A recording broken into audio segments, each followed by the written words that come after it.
Chapter 734. If they didn't recognize those blood-red fangs, no one would have guessed that this majestic white wolf was the poison sex poison beast. Everyone knew that the poison beast's name was Gushu, so it should be a rodent. Han Yunqi never expected her poison sect identity to be exposed at a time like this, but she didn't have time to think. Right now, her mind was preoccupied with one thing.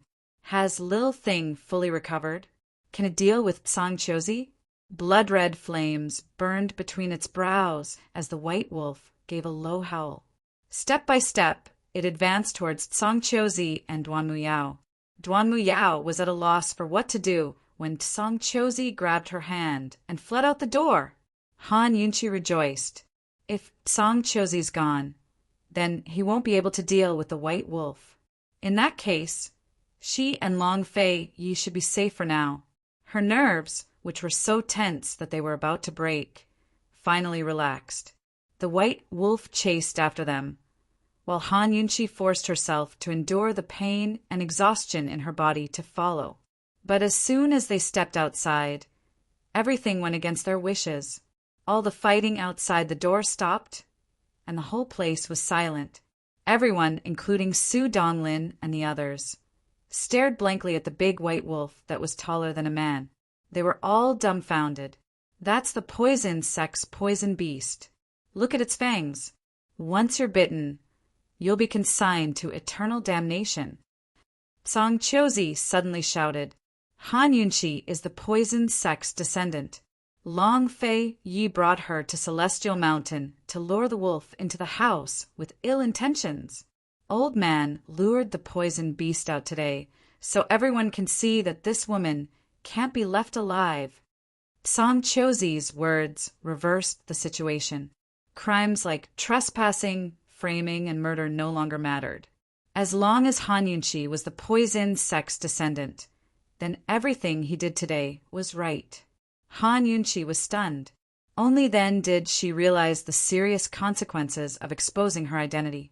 Ever since the poison sect was destroyed by the Medical Academy and listed as a taboo sect, it had been labeled as an evil faction by the mainstream powers of Cloud Realm Continent.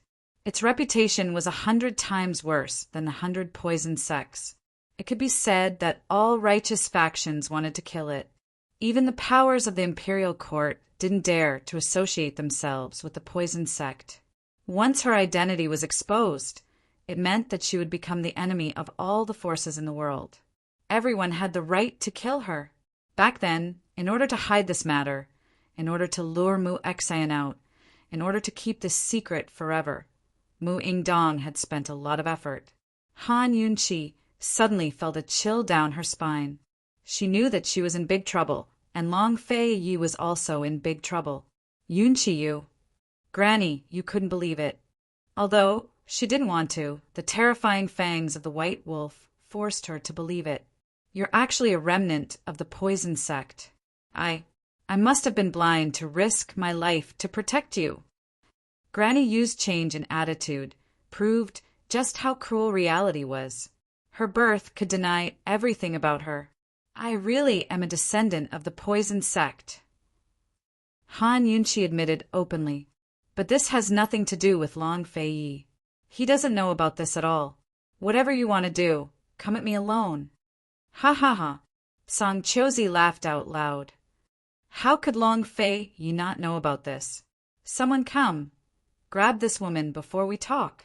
Although they feared the poison beast, the disciples of Lockhart Courtyard, sword depositories, and scripture depositories all came forward to surround Han Yunqi and the white wolf.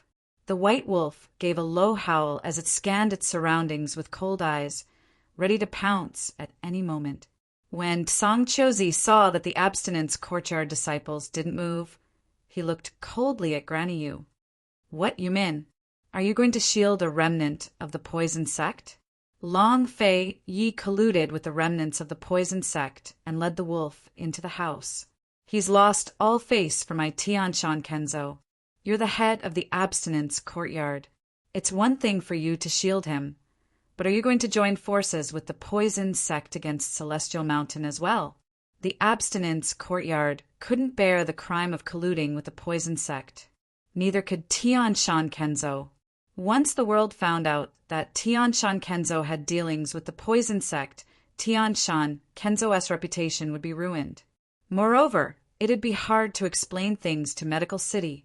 Granny Yu grew anxious. Stop slandering my abstinence courtyard. Stop slandering Faye. Neither this old woman nor Faye knew about this. Then what does your abstinence courtyard mean by not joining forces against the enemy? Tsang Chiozi retorted.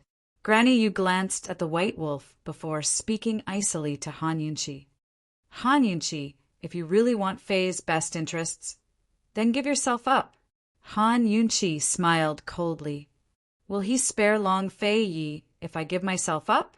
Granny Yu, can you guarantee that the stone door won't be pushed open? Granny Yu couldn't answer. Han Yunqi walked to the White Wolf's side and placed a hand on its body. She stared straight into Tsang Chiozi's treacherous eyes and said word by word, Tsang Chiozi, there's no need for such pompous words. No one can enter this door today, no matter who it is. Abruptly, a firm voice rose from the crowd. Protect His Highness Duke of Qin. Protect esteemed Wang Fei. Su Donglin propped himself up from a pool of blood with his sword. His face and body were covered in blood, but his gaze was resolute as he walked step by step towards Han Yunqi. As everyone watched, Tsang Chiozi suddenly kicked out viciously, sending Su Donglin flying. Blood sprayed from his mouth as he spat out a mouthful of blood. Tsang Chiozi! Han Yunqi raged. The White Wolf suddenly flew over and caught Su Donglin before he hit the ground. Seeing the White Wolf fly out, Tsang Chiozi and the rest immediately attacked Han Yunqi. After all, the best way to subdue the White Wolf was to take Han Yunqi as a hostage. But a dozen or so Celestial Mountain disciples surrounded Tsang Chiozi and the rest. Before they could hold on any longer, the White Wolf returned with Su Donglin in its mouth. In a flash, Tsang Chiozi and the rest scattered in all directions, their swords at the ready. The White Wolf placed the unconscious Su Donglin on the ground before crawling at Han Yunqi's feet. This Han Yunqi hesitated before stroking the White Wolf's head. Then she boldly sat behind it. This was the safest position. Once Han Yunqi was seated, the White Wolf slowly rose to its feet. It stood right in front of the door, narrowing its scarlet eyes as it glared at them. The dozen or so Celestial Mountain disciples lined up behind the White Wolf and Han Yunqi to guard the door. Tsang Chiozi could clearly sense the energy within the room weakening. Although he didn't know what it was, he was certain that Long Fei Yi was absorbing its energy. There wasn't much time left. No matter what he did, he couldn't let Long Fei Yi succeed. Yu Min, if the four of us work together, we'll definitely be able to trap this poison beast. Tsang Chiozi said loudly. Granny Yu didn't answer, but went to stand by Tsang Chiozi's side. She didn't want to hurt Long Fei Yi, but she had to be responsible to Tian Shan Kenzo. Capturing the poison beast and Han Yunqi was her responsibility. If the sect leader was here today, he wouldn't let Han Yunqi off either. In the face of Tian Shan's righteousness, Long Fei Ye's life was nothing. Since Han Yunqi wouldn't allow herself to be captured, Granny Yu had no choice but to fight. The four great elders' swords clanged as they emitted a murderous aura. When the White Wolf sensed the murderous aura, the anger in its eyes burned even more. Before the four great elders could make a move, the White Wolf had already pounced forward. Although its figure was large, it was extremely agile, as fast as an arrow leaving the bow. Tsang Chiozi exchanged glances with his eldest disciple, Helian, before charging at the poison beast. He shouted, Celestial Sword Formation, get into formation! The other three great elders stood in three different directions in the air, their swords clanging. They attacked the White Wolf from all directions at the same time, their momentum surging. The White Wolf allowed them to attack as it focused on Tsang Chiozi. It struck out with its paw, sending a powerful gust of wind that forced Tsang Chiozi to dodge. The three swords stabbed at the White Wolf, but none of them could pierce through. The white wolf's other paw swiped at the dodging Songchozi while its tail swept second elder to the ground. Third elder and Granny, you quickly backed away, while third elder cried out in alarm. Boss, the poison beast is invulnerable to weapons. What do we do? Songchozi crouched down, narrowly avoiding being scratched by the white wolf's claws. He backed away as well. Inescapable snare. Trap it. As soon as he spoke, the white wolf pounced in front of him with its bloody maw. Songchozi jumped in fright. This poison beast was even more frightening than he imagined. Quick on his feet, he used his sword to block the white wolf's mouth and narrowly escaped death. Han Yunqi seized the chance to shoot out needles, but Songchozi had no choice but to abandon his sword and leap into the air. The white wolf bit down viciously and broke Songchozi's sword. Seeing this, Songchozi grew alarmed and cried out, "Set up the inescapable snare formation, hurry!" The inescapable snare formation was Tian Shan Kenzo's most powerful formation. As long as it was set up, it was more than enough to trap the white wolf. Once again, the three elders took up positions on three sides of the formation. Songchozi stood in front of the white wolf and shouted at his eldest disciple, "Ilian, sword!" Ilian was currently fighting with the disciples guarding the gates when he turned back to throw his sword at them. Han Yunqi shot out multiple poison needles at him, forcing him to dodge. His sword fell to the ground before he could throw it. The white wolf pounced at Songchozi, who had no sword in his hand. He turned to flee, but the white wolf didn't let him go. It bit into Songchozi's robes and tore them to shreds. The three elders rushed over to save him, but none of them were a match for the white wolf. Not only did they have to avoid it, but they also had to guard against Han Yunqi's poison needles. Soon enough, they were all covered in wounds from the wolf's claws. The white wolf's only target seemed to be Songchozi. It forced him into a corner, leaving him nowhere to run. It growled angrily as its blood-red fangs prepared to tear him to pieces at any moment. At this moment, second and third elder suddenly unleashed their sword-ons at Han Yunqi. The white wolf was the best at retreating, so it turned to attack second and third elder instead. Thrilled, Songchozi cried, "Attack Han Yunqi and restrain it." But they were wrong. The white wolf easily dodged their attacks with Han Yunqi in tow until they were right in front of them. It looked like Songchozi was about to suffer a calamity.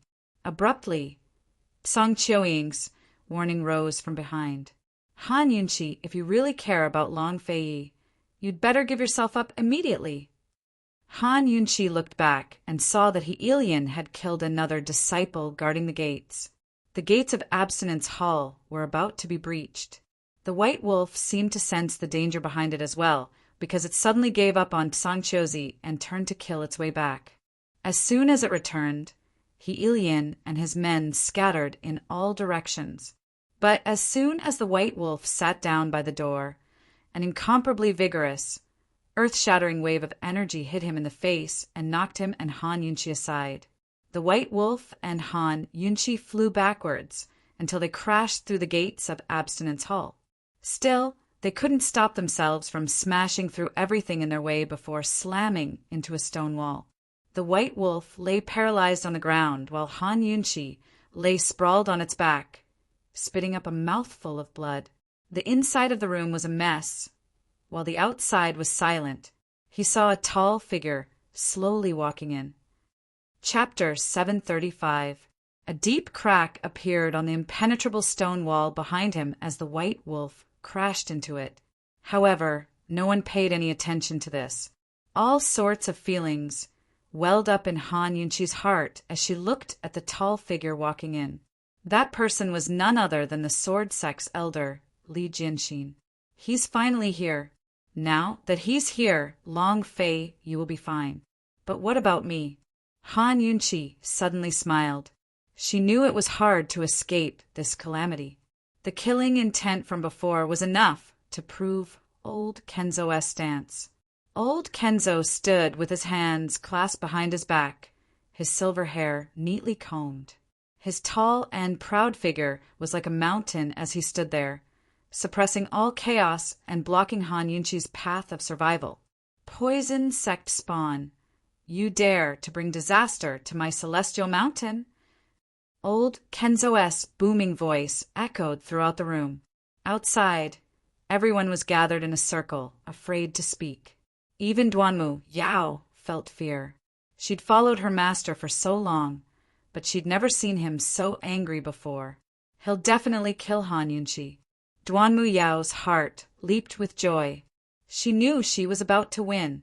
Han Yunqi lay sprawled on the white wolf's back, so weak that she could fall at any moment.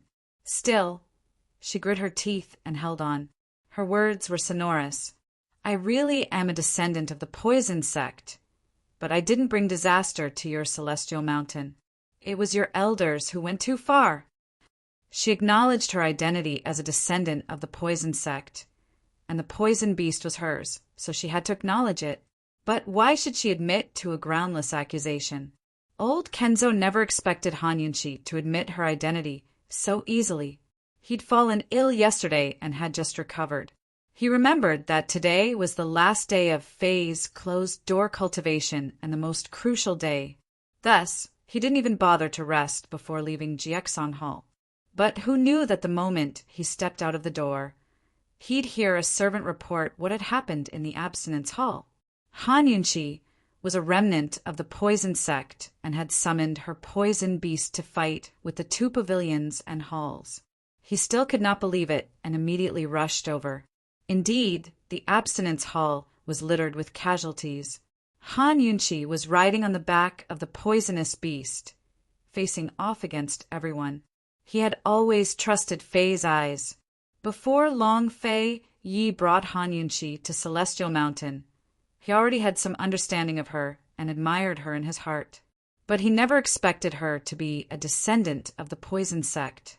How dare he cause trouble on Tianshan Mountain? No scourge?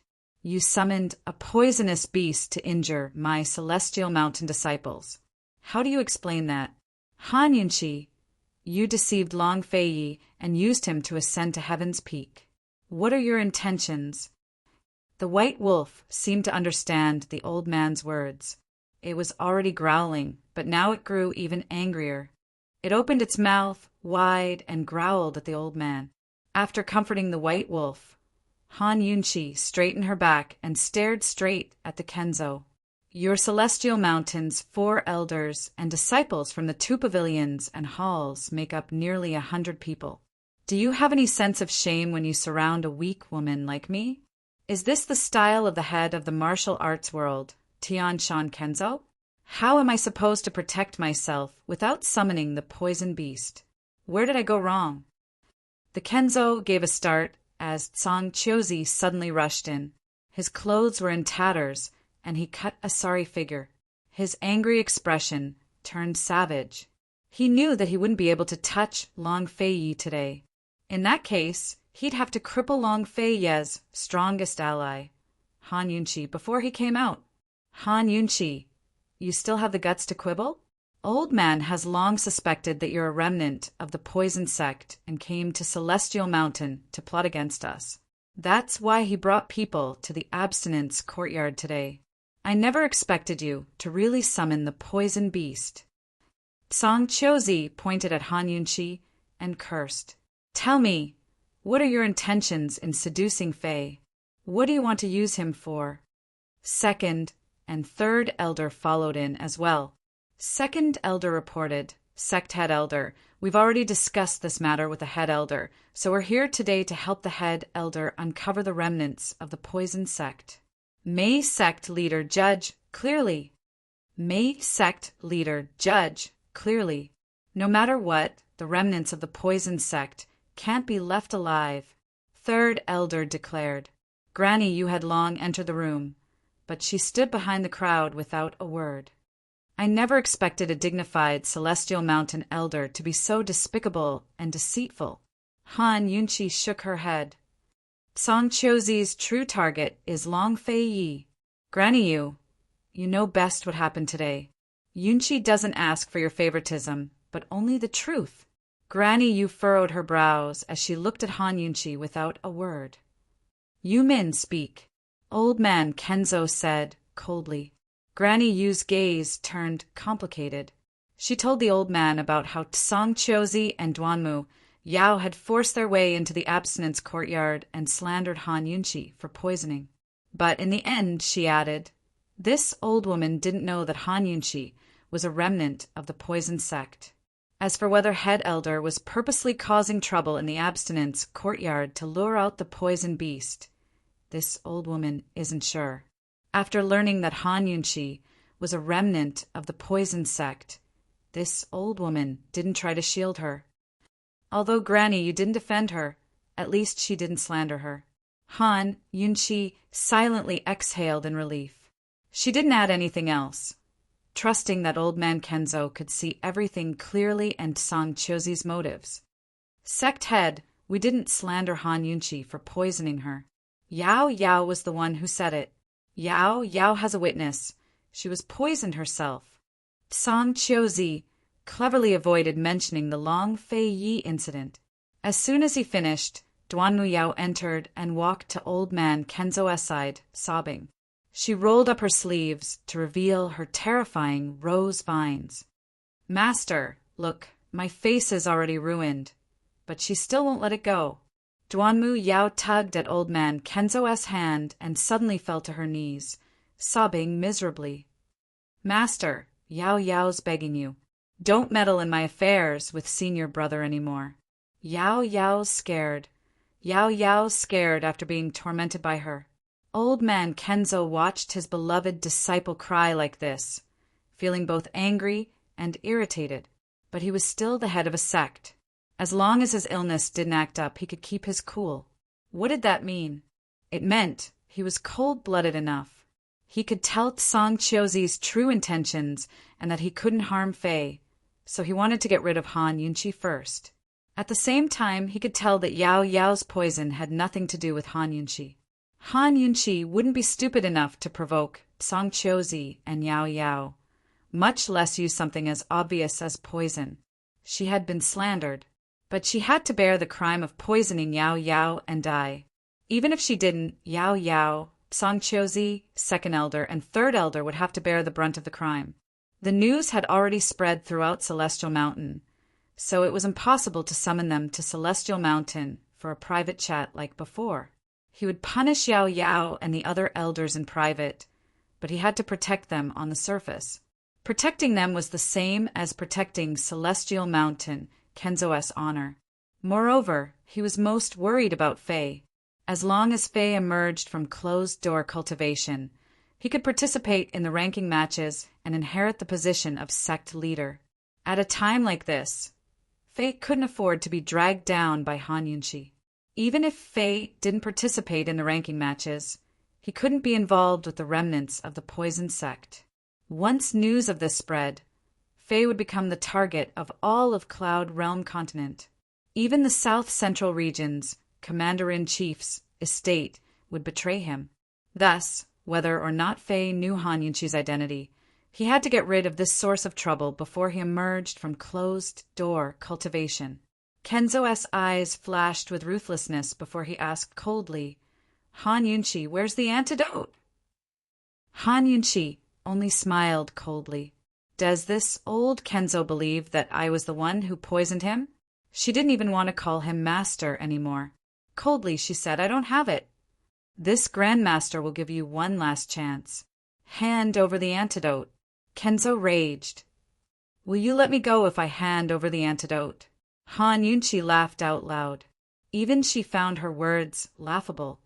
We can leave your corpse intact. Kenzo's face was expressionless. No need. Han Yunchi supported herself with one hand on the white wolf's back to steady her weak body. She pointed at Duanmu Yao with the other. I want her buried with me. Tsang Chozi hastily added, She's not the only one who knows how to cure rose vines. Senior brother, don't be fooled by her. She's using Yao Yao to threaten us. Duanmu Yao had no antidote, but there were still 3 days before the poison flared up. She could find Jun Isya. She could find other poison masters. She wouldn't die. Duanmu, Yao, looked at the vines on her hands and steeled her heart. Master, eliminating the remnants of the poison sect is more important. Don't worry about Yao Yao. Yao Yao will definitely find the antidote. Since her face was ruined, she might as well ruin her body as well. At the very least, Song Chozi would lose interest in her in the future. As long as Han Yunqi was dead, no one would try to steal Long Fei Yi from her. Master would definitely make Long Fei Yi take responsibility for her. Kenzo fell silent for a while before giving orders coldly. Someone come, write a letter to Medical City's Academy head Gu. Just say that this esteemed one has asked him to find an antidote for rose vines. Poisons were taboo in Medical City, but they still had their own poison doctors. He knew that Jun Yixia must have one, but he had no choice but to ask Medical City for it. At Kenzo's words, Song Chozi, second elder, and third elder immediately gathered around them. Granny Yu hesitated for a moment, but eventually joined them. It was obvious that the sect head was bent on killing Han Yunqi. Han Yunqi looked at the five of them without fear. Instead, she threw her head back and laughed out loud. What are you laughing at? Song Chozi asked. What am I laughing at? I'm laughing at a weak woman, like me, who doesn't know any martial arts. What qualifications do I have? How could I trap Kenzo's sect head and 4 elders in a small room like this? Ha ha ha. I, Han Yunqi, will die proud today. Han Yunqi said loudly. Yes, she was proud. She rode on the white wolf's back, looking down at Tianshan Kenzo's experts and all of Tianshan Kenzo with disdain. There was no fear, only contempt. Everyone felt a stab of pain from her mocking smile. Even Song Chozi didn't dare to look her in the eye. Clang! With a whistle, Kenzo's old man unsheathed his blazing ice sword. One side of the blade was filled with fire, while the other side was filled with ice. Fire and ice intertwined perfectly with each other, creating a brilliant radiance. It was aimed straight at Han Yunqi. Awoo! The white wolf leapt angrily over Kenzo's sword and swooped down on Kenzo, forcing the old man to retreat out of the room. The white wolf followed, closely behind, its howls like the howling wind that hurt. Second and third elder chased after them, but Song Chozi didn't move. Seeing Granny Yu staring at him, he had no choice but to give up on Long Fei Yi and chase after the old man. No one else knew why Kenzo's old man had fled at the first blow, but Granny Yu knew. He didn't want to destroy Abstinence Hall and disturb Long Fei Yi. Granny Yu hurried after him, too preoccupied to notice the cracks in the walls. As soon as Granny Yu reached the door, she was blinded by a flash of red and blue sword on. The sword on was magnificent and contained an unparalleled amount of strength as it flew towards Han Yunqi, and the white wolf, like a hot knife, threw butter. Chapter 736. The dazzling sword on was like a raging flood, whistling through the air until there was nowhere to run. Han Yunqi knew that this was the moment between life and death. The white wolf knew that it was impossible to escape this calamity. Han Yunqi shut her eyes and tried to focus. She wanted to draw the white wolf into her poison storage space. Since she couldn't escape, she couldn't let Lil Thing fall into their hands. She could still focus in the face of death. Her heart was still strong, so the only thing that hurt her was her body. But both her poison storage space and detox system were in a state of collapse. She couldn't operate them at all. Her eyes widened in shock. How could this be? In a flash, the white wolf suddenly stood up and raised its claws. No! Han Yunqi shouted, but it was too late. The sword on struck the white wolf's chest, but Han Yunqi grabbed onto its fur and hovered behind its back. She was unharmed. The fact that the white wolf had been knocked aside proved that Kenzo's internal energy was strong enough that the white wolf was no match for him. She could clearly feel the white wolf's body shudder. It wouldn't die, but it would hurt. Li Kenshin, you guys! Before Han Yunqi could finish, the sword sect master viciously swung his sword again, sending a sword on as swift as lightning. The white wolf howled and tried to flee with Han Yunqi in tow, but it was obvious that it couldn't escape. The sword, Qi, slashed at its hind legs. Awoo! The white wolf howled in pain. If not for its undying body, it would have died long ago. Who could withstand old Kenzo's sword? Li Kenshin, don't hurt it, Awoo! Another sword strike landed on the white wolf's abdomen. The white wolf was clearly in unbearable pain. It suddenly fell from the sky and crashed heavily onto the ground. Han Yunqi didn't have enough strength to hold on, so she was sent flying. Song Chozi immediately swung his sword at her, but the white wolf ignored the pain in his abdomen to leap up in time to block the blow and catch Han Yunqi. However, Kenshin Li's sword did not stop there. His face was as cold as ice as he swung his sword again and again. His speed was extremely fast, and his power was boundless. He was Cloud Realm Continent's #1 expert. His sword was the most powerful in all of Cloud Realm Continent. Even a poisonous beast couldn't withstand such a high-intensity attack. The white wolf couldn't take the initiative to attack, and its dodging speed became slower and slower. It could only take a beating. But even so, it still protected Han Yunqi and did not let Han Yunqi get hurt. Seeing that the white wolf didn't have much strength left, Song Chozi shouted, "Let's go together and help the sect leader. We'll attack Han Yunqi together." Seeing that the sect leader didn't speak, the three elders and Song Chozi took to the skies to attack Han Yunqi from above. At this point, Han Yunqi's poison needles were completely useless. The white wolf fought 1 against 5 and took all of the sword Qi from Kenzo and the 4 elders. Whoosh, whoosh, whoosh. Streaks of sword Qi lashed out like whips, ruthlessly striking the white wolf's body. The white wolf no longer roared, nor did it dodge. Instead, it stared fiercely at the sword sect elder and the others. It allowed them to hit it, but it refused to submit. Han Yunqi's heart broke. She wrapped her arms around the white wolf's neck and sobbed by its ear. "Lil Thing, I know you're Lil Thing. Be good, won't you? Lil Thing is the most obedient. Be good, won't you? Run away first, won't you? I'll be fine. Lil Thing, I'm begging you. Run away first, won't you? We can't beat them, so hurry up and run. Go find Beiwa." So speaking, Han Yunqi released her grip and jumped off the white wolf's back. At this moment, Song Chozi's sword Qi slammed into Han Yunqi's abdomen, sending Han Yunqi flying into the distance. Her body was as light as a leaf in the wind, as fresh blood spurted from her wound like a beautiful flower blooming in the air. "Awoo!" The white wolf howled like a madman, its cries echoing throughout Tianshan Kenzo and stunning everyone. Even Elder Kenzo was stunned and stopped attacking. Han Yunqi landed on the ground, barely breathing, but she held on. She waved weakly at Lil Thing, indicating for it to leave. But how could the white wolf leave? It pounced at Song Chozi like a madman, but before it could reach him, Elder Kenzo's sword stabbed at Han Yunqi mercilessly. The white wolf had no choice but to turn around to protect her. Elder Kenzo's sword was pressed against its chest, unable to pierce any further. But Elder Kenzo's ferocious attacks were futile. Using his sword as a medium, he unleashed a powerful burst of Qi against the white wolf's chest. The white wolf stood in front of Han Yunqi and refused to budge. "Don't. Lil Thing, go. Go. Lil Thing, listen to me, won't you?"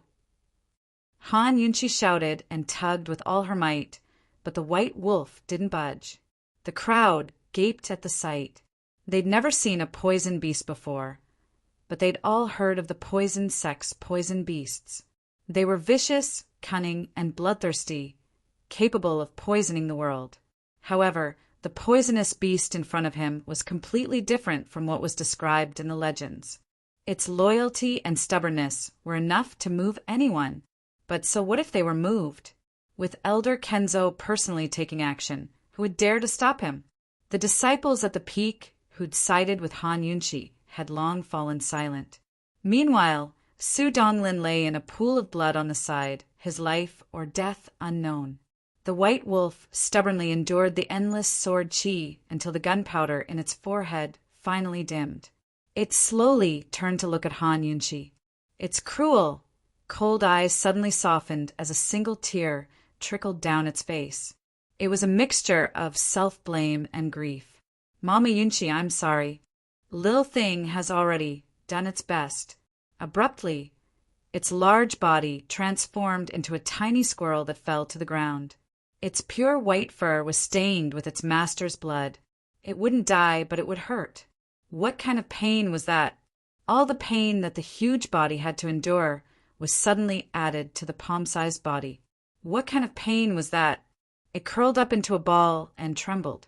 Han Yunqi hastily scooped up Lil Thing, her hand stained with blood that stained its fur red. She quickly hid Lil Thing in her medical pouch, hoping to warm it up. But soon enough, Elder Kenzo's sword was right in front of her. Han Yunqi, descendant of the poison sect, you must die. Do you want to end your own life, or do you want this senior to do it? Choose one. Han Yunqi raised her head in fury and gripped Elder Kenzo's sword with both hands. I choose neither, she roared. Who has the right to decide one's background? Why should they take my life just because I'm a descendant of the poison sect? What outrageous things have I done? Which innocent person have I poisoned to death? Speak. Li Kenshin, speak. If you can't, then I won't accept this. Han Yunqi refused to accept this. Silence fell upon the crowd, including Elder Kenzo. Everyone was staring at Han Yunqi's hands. She gripped Elder Kenzo's sword tightly as blood flowed from her wounds. No one would have thought that this weak and powerless woman would be able to hold on until now. How stupid was she to grab Elder Kenzo's sword with her bare hands? But no one present, including Duanmu Yao, could laugh. What else could this woman do besides block with her bare hands? Granny, you couldn't help averting her eyes. She couldn't bear to watch. She was afraid that if she kept watching, she'd waver and lose control of herself to save her. This girl was so good, so good. Why did she have to be a descendant of the poison sect? Why did she have to expose herself at the peak of Celestial Mountain? Let go. Elder Kenzo finally spoke, his voice calm and emotionless. I won't. Not even if I die. Han Yunqi's stubbornness was heart-wrenching. I won't accept this. I won't accept this even if I die. Her body was weak, but her spine was straight and unyielding. Her purple dress was stained with blood, but her soul was pure and unsullied. Han Yunqi, you didn't do anything wrong, but you must die, Elder Kenzo said indifferently before exerting force. His sword pierced through Han Yunqi's hands. Suddenly, a beam of sword chi shot out from the side, piercing through multiple Celestial Mountain disciples before landing on the back of Elder Kenzo's hand. The sword sect master did not expect this and subconsciously let go. His hand was safe, but his sword was in Han Yunqi's hands as well. Han Yunqi looked back and saw the Celestial Mountain disciples fall to the ground one by one. Then a familiar figure flew towards her. Long Fei Yi. A month apart felt like 1,000 years. A single wall separated them into life and death. Long Fei Yi, Yunqi's finally waiting for you. Luckily, I didn't give up. Han Yunqi wanted to laugh, but her tears flowed uncontrollably. When she saw him, all of her stubbornness, persistence, and strength crumbled away. Her hands fell limply to her sides as Elder Kenzo's sword clattered to the ground. Han Yunqi had no strength left as she slowly toppled to the ground. Before she lost consciousness, she felt a familiar warmth against her. Long Fei Ye's embrace. Long Fei's naturally handsome face turned frighteningly cold as he cradled the frail woman who looked like she could be carried away by the wind. His eyes were hooded as he gently smoothed out Han Yunqi's messy hair and wiped away the bloodstains on her face. Silence fell upon the scene. Even Elder Kenzo didn't make a sound. His eyes flickered between light and dark as he wore a complicated expression. Long Fei Yi was even quieter, to the point that it made one's heart tremble with fear. He tore off a corner of his robes and carefully bandaged Han Yunqi's hands. Then he began to inspect her body for injuries, both internal and external. Her stomach was the worst of all. The quieter he grew, the stronger his killing intent. Song Chozi and the rest were already on guard. Long Fei Yi channeled true qi into Han Yunqi's body to protect her life. Then he gently placed her on the ground and took off his clean black robes to cover her. As soon as the black robe was taken off, everyone sucked in a cold breath. He was only wearing a pure white robe, but his back was soaked with blood. Whip wounds could be faintly seen on his back. He planted a light kiss on Han Yunqi's lips before rising to his feet. He coldly swept his gaze over everyone present, his pitch-black eyes blazing with a monstrous rage. He was furious. Those who have hurt her must all die. Silence fell upon the scene. Even the sound of the wind could be heard. Fei! Before Elder Kenzo could speak, Long Fei Yi suddenly pointed his sword at him. You're the first. Chapter 737.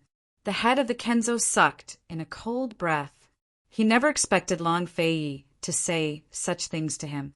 Over the years, he'd treated Long Fei Yi as well as his own child. Aside from Duanmu Yao, he treated the boy unconditionally. But today, Fei had turned against him for the sake of a woman? Fei, do you know what you're saying?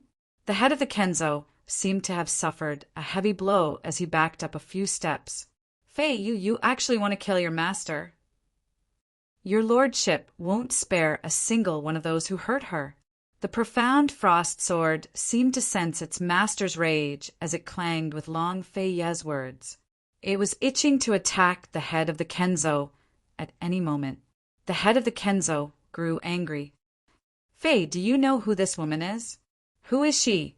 Of course Long Fei Yi knew. He not only knew that Han Yunqi was a descendant of the poison sect, but also that Han Yunqi was the orphan of Western Qin's imperial clan. The descendants of the poison sect were feared and suppressed by various powers in Cloud Realm continent. Every single one of them would try to kill them, while the orphan of Western Qin's imperial clan had an irreconcilable grudge against him. But so what? What did any of this have to do with Han Yunqi? Han Yunqi had never participated in the poison sect's ambitions to poison the world. Han Yunqi had no idea about the enmity between Western Qin and East Qin. Even now, she didn't know about her other identity. What wrong had she done? She was the same as him, unable to choose her parents or birth. But neither of them had accepted their fates, had they? No matter who she was, he only knew that she was the unyielding bride who'd walked into the Duke of Qin's estate in the face of ridicule.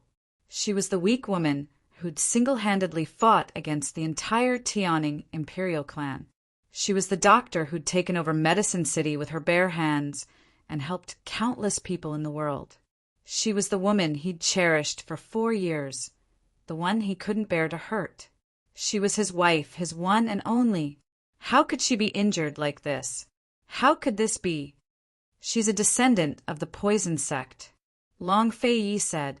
The stone wall cracked. He had heard everything that Elder Kenzo and the 4 elders had said when they were attacking Han Yunqi. Even though he had yet to fully control the lust-bite power, he still came out of seclusion in advance. Separated by a wall, the woman he loved was being bullied outside, but he couldn't save her. No one could understand how painful that feeling was. This was the first time in his life that he had lost his cool. He didn't want to calm down at all. You. Kenzo was furious, but he still tried his best to cover for Long Fei Yi. Fei, it's not too late for you to find out now. Everyone has the right to punish the remnants of the poison sect. I, Tianshan Kenzo, will never shield them. After I kill her, I'll bring you to Medicine City to beg for forgiveness. The ignorant are not guilty.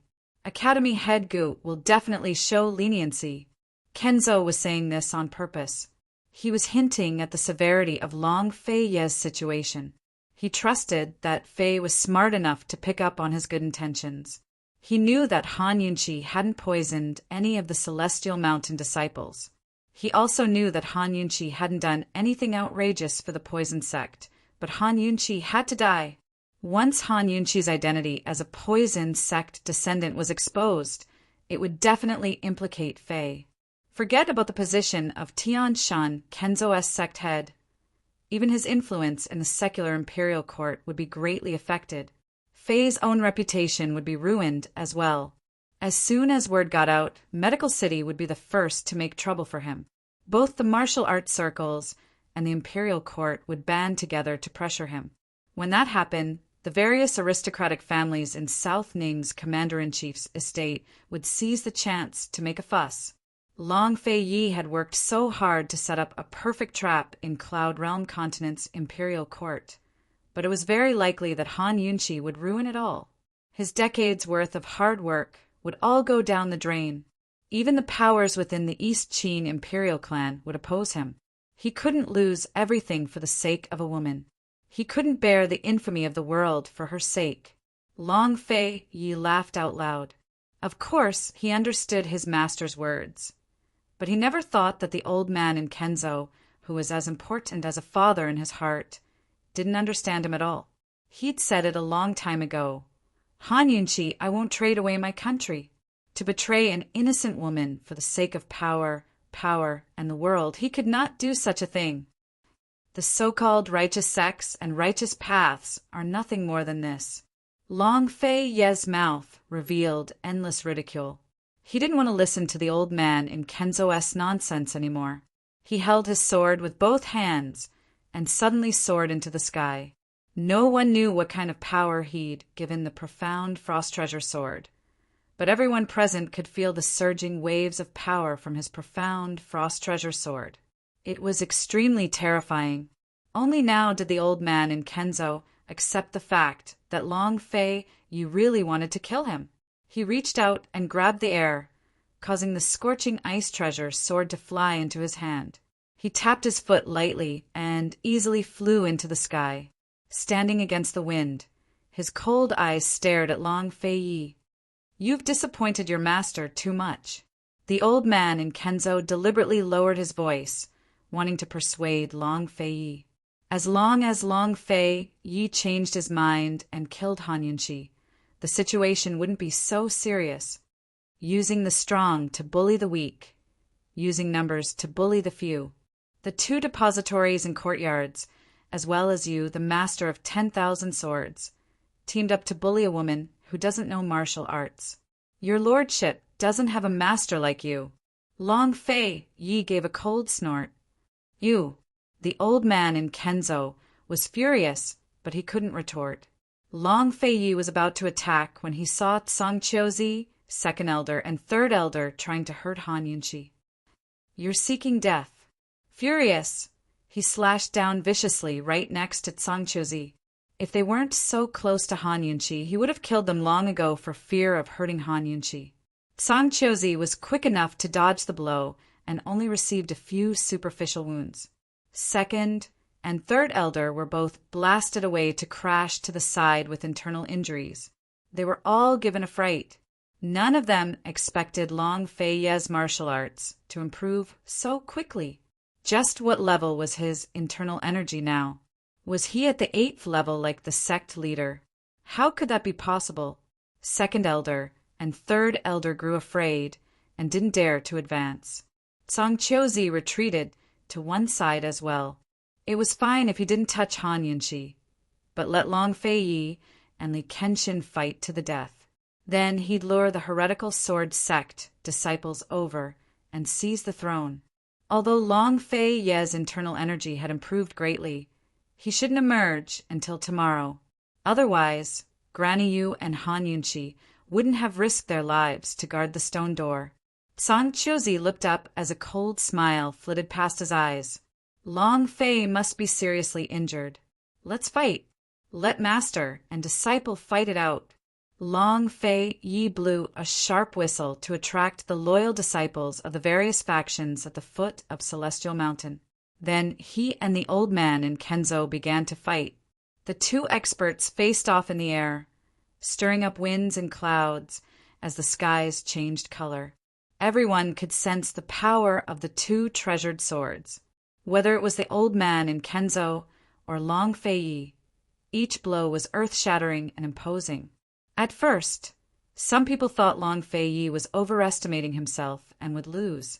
But after a few moves, Long Fei Yi wasn't defeated. Instead, he was evenly matched with Kenzo. Sword ons flashed in the air as the two figures flickered in and out of view like dragons and tigers. The young disciples were so engrossed in the fight that they forgot it was a battle for revenge. All they could see was Long Fei Yi. This man was as dazzling as the sun, moon, and stars. Song Qiuying and Duanmu Yao stared blankly as well, forgetting everything else around them. Soon, several young disciples rushed up. According to the sect's rules, disciples of the branch factions weren't allowed to go up Celestial Mountain. But Long Fei Ye's whistle alerted them to the situation at the top of the mountain. No matter what, they had to rush up. When they arrived and saw Long Fei Yi and the sect leader fighting, they were all frightened. They didn't know what was going on. Quick! Protect the Princess Consort! Someone quickly stepped forward. It was a guard at the top of the mountain. One person stepped forward bravely, and the others behind him all followed suit. They had all seen everything with their own eyes. They were indignant, but they were still afraid of the sect leader's authority and couldn't help. Now that Long Fei Yi was here, they threw caution to the wind. There would always be someone who could see what was right and what was wrong. A few disciples hastily escorted Han Yunqi to the abstinence hall. Long Fei had been distracted by the fight and glanced over, giving the sword sect master the chance to hack down with his sword.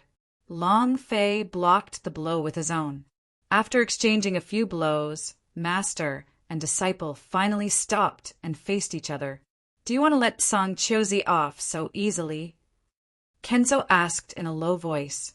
"He's the second one." Long Fei Yi said.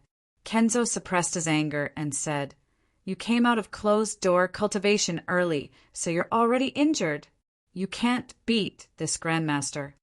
Unless your lordship dies, Han Yunqi can't die." Long Fei Yi was no fool. He knew that Song Qiuzi would benefit if they kept fighting, but he had to keep fighting. He had to kill Kenzo first. It wasn't that he was heartless or cruel, but that Han Yunqi had no way to live as long as Kenzo didn't die. "Do you really want her to live?" Kenzo asked word by word. "Do I have a second choice?" Long Fei Yi retorted. Kenzo didn't hesitate. "No. As long as your master is alive, I won't let you take the wrong path." The sword sect master abruptly exerted strength, forcing Long Fei out of the way. He was indeed injured, but he could hold on. Once again, master and disciple were locked in a fierce battle. Everyone was watching their every move. Granny Yu furrowed her brows anxiously, but didn't know what to do. Long Fei Yi and Kenzo's battle lasted for 3 days and 3 nights, without a clear winner. Tomorrow was Tian Shan, Kenzo's grand meeting, and Kenzo ranking matches, but no one remembered. Everyone was focused on the master and disciple duo. No matter who won, Tian Shan Kenzo was about to face a huge change. Song Qiuzi was already making preparations.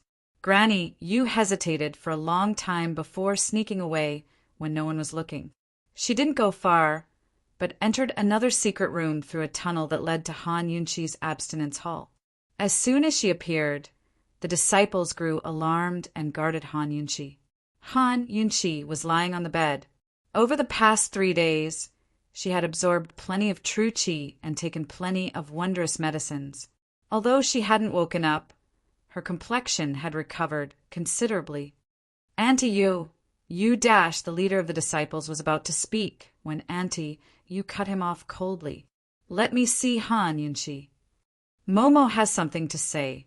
Welcome to Momo's Weibo account. I am Momo. We'll be waiting for you."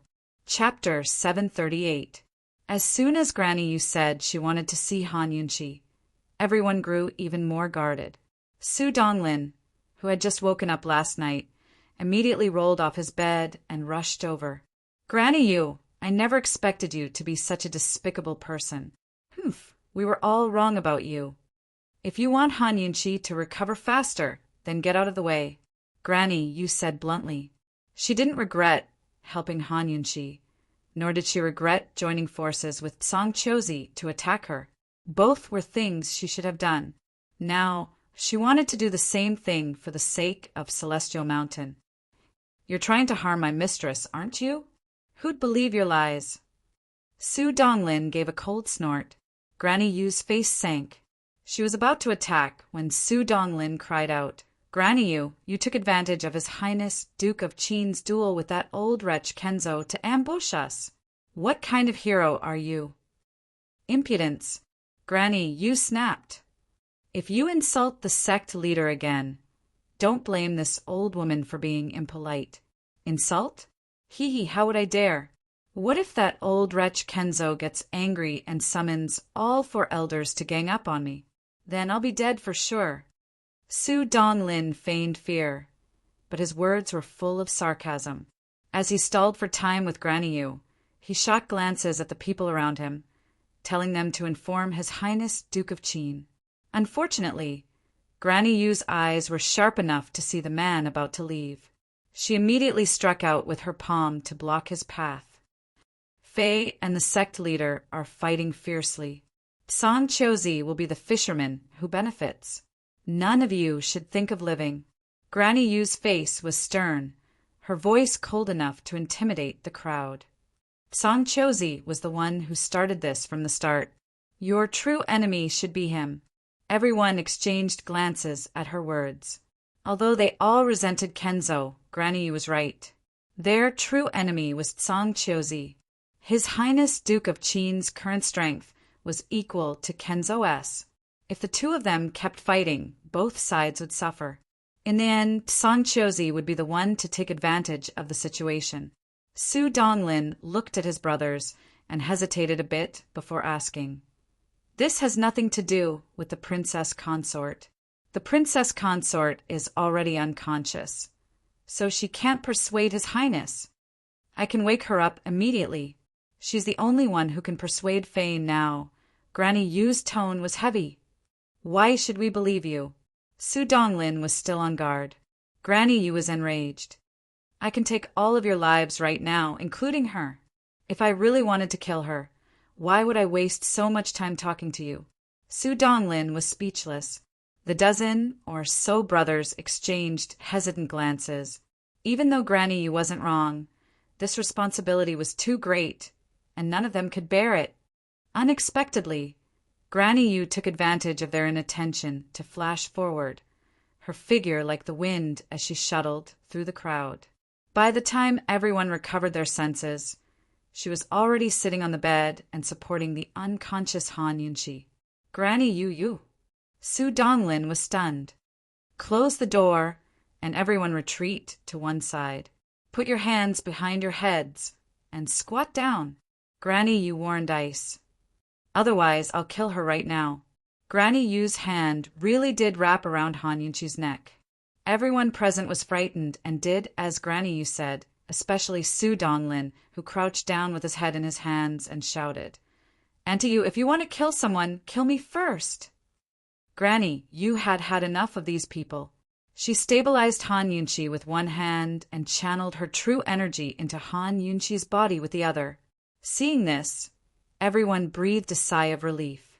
Granny Yu really was here to save esteemed Wang Fei.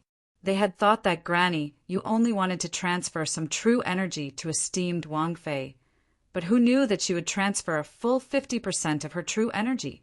In just a short while, her face had turned completely white. Although esteemed Wang Fei didn't wake up, her complexion was rosy. After all, Granny Yu was a 6th grade Nirvana expert. Receiving 50% of her true energy was enough to heal esteemed Wang Fei's internal injuries. However, losing 50% of her true energy was a huge blow to Granny Yu's vitality. Everyone was shocked. Su Donglin couldn't believe it. He rushed to the bed and saw clearly that Granny Yu had really done it. Granny Yu, with 50% of her true energy gone. Granny Yu seemed to have aged 10 years in an instant. Her entire person looked weak and pale, completely aged. She no longer had the vigor of a martial artist. As she took Han Yunqi's pulse, she asked, "Do you believe me now?" "Even if you save esteemed Wang Fei, His Highness Duke of Qin will never forgive you." Su Donglin just couldn't swallow the anger in his heart. This old one doesn't expect him to forgive me. This old one just doesn't want Celestial Mountain's centuries-old foundation to be destroyed, just like this. Granny, you was perhaps the calmest person here. Even if it's destroyed, it'll be your own fault. Su Donglin said inwardly. After all, esteemed Wang Fei was in Granny Yu's hands, so he didn't dare to provoke her. Granny Yu laid Han Yunqi down on the bed and personally watched over her. Han Yunqi's internal injuries were severe, but Long Fei Yi had already used his true energy to protect her life vein. Now that she had used 50% of her true energy, it was enough to completely heal Han Yunqi's internal injuries. Han Yunqi's injuries were different from Duanmu Yao's. They weren't fatal, and as long as she was willing to use her true energy, she could recover in a short time. Judging from her pulse, although her body was still very weak, it was no longer a problem. After being unconscious for 3 days and 3 nights, it was about time for her to wake up. Unexpectedly, Granny Yu waited for a long time, but Han Yunqi didn't wake up. Granny Yu was shocked. How can this be? Her pulse is normal. Su Donglin was scared. What did you do to esteemed Wang Fei Yu? Before he could finish, Granny Yu pushed him away. She pulled Han Yunqi's hands to her own and continued to channel true energy into Han Yunqi's body. Su Donglin saw with his own eyes that Granny Yu didn't do anything other than channel true energy. But why wasn't esteemed Wang Fei waking up? There was no reason for her to not wake up. Granny Yu quickly used up another 20% of her true energy, but Han Yunqi still didn't move. Everyone gathered around. Apprehension, unease, fear, shock, suspicion, all sorts of emotions filled their hearts. Everyone ignored Granny Yu's condition, and Granny Yu ignored herself. Suddenly, she pulled her hands back and spat out a mouthful of blood. Fortunately, she had grabbed the edge of the bed in time, or she would have fallen down. She only had 10% of her true energy left. If this went on, she would lose her life. But Han Yunqi still didn't wake up. Granny Yu couldn't believe it. She tried to ignore the darkness in front of her and pulled Han Yunqi's hands again. Su Donglin slapped her hands away. Enough, you'll die. This old woman can die, but she has to wake up. Granny, you didn't even have the strength to speak. If she doesn't wake up, Celestial Mountain will be finished. Granny Yu's stern voice finally revealed traces of sorrow and grief. Although she didn't want to admit it, she regretted not stopping the sect master and provoking Fei into such a state.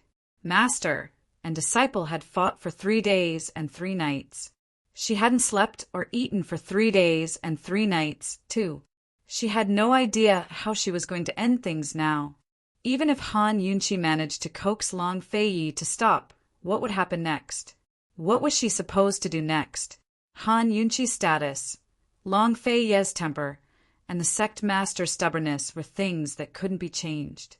Celestial Mountain and the poison sect could never coexist. Thinking up to here, Granny Yu's heart filled with sorrow and she spat out another mouthful of blood. Su Donglin suddenly cried out, "Esteemed Wang Fei's moving. Esteemed Wang Fei's eyes are moving." Granny Yu quickly looked over and saw Han Yunqi's eyelashes fluttering despite her closed eyes. Her eyeballs were moving as if she would open them at any moment. Everyone stared nervously, their breaths careful. Han Yunqi hadn't really been unconscious for the past 3 days, but had been in the poison storage space the entire time. She had already successfully broken through to rank 2. It was because of Lil Thing's recovery that she was able to break through the final shackles and ascend to the second order. Now, as long as she detects any poison that threatens her, she can directly store it into her poison storage space for her own use. Not only did she have the space, but she also had a detox system that could automatically detect poisons. Like this, no poison would be able to hurt her. It was only at rank 2 that she fully understood Lil Thing's poison beast. The white wolf wasn't Lil Thing's true form, but the Gushu. In other words, Lil Thing would only revert to its original form when it was injured or weak. The Gushu was undying, but it could be injured. The white wolf was the Gushu's transformation, undying and invulnerable. Lil Thing could actually revert to its true form at any time and escape the poison sect sinkhole, but it had been guarding the poison sect all this time, waiting for its master to return. Only when she entered the sinkhole did Lil Thing revert to its true form and sneak out of her medical pouch. If Lil Thing hadn't reverted to its true form, it would have been impossible for her to obtain the poison beast's blood. Once the blood was taken, Lil Thing's vitality would be greatly damaged and it would remain in its squirrel form. Because Lil Thing had recognized her as its master and entered her poison storage space to cultivate, she was also cultivating with Lil Thing. Once she reached rank 2, Lil Thing would be able to understand her completely. Once she reached rank 3, she would be able to communicate with Lil Thing through their hearts and minds. Bit by bit, Han Yunqi's consciousness returned. Information about the poison storage space and the poison beast gradually receded as her memories returned. She remembered her own situation and Long Fei Ye's towering rage. Long Fei Yi! Suddenly, she cried out in surprise and sat up abruptly. She was finally awake. The tearing pain from the wound in her abdomen woke her up even more. She didn't see Long Fei Yi, only Su Donglin and the others surrounding her tightly. Granny Yu's lips were pursed and her face was pale as she smiled at her. "You girl, you're finally awake." Granny Yu almost cried tears of joy, her deep eyes wet. "You." Han Yunqi was confused. "Where's Long Fei Yi?" As soon as she spoke, there was a sudden rumble as the door to the room was smashed open by a powerful force. Elder Kenzo's voice came from outside. "Han Yunqi, hurry and hand over the antidote." "Antidote? How many days have I been unconscious?" Han Yunqi hastily asked. Chapter 739. Things went like this. While the Kenzo old man and Long Fei Yi were locked in a fierce battle, a few attendants suddenly rushed down from the skies, shouting that Duanmu Yao's poison had flared up. Over the course of 3 days, rose vines had covered Duanmu Yao's entire body. Currently, the vines were beginning to bloom with flowers. Without an antidote, Duanmu Yao would die today. The sword sect master took the full brunt of Long Fei's sword chi before turning to head for Abstinence Hall. His sword chi burst opened the door to the room. Long Fei, you wouldn't allow him to disturb Han Yunqi any longer. He immediately chased after him. But Long Fei Yi kept the Kenzo old man busy. All he could do was keep fighting, but he was impatient. If Yao Yao died, there would be no trace of that woman left in this world. He wouldn't allow it. Because he was distracted, the Kenzo old man was defeated again and again. Soon, Long Fei Yi had the upper hand. Song Chiozi watched from the sidelines, both shocked and delighted by Long Fei Ye's internal energy. Long Fei Yi was already injured and wouldn't last long as Li Kenshin lost. No one on Celestial Mountain would be able to stop him. 3 days! Duanmu Yao's poison must have flared up. Granny, you replied hastily. Han Yunqi could coax Long Fei Yi, but Duanmu Yao's death was enough to force the sect leader to yield. This was a perfect chance. Han Yunqi, this is a chance to reconcile. Hurry and persuade them to stop fighting. Granny, you pressed down on Han Yunqi's hand in agitation. Han Yunqi wasn't in a rush, but shook off Granny Yu's hand. Reconcile? On what basis? She and Lil Thing were hurt so badly, but now they wanted to reconcile because of Duanmu Yao? On what basis? Don't you know that Song Chozi has been waiting for this day? If they keep fighting, Celestial Mountain will be destroyed. Granny Yu raged. What does Celestial Mountain's destruction have to do with the remnants of my poison sect? Han Yunqi coldly asked. You. Granny Yu was so angry that her blood rushed to her head. She hurriedly turned her head away and couldn't help but spit out a mouthful of blood. You. Han Yunqi didn't know what had happened to Granny Yu, but Su Donglin calmly said, Esteemed Wang Fei, Granny Yu used her true qi to heal you. It was only now that Han Yunqi understood why her injuries were so severe, but she did not feel like her vitality had been damaged. So it was because Granny Yu had saved her. However, even if Granny Yu saved her, it could not quell the anger in her heart, nor could it forgive Tian Shan Kenzo for his crimes. Coldly, she said, If you're saving me for the sake of reconciliation, there's no need for that. I'll return your true energy to you. Granny Yu shook her head repeatedly. Han Yunqi, the destruction of Sky Mountain has nothing to do with you, but the destruction of Sky Mountain means the destruction of Long Fei Yi. Han Yunqi was about to retort when Granny Yu added coldly, Han Yunqi, have you thought about the consequences once word of your poison sect identity gets out of the mountain? How much trouble will Long Fei Yi face then? Moreover, once both master and disciple are injured and Song Chuzi takes control of Sky Mountain, will the two of you still be able to leave?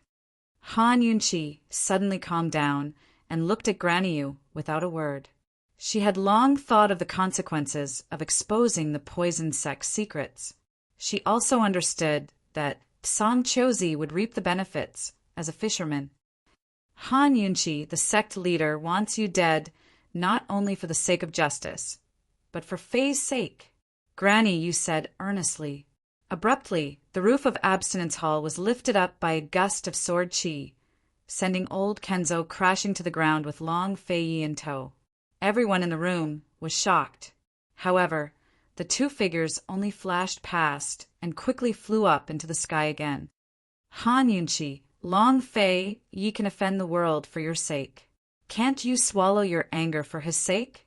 Han Yunqi, you're someone who knows when to advance and retreat.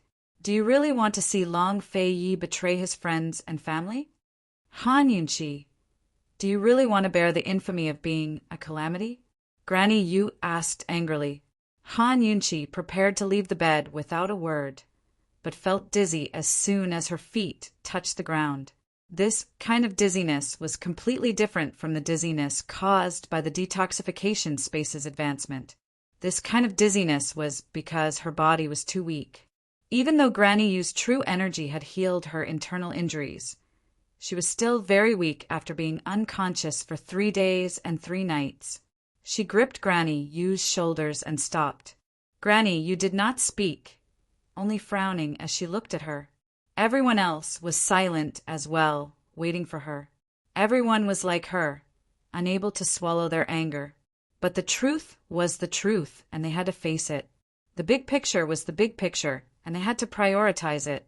In one's life, there were always too many concerns and fetters. How many people could truly live their lives as they pleased, and repay their debts of gratitude and revenge as they pleased? Han Yunqi was such a free and easy woman. Would she be able to do as she pleased? She paused for a moment, then asked with a cold smile, Granny Yu, do you know what justice is? Looking at Han Yunqi's scrutinizing gaze and recalling the events of 3 days ago, Granny Yu did not know how to answer. All fights, all injuries, all killings are unjust. All fights over victory and defeat are unjust. But winning is justice. Only by winning can one have the capital to uphold true justice, to carry out true justice. All justice is trampled on injustice. Han Yunqi replied word by word. Granny Yu, I'm not going there to reconcile. That's because Li Kenshin has already lost. Also, Long Fei, you will not offend anyone in the world. That's because one day he will conquer Cloud Realm and everyone in the world. Even if everyone betrays him, I will still accompany him." Han Yunqi finished speaking, then resolutely let go and strode away. Her back was very thin, but it was straight and tough as if it would never fall. Granny Yu watched in a daze until Han Yunqi's figure disappeared through the door. She had seen countless people in her life.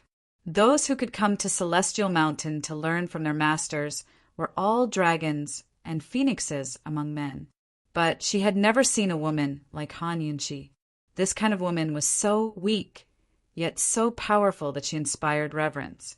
This kind of woman came from the secular world, yet she was far above it. This kind of woman was unattainable. As soon as Han Yunqi stepped out, she saw Long Fei and Li Kenshin fighting in the air. On the side, several attendants from the Celestial Peak were shouting nonstop, reporting Duanmu Yao's situation to Li Kenshin. Duanmu Yao was currently in the Celestial Peak, living a life worse than death. Once the rose vines bloomed, all the vines would begin to bind the body. That kind of pain wasn't something an ordinary person could endure. "Li Kenshin, I can give you the antidote," Han Yunqi shouted. Long Fei Yi immediately withdrew his hand and turned to fly over from Han Yunqi. Kenshin immediately sheathed his sword and chased after him. Long Fei Yi landed and hugged Han Yunqi, wanting nothing more than to hold her in his arms. But in the end he held himself back. He examined her from head to toe. "Where does it hurt? Where does it hurt? Tell me." Han Yunqi was actually very uncomfortable. Her entire body was in pain, but no matter how uncomfortable it was, it couldn't compare to the pain in her heart. "I'm fine." She looked at Long Fei Yi and wanted to cry, but still managed to smile. "I'm awake, so I won't die. It's fine." Long Fei Yi didn't believe her and took her hand to check her pulse. At this moment, Granny Yu walked out. "Her internal injuries are all healed. Fei, the debt between you and your master can be settled later. We can't let certain people get away with it." Seeing Granny Yu's complexion and Han Yunqi's steady pulse, Long Fei Yi knew what was going on. "But so what?" Coldly he asked Granny Yu. "What did you promise your lordship back then? Did Han Yunqi take half a step out of the abstinence hall? Since she'd promised, she had to do it. So what if Han Yunqi's identity as a descendant of the poison sect was exposed? Granny, you should at least wait for him to come out before she could distinguish right from wrong, right from wrong."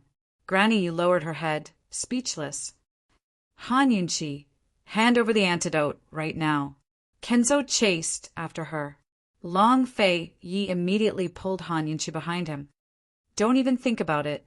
Duanmu Yao deserves to die even more." Kenzo was so anxious that his face had turned white. He ignored Long Fei Yi and said coldly, "Han Yunqi, what will it take for you to hand over the antidote?" Hearing this, Granny Yu sighed inwardly. Han Yunqi was right. Li Kenshin had already lost. Han Yunqi was about to reply when she caught sight of Long Fei Yi's back covered in red blood. She backed away in shock, only to suck in a cold breath as she fell into a daze. Long Fei Yi's pure white robes had long been stained red with blood. Just what happened to his back? Han Yunqi covered her mouth with one hand and carefully touched his back with the other. Long Fei Yi immediately moved away.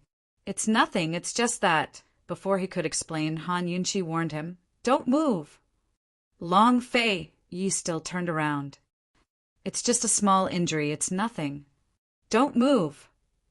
Han Yunqi was very fierce. She didn't know where she got the strength from, but she turned Long Fei Yi's body. Long Fei Yi lowered his eyes, not daring to move anymore. Kenzo was anxious. "Han Yunqi, what will it take for you to hand over the antidote? Yao Yao can't hold on much longer. Hurry and tell me." "Shut up," Han Yunqi angrily rebuked. Kenzo was slightly startled, but he couldn't be bothered to argue with her. "This sovereign will agree to whatever conditions you want. Let's get the antidote first. Yao, if you say any more nonsense, this Princess Consort will guarantee that even the gods won't be able to save her. If you don't believe me, you can try. Han Yunqi glared at Kenzo. Kenzo swallowed the words that were about to come out of his mouth and didn't dare to say anything else. The entire place was silent.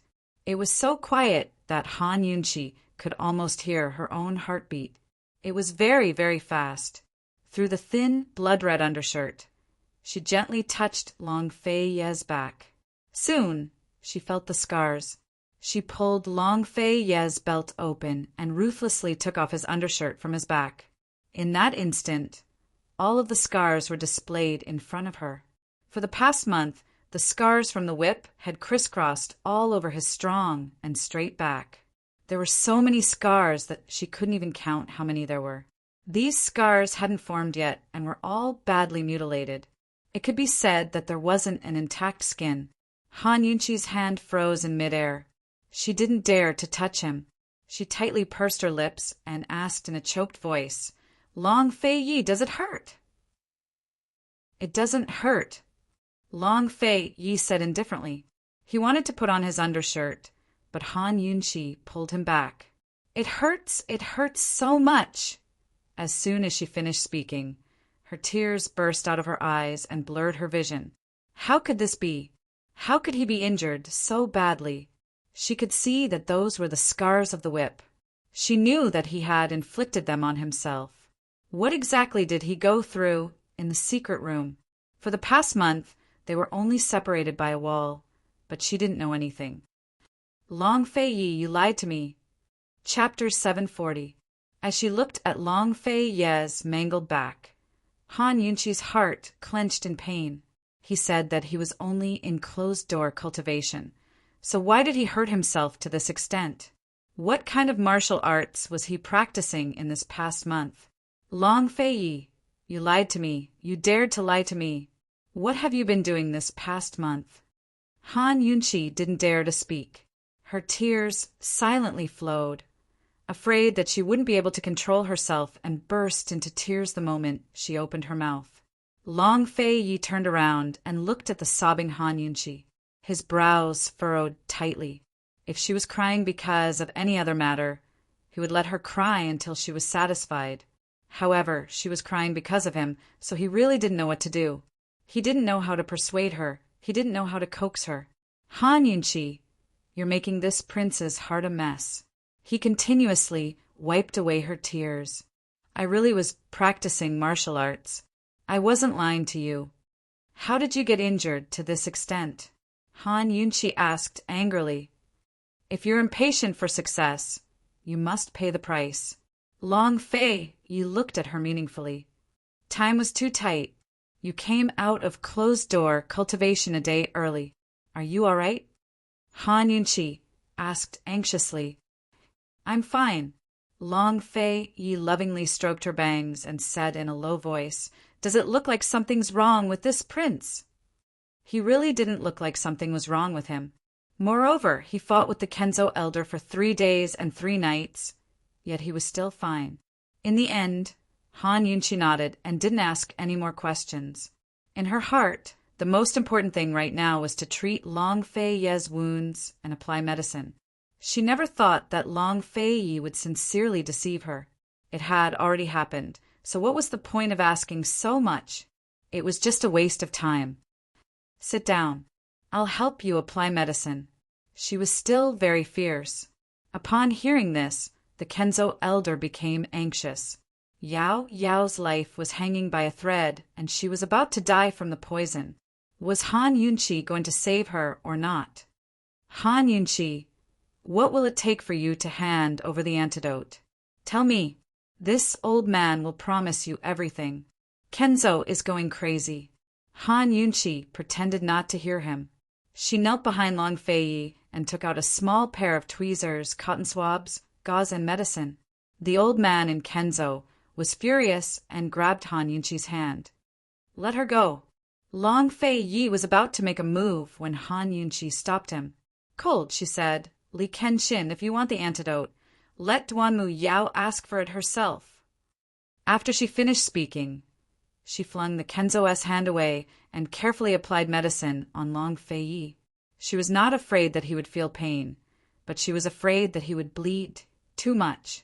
Every movement was very careful and slow. In her eyes, nothing was more important than Long Fei's injury. At this time, Kenzo no longer cared about anything and hurriedly ordered someone to bring Duanmu Yao over.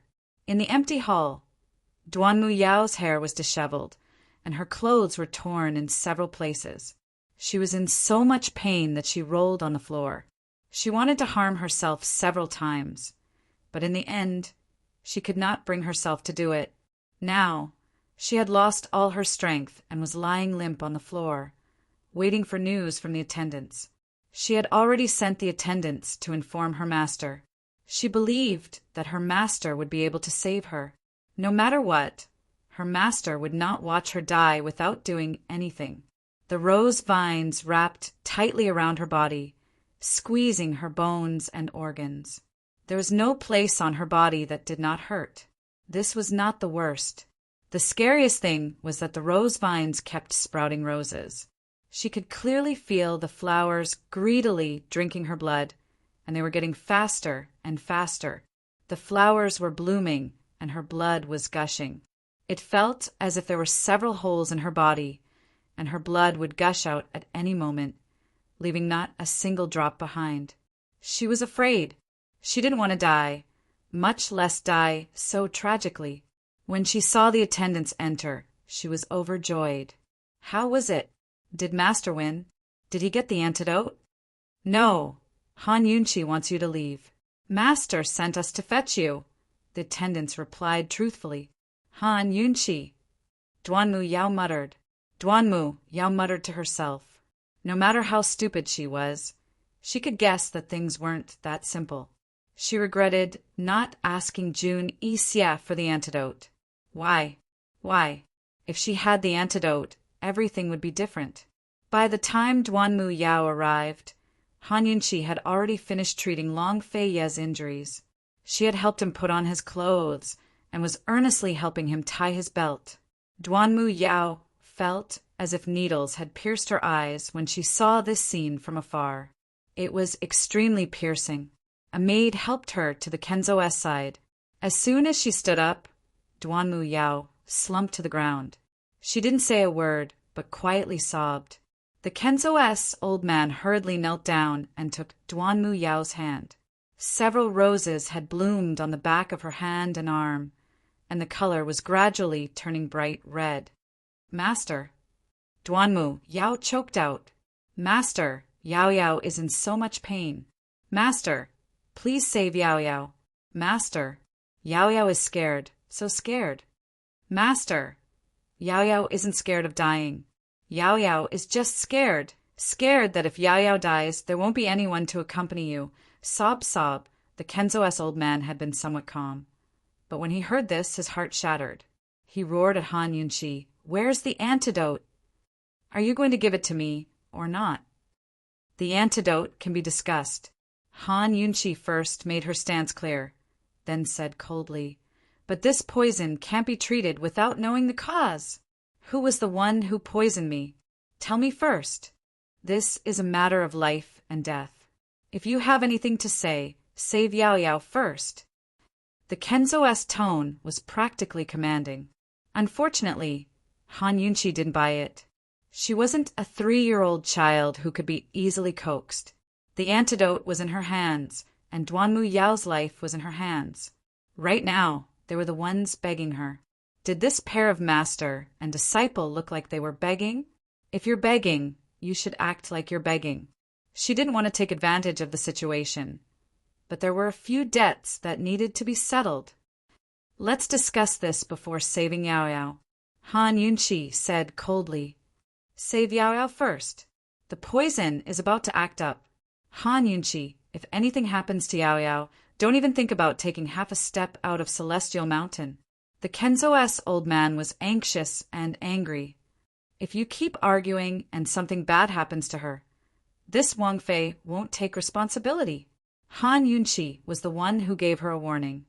You The Kenzo's eyes were filled with murderous intent. No one had ever dared to disobey him to this extent. Han Yunshi was definitely the first. Despite the Kenzo's glare, Han Yunshi crossed her arms and stood there calmly. Long Fei Yi stood behind her, his face as cold as ice, his hand still gripping his sword. The Kenzo's old man glanced at him. He knew that he had no choice but to take a step back.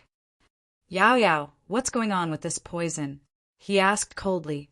How could Duanmu Yao be willing to admit it? She curled up into a ball and sobbed. The more she sobbed, the louder her sobs became. That pitiful appearance made people who didn't know better think that she was being bullied. Suddenly, blood spurted out from the rose on the back of her hand. That was the first rose to bloom. Ah, Duanmu Yao was frightened. Shifu, save me. Shifu. Sob, sob. She grabbed the Kenzo's leg. The Kenzo's old man lost all patience and kicked her away, roaring, Who poisoned you? You're still not going to tell me? I poisoned you. Sob, sob. I poisoned you with the rose vine. Shifu, save me. Yao Yao doesn't want to die. Sob, sob. Shifu, save Yao Yao. Duanmu Yao wailed. She was truly afraid. She admitted it. Where's the antidote? The Kenzo's old man asked Han Yunshi angrily. Han Yunshi ignored him and asked coldly, In the past month, poison has appeared in Celestial Mountain. The disciples of the Hidden Sword and Scripture Pavilions were poisoned for no reason. What's going on? It's me. It's me. It's all me. Sob, sob. Duanmu Yao had no choice but to admit it. Afterwards, she hugged the Kenzo's leg and begged with all her might, Shifu, I'm begging you, save Yao Yao. Her two crimes had been exposed, harming both others and herself. The Kenzo's master had lost all face. Many onlookers had gathered around them and were already in an uproar, especially the disciples of the Hidden Sword and Scripture Pavilions. All of them were seething with rage. Song Chiozi had already been surrounded by the two elders of the Hidden Sword and Scripture Pavilions as the three of them began to argue. At this moment, Duanmu Yao's rose on her other hand was spitting out blood as well. The back of her hand had split open. Ah, Shifu! She shrieked, sobbing incessantly. Shifu, save me! Save me! Where it's possible to let people off, one should spare them. Han Yunshi, are you satisfied? The Kenzo's entire being had turned sinister and malicious. Not satisfied, Han Yunshi got straight to the point. Duanmu Yao, did you kidnap Grand Concubine Yi on your own, or? Before she could finish, blood sprayed from Duanmu Yao's shoulder. Startled, Duanmu Yao cried out, There's Song Chiozi too! He and I did it together. At her words, all the chatter around them stopped. Song Chiozi and the two depositories elders stopped arguing as well. Everyone looked over. What did Duanmu Yao say just then? Duanmu Yao threw herself at Han Yunshi's feet, wailing incessantly. Han Yunshi, I'm begging you, give me the antidote. Song Chiozi and I did it together. Everything that happened this month was planned by Song Chiozi and I.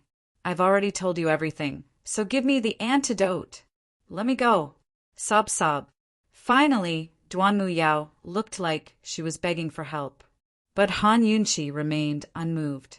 She allowed her to beg with snot and tears streaming down her face as she looked down on her lofty self. By now, Elder Kenzo had stopped looking at Duanmu Yao and was looking cold at Han Yunshi, his brows twitching with rage. The disciple he doted on for so many years had been humiliated to this extent by Han Yunshi. He'd worked so hard to maintain peace and suppress the truth, but Han Yunshi had exposed everything in front of everyone. Killing intent flashed from his eyes. If he'd been forced to kill her before, now he really wanted to kill her. Han Yunshi, you're simply... Granny Yu was about to coax her when Long Fei Yi thrust his sword in front of her face. Granny Yu was about to lose her mind. She never expected Han Yunshi to incite conflict instead of making peace. This woman is nothing but a source of calamity. Han Yunshi, This senior will ask you one last time. Will you give me the antidote or not? Elder Kenzo asked word by word. He'd already reached his bottom line. Li Kenshin, I'll only ask you once. Should we save someone like this? Han Yunchi retorted cold. Chapter 741. Han Yunchi was openly challenging the Kenzo elder's bottom line. If Duanmu Yao really died, then the Kenzo elder and Long Fei, you would have to fight out. On the sidelines, Song Chozi had no time to worry about second and third elders' accusations or his ruined reputation. All he wanted was for Duanmu Yao to die as soon as possible. Once Duanmu Yao died, Celestial Mountain's internal strife would come to an end, and he'd win. The old Kenzo elder was so angry that veins popped out on his forehead. He glared at Han Yunchi with killing intent. Han Yunchi! Granny Yu roared angrily as she swatted away Long Fei Ye's sword. But soon enough, Long Fei Ye's blade was pressed against her throat, making it impossible for her to move or speak. Han Yunchi was still fearless. She looked around at the crowd and asked loudly, "Tell me, should we save her?" Silence fell over the crowd. No one dared to say no, but no one wanted to say yes either. No one expected Duanmu Yao's fairy-like beauty to be such a venomous snake and scorpion.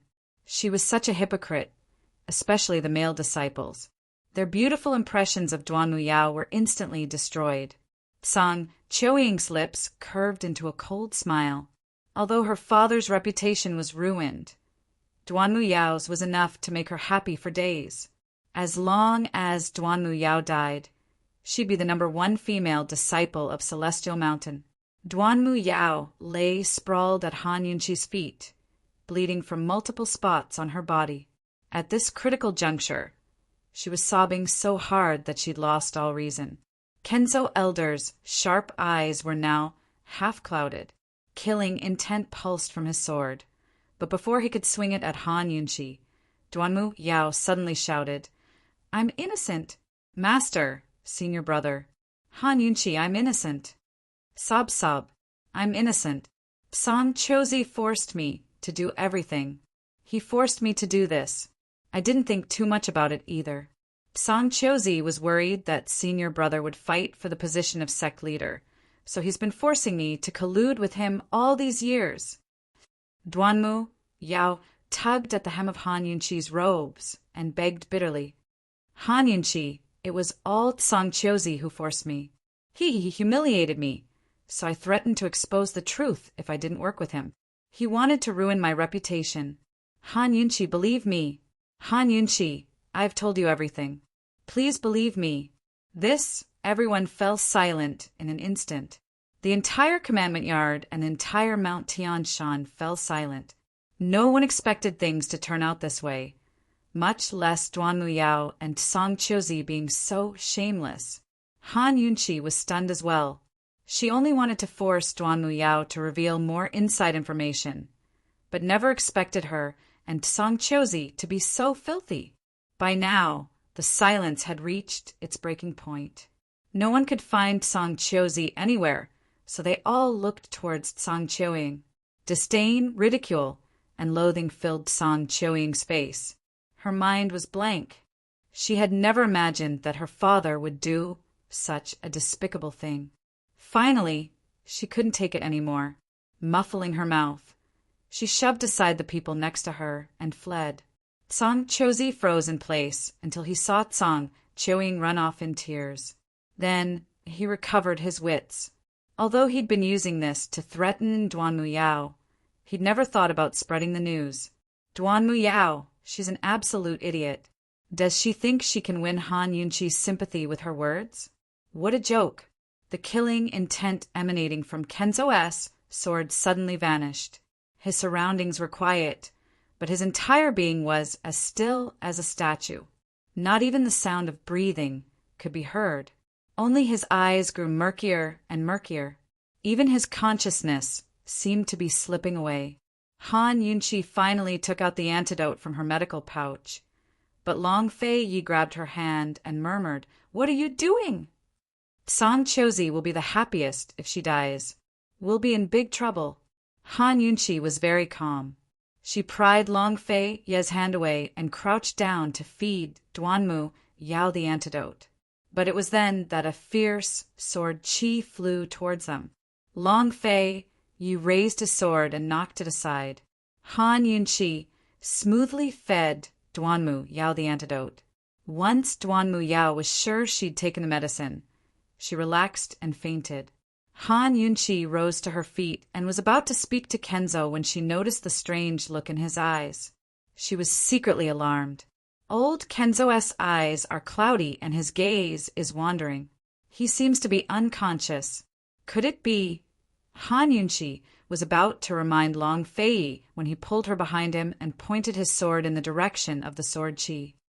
Song Chosi, what's wrong? Are you too ashamed to show your face? He asked cold. Song Chosi leapt out from behind a large boulder and roared. That evil disciple, Duanmu Yao. It's one thing for her to commit all sorts of evil deeds, but she's failed to live up to old man's expectations. Now she has the gall to slander the old man. The old man swears he won't rest until he kills her. What a high-sounding reason. Everyone present was smart. They only needed to think carefully to figure out what was going on. Neither of these two had threatened the other, but they were clearly colluding with each other without any sense of shame. Duanmu Yao relied on the sect leader's doting love to make Song Chosi yield to her. If she hadn't sought death herself, how could Song Chosi threaten her? On the other hand, if Song Chosi was upright, why would he fear crooked shadows? Why did Duanmu Yao have to slander him instead of anyone else? That was a consensual affair. Martial Uncle Tsang. You're quite lucky with women. Ha ha ha. One of the bolder men in the crowd spoke up. The silent crowd erupted into laughter. Song Chosi's face alternated between white and red as he raged. Long Fei Yi, get out of the way. Otherwise, the old man will kill you too. But he'd hardly spoken when Kenzo suddenly picked up Duanmu Yao and flew towards the peak of Celestial Mountain. Sect leader, I won't accept this until we get to the bottom of this. Song Chosi immediately chased after him. Long Fei Yi, Li Kenshin seems to have fallen ill. Han Yunchi murmured. Long Fei, you picked her up and followed closely behind. By the time they arrived, Kenzo had already brought Duanmu Yao into the 9th floor of the palace. Song Chosi forced the guards away and was about to break through the door when Long Fei Yi stabbed him with his sword, narrowly missing his hand. Song Chosi immediately backed away while Long Fei Yi stood in front of the door. You dare to barge into the 9th floor of the palace? Are you planning to rebel? Song Chosi really did harbor thoughts of rebellion. He'd already contacted the heretical sword sect's people, but Li Kenshin and Long Fei Yi hadn't fought each other like he'd expected. Instead, he'd failed to reap the benefits of the fisherman's quarrel. He had no choice but to weigh the pros and cons. Under these circumstances, he didn't have a 100% chance of winning if he lured the heretical sword sect's people here. Winning was the best outcome. But if he lost, he'd not only be infamy, but be banished from Tianshan Kenzo forever. It'd be hard for him to gain a foothold in the Wuling world. But if he didn't rebel now, he'd have even fewer chances in the future. Now that Duanmu Yao had exposed everything, it'd be hard for him to continue mingling around. While Song Chosi hesitated, Long Fei Yi said, Song Chosi, you don't need to be in such a rush to rebel. Our debts haven't been settled yet. Song Chosi immediately backed away. Long Fei Yi, if you have the guts, how about we meet at the ranking matches? Long Fei Yi didn't want to agree, but Han Yunchi grabbed his hand and murmured, You need to rest. Long Fei Yi and old Kenzo had already fought for 3 days and 3 nights, so their energy was limited. Moreover, old Kenzo's condition was unclear. What if something else happened while Long Fei Yi and Song Chosi were fighting? Fine, just wait for your death. Long Fei Yi said. Song Chosi's heart finally settled. Although the ranking matches were starting tomorrow, he still had half a day and one night to prepare. Although Long Fei Ye's internal energy was beyond his expectations, he was certain that Long Fei Ye must have suffered internal injuries after coming out of closed-door cultivation early. He and Li Kenshin had fought for 3 days and 3 nights, so he probably wouldn't last much longer. If he killed Long Fei Yi at the ranking matches, it would be perfectly justifiable, and he wouldn't have to take any responsibility. Moreover, he could show off his true strength to the Celestial Mountain disciples. Once Long Fei Yi died, Li Kenshin would have no one left to save. Then he could slowly settle accounts with Duanmu Yao and make her pay him back for his reputation. Don't run off the mountain then. Song Chiozi gave a cold snort before turning to leave. As soon as he left, Granny Yu emerged from her hiding place. She only had 10% of her true qi left, so she'd forced herself to chase after Long Fei Yi to the peak. She'd seen Han Yunqi coax Long Fei Yi just then. Han Yunqi. Granny Yu sighed. This old woman thanks you for putting Celestial Mountain's interests first. Granny Yu, Celestial Mountain's interests have nothing to do with me anymore. Han Yunqi said mildly, I only wanted to tell the truth and clear my name of wrongdoings.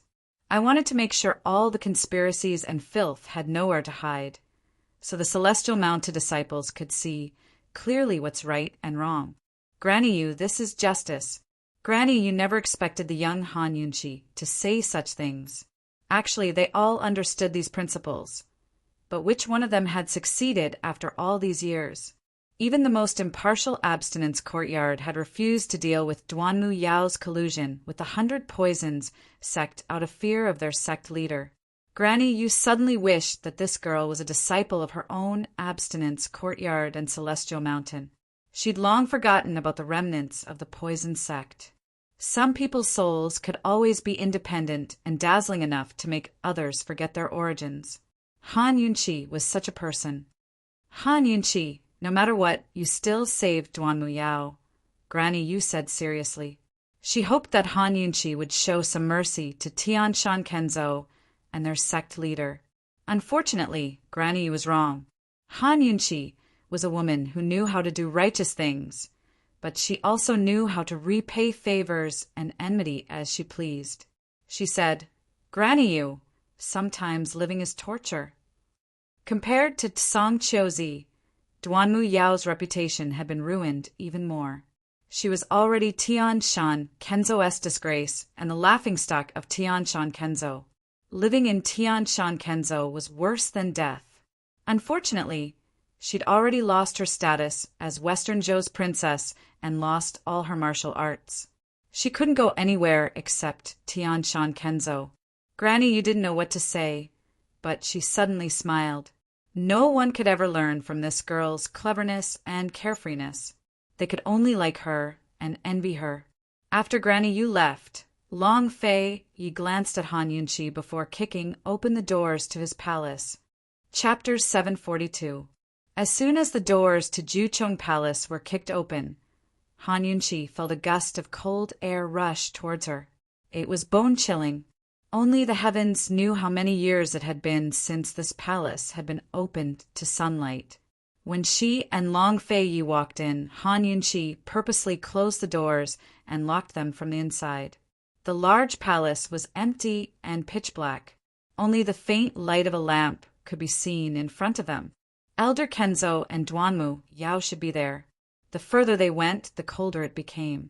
She couldn't imagine how Elder Kenzo had managed to survive by locking himself in here when he had a relapse. A detestable person must have a pitiful side, and a pitiful person must also have a detestable side. Han Yunqi had never seen Elder Kenzo's condition when he had a relapse. She had never imagined that such a handsome and dignified old man would end up in such a sorry state. Even though she hated him from the bottom of her heart, Han Yunqi couldn't help but feel her heart clench. The tall and proud sword sect elder, the high and mighty sword sect elder, the supreme master of the martial arts world, the grand master of a generation, was actually curled up into a ball, in such a sorry state that he looked like a dog on its last legs. He was crouched in a corner with his hands hugging his knees. He was clearly in his 60s, but he looked like a lost child who didn't know what to do. His gaze was empty and unfocused. He was muttering to himself, but it was hard to hear what he was saying. Duanmu Yao was lying nearby, still unconscious.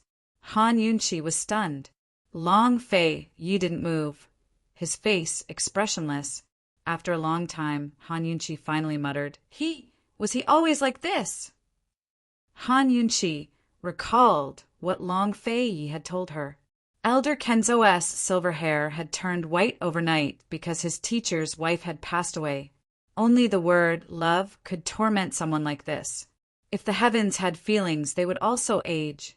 For a long time, Long Fei Yi did not answer her, as if he did not hear her. Is he always like this when he has an attack? Han Yunqi asked again, but Long Fei Yi did not answer. Han Yunqi turned to look at him and saw him looking down. He did not look at the old man in Kenzo. Was it because she was too upset that she didn't want to see it? In the end, he was still his master. In the end, he was still a master who was as loyal as a father. In these years, only he could understand the heavy burden of the East Qin imperial family. It wasn't like this before. This time it hurt the most, right? Long Fei finally spoke up. Suddenly, the Kenzo elder looked up. His eyes were bloodshot and his expression was crazed. He looked at Han Yunqi and Long Fei Yi, then at Duanmu Yao. I couldn't save her. I couldn't save her. I deserve to die. It's all my fault. I couldn't save her. As he spoke, tears began to roll down his cheeks. Let's go. Long Fei Yi turned away, refusing to look at anything. Han Yunqi was still in a daze. She knew that the she Kenshin was referring to wasn't Duanmu Yao, but Long Fei Ye's master's wife. Let's go. Long Fei Yi pulled Han Yunqi away. He didn't want to see it, but he didn't seem to want Han Yunqi to see it either. Did this count as protecting the old man in Kenzo's last shred of dignity? Han Yunqi knew that Long Fei Yi still felt pity for his master despite his rage. Wasn't she the same? No matter how much she hated him or how unwilling she was, she had to admit that Li Kenshin had killed her out of Long Fei Ye's consideration. If word got out that she was a descendant of the poison sect, Long Fei Yi would be in big trouble. Han Yunqi was about to leave when Kenzo suddenly struck out with his palm. A formless, colorless energy flowed out of his palm and into Duanmu Yao's dantian. This is... Han Yunqi couldn't ignore it. Internal energy. Long Fei Yi immediately rushed over and grabbed Kenzo's hand. You've really gone mad. This energy was none other than Kenzo's internal energy. The true qi that Granny Yu had given Han Yunqi could be slowly recovered through cultivation. But if it was internal energy, then it was gone forever. True qi was used to protect the body, while internal energy was the foundation of martial arts. Kenzo's martial arts skills were so high, and his internal energy was so strong that he was willing to waste it on Duanmu Yao. He really was crazy. Let go. Kenzo slapped Long Fei Ye's hand away like a madman. I have to save her, I have to. Anyone who gets in my way will die. She's Duanmu Yao, not Luo Qingling. Long Fei Yi roared. Unfortunately, Kenzo didn't stop there. He sent a vicious palm strike at Long Fei Yi. Long Fei Yi could only back away and draw his sword. Time was of the essence, and the ranking matches were tomorrow.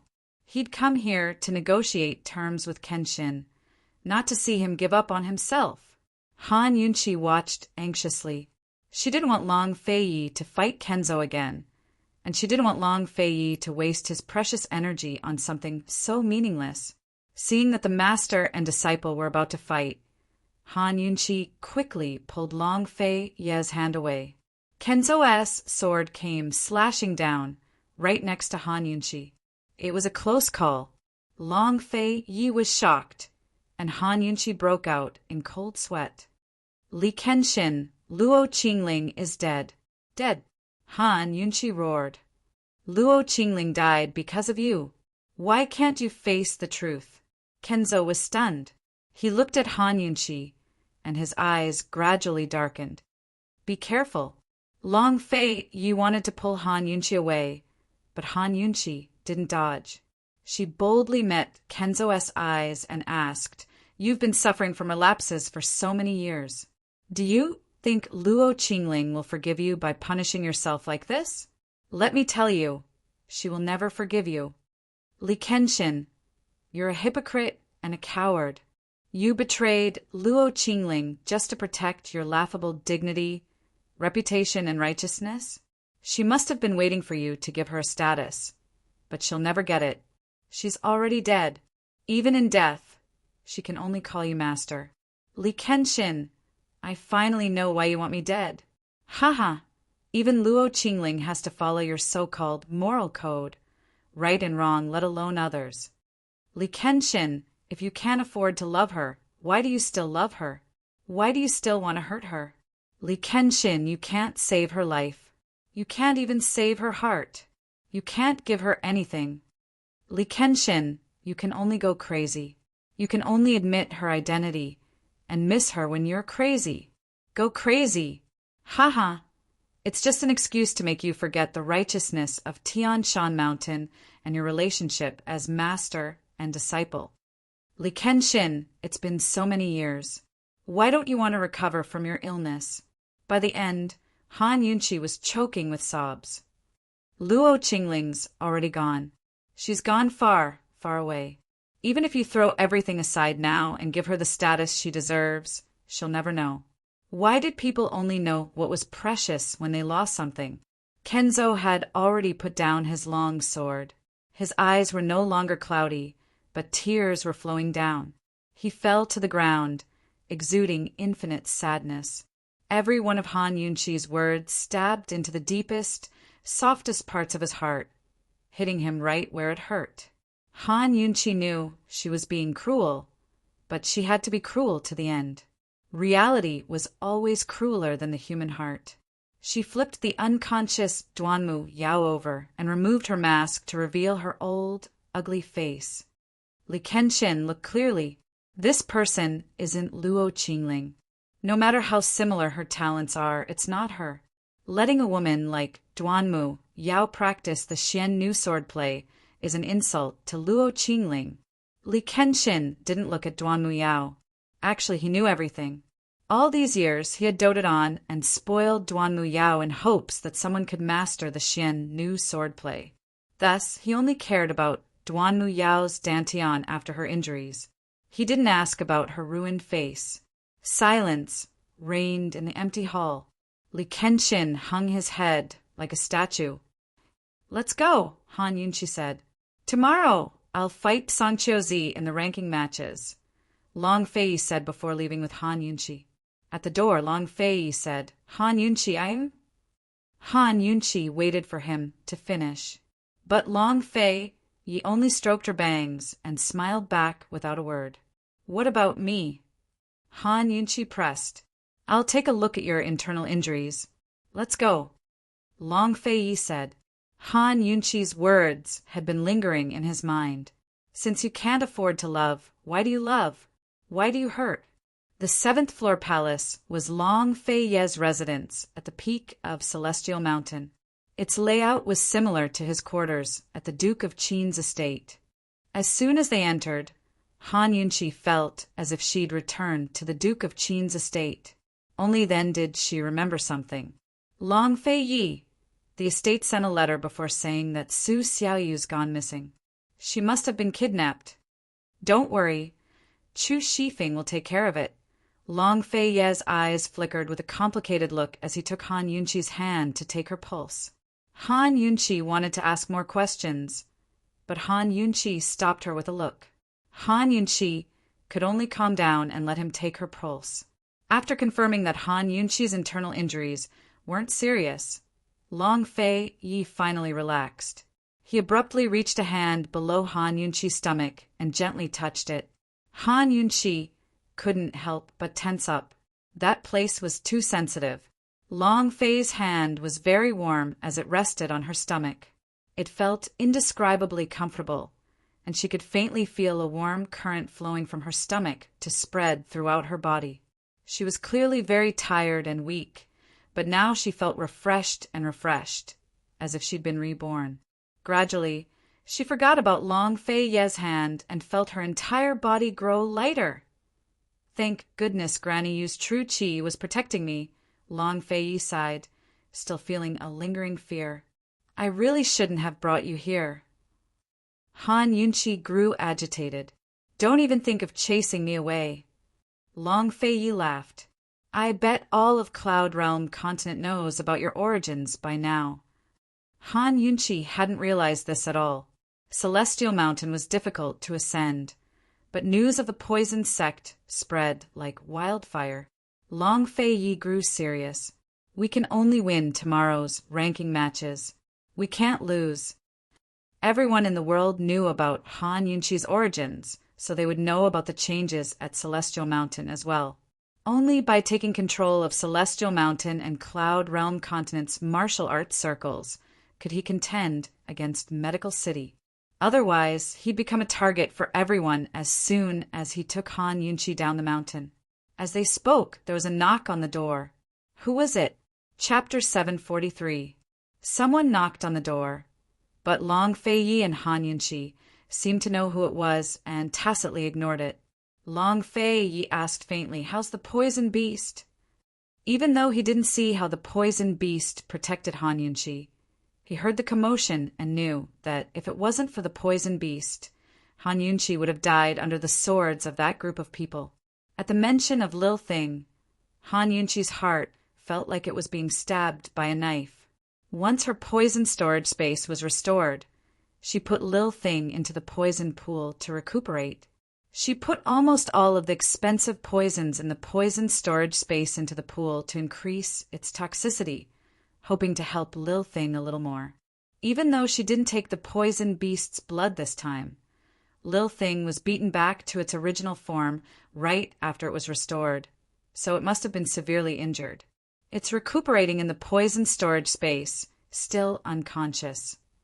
Han Yunqi said solemnly. Long Fei Yi was silent, not saying a word. You're not allowed to throw it around again. Han Yunqi said seriously. Ever since he lost the bet, Long Fei Yi hadn't thrown Lil Thing around again. He lowered his head a little embarrassed. I haven't thrown it around in a long time. Then you're not allowed to bully it, look down on it, dislike it, be fierce to it. Han Yunqi glared at Long Fei Yi, very serious. Long Fei Yi avoided her eyes. Seeing his attitude, Han Yunqi was angry. What did this guy mean? Did he dare to dislike Lil Thing? Han Yunqi was about to explode in anger, but Long Fei Yi said, I will treat it well. Long Fei Yi said it awkwardly, but if he could say such words, it was enough to show that he really would treat Lil Thing well. That's more like it. Han Yunqi was finally satisfied. Han Yunqi hadn't realized how big of a benefit she had given the little thing. Long Fei Yi had said these words twice. The first time, he had said it to Han Yunqi in his heart. This prince will treat her well. The second time he had said it to Lil Thing. It was a pity that the little thing was unconscious. Otherwise, it would definitely be jumping around in excitement. After all, it could understand human language now. The knocking on the door finally stopped as a low, hoarse voice spoke up. Fei, let's talk about tomorrow's ranking matches. The person who came was none other than Kenzo's old man, Kenshin. Long Fei Yi glanced at Han Yunqi and finally went to open the door. If Kenshin Li did not come, Han Yunqi's words would have been in vain.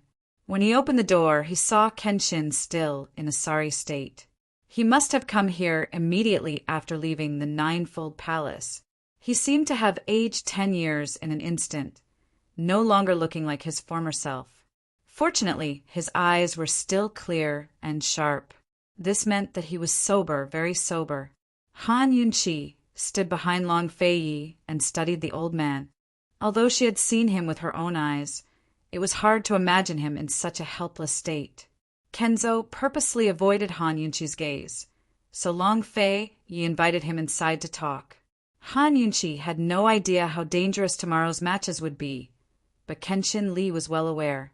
After 3 days and 3 nights of fierce fighting, they were finally able to sit down together. They were both smart people and didn't need to talk about reconciliation. Both of them understood the severity of the situation. Just how confident are you in tomorrow's matches? Kenzo, Li got straight to the point. If Long Fei Yi hadn't come out of closed-door cultivation early, he wouldn't have asked this question. If Long Fei Yi had full control over the lustbite energy, then dealing with Song Chozi would be a piece of cake.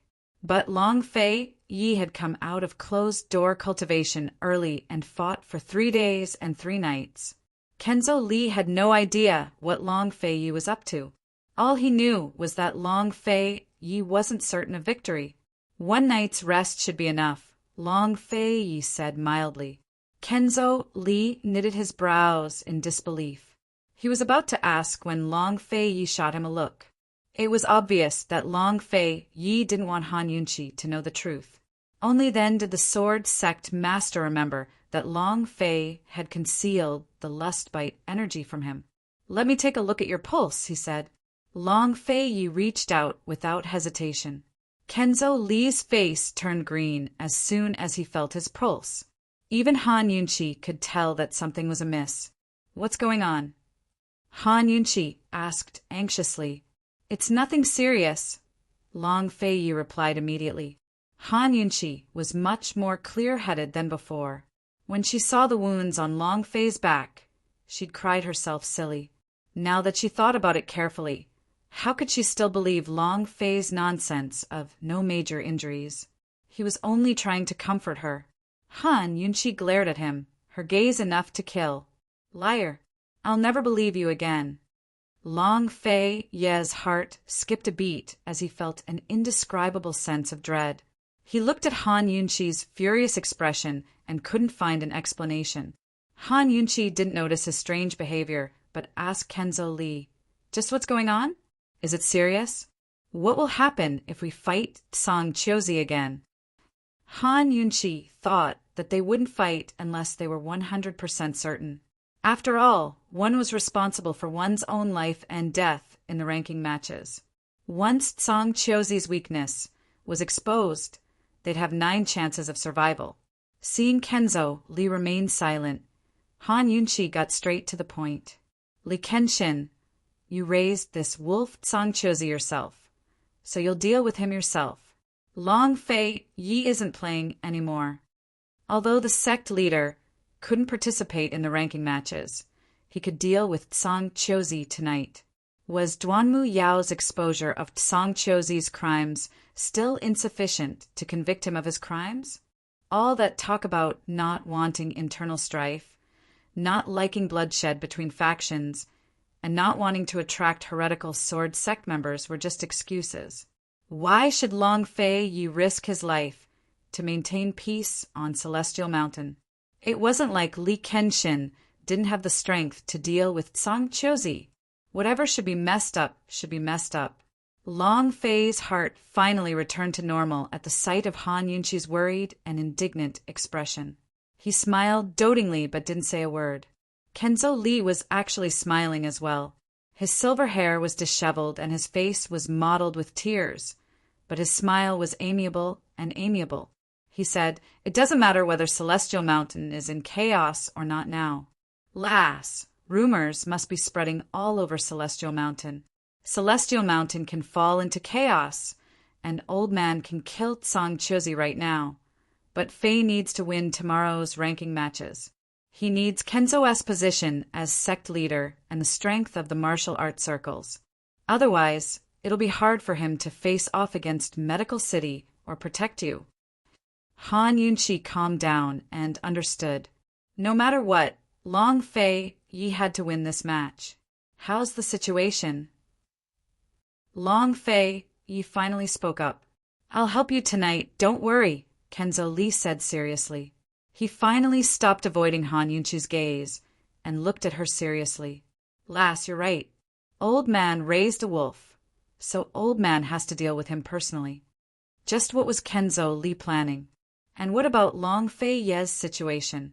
Han Yunqi still didn't understand. She wanted to ask Long Fei Yi, but she was afraid that Long Fei Yi wouldn't tell her the truth. She could only wait for Kenzo Lee to arrive tonight.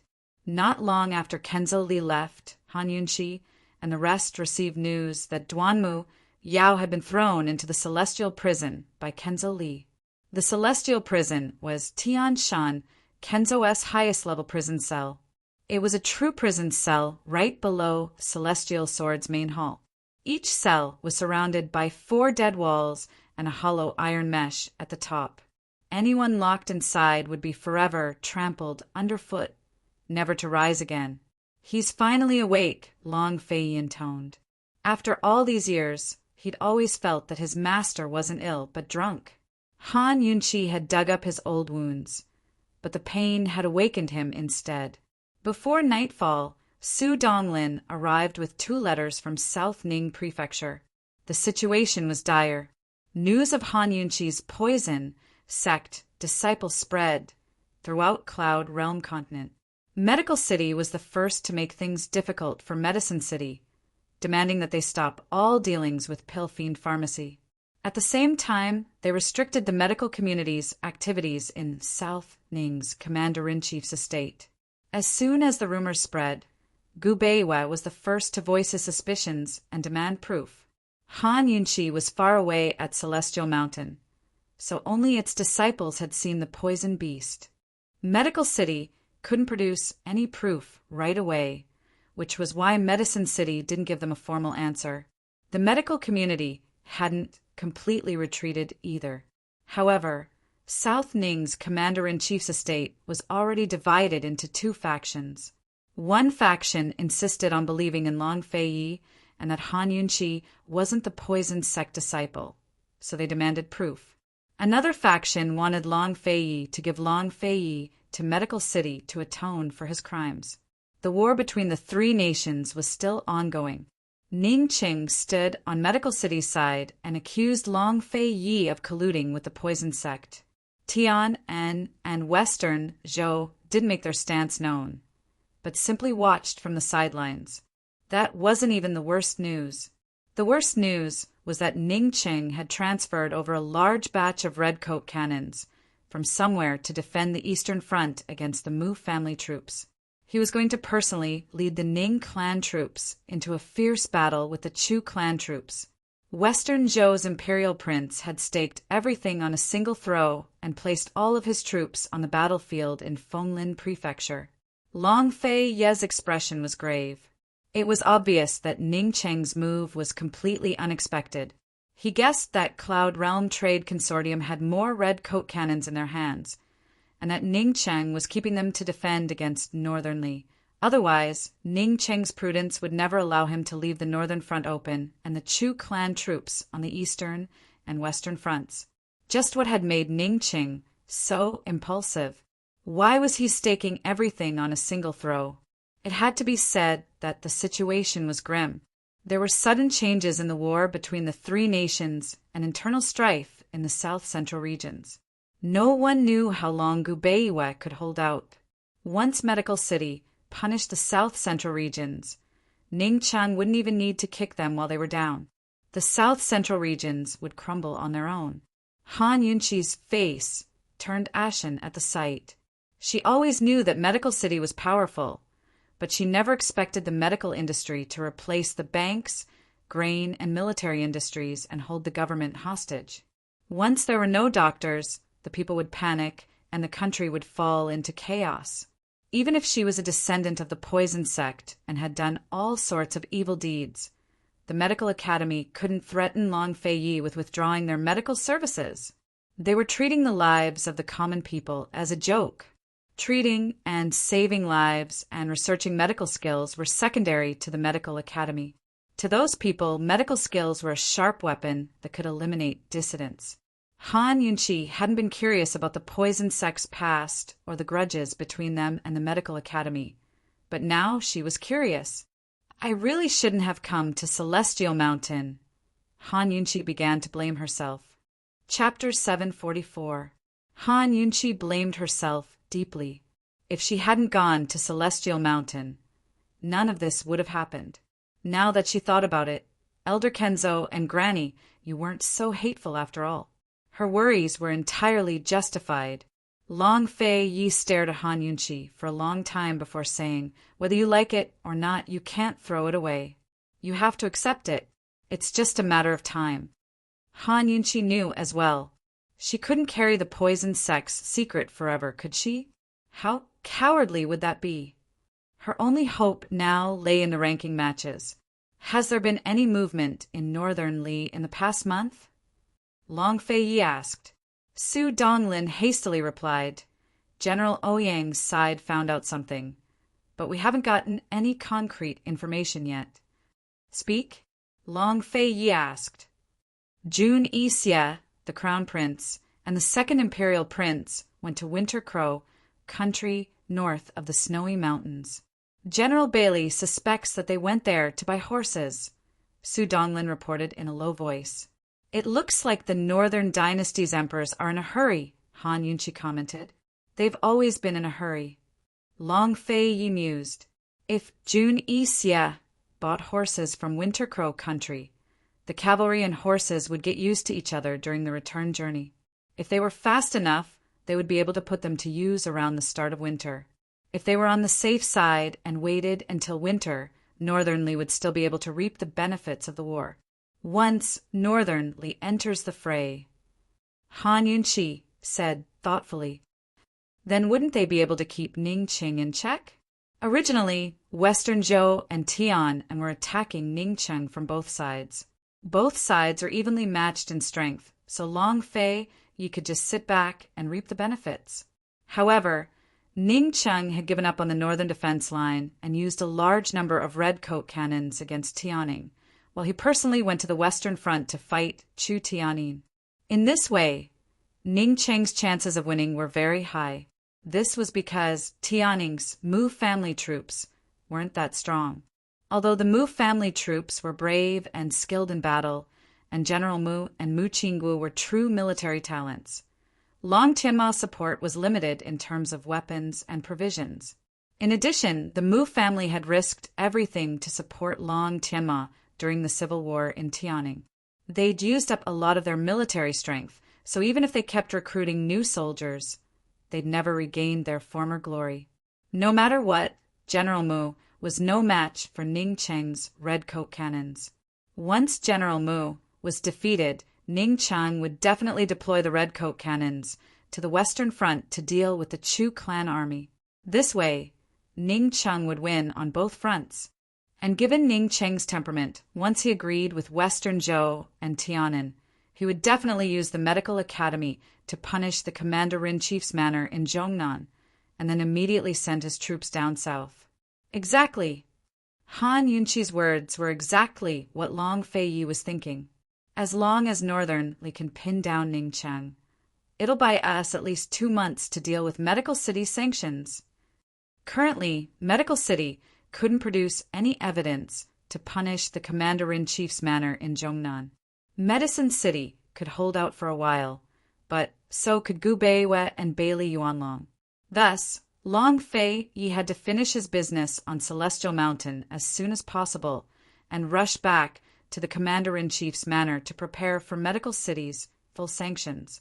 Nothing could compare to Heaven's plans. What was lost at the swings, it was gained at the roundabouts.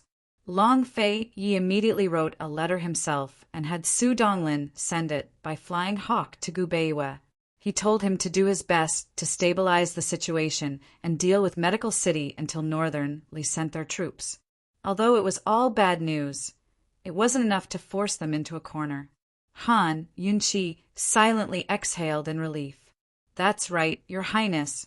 Su Xiaoyu disappeared without a trace. We haven't found any clues yet, Su Donglin said anxiously. Han Yunqi had long told Long Fei Yi about this. I know, Long Fei Yi intoned. Tell Chu Shifeng to contact Chu Tianning's side and search for her together. They kidnapped her, but didn't come to extort her. What's the secret behind this? Han Yunqi asked. Perhaps it's an old grudge. Or perhaps it's not the right time for extortion yet.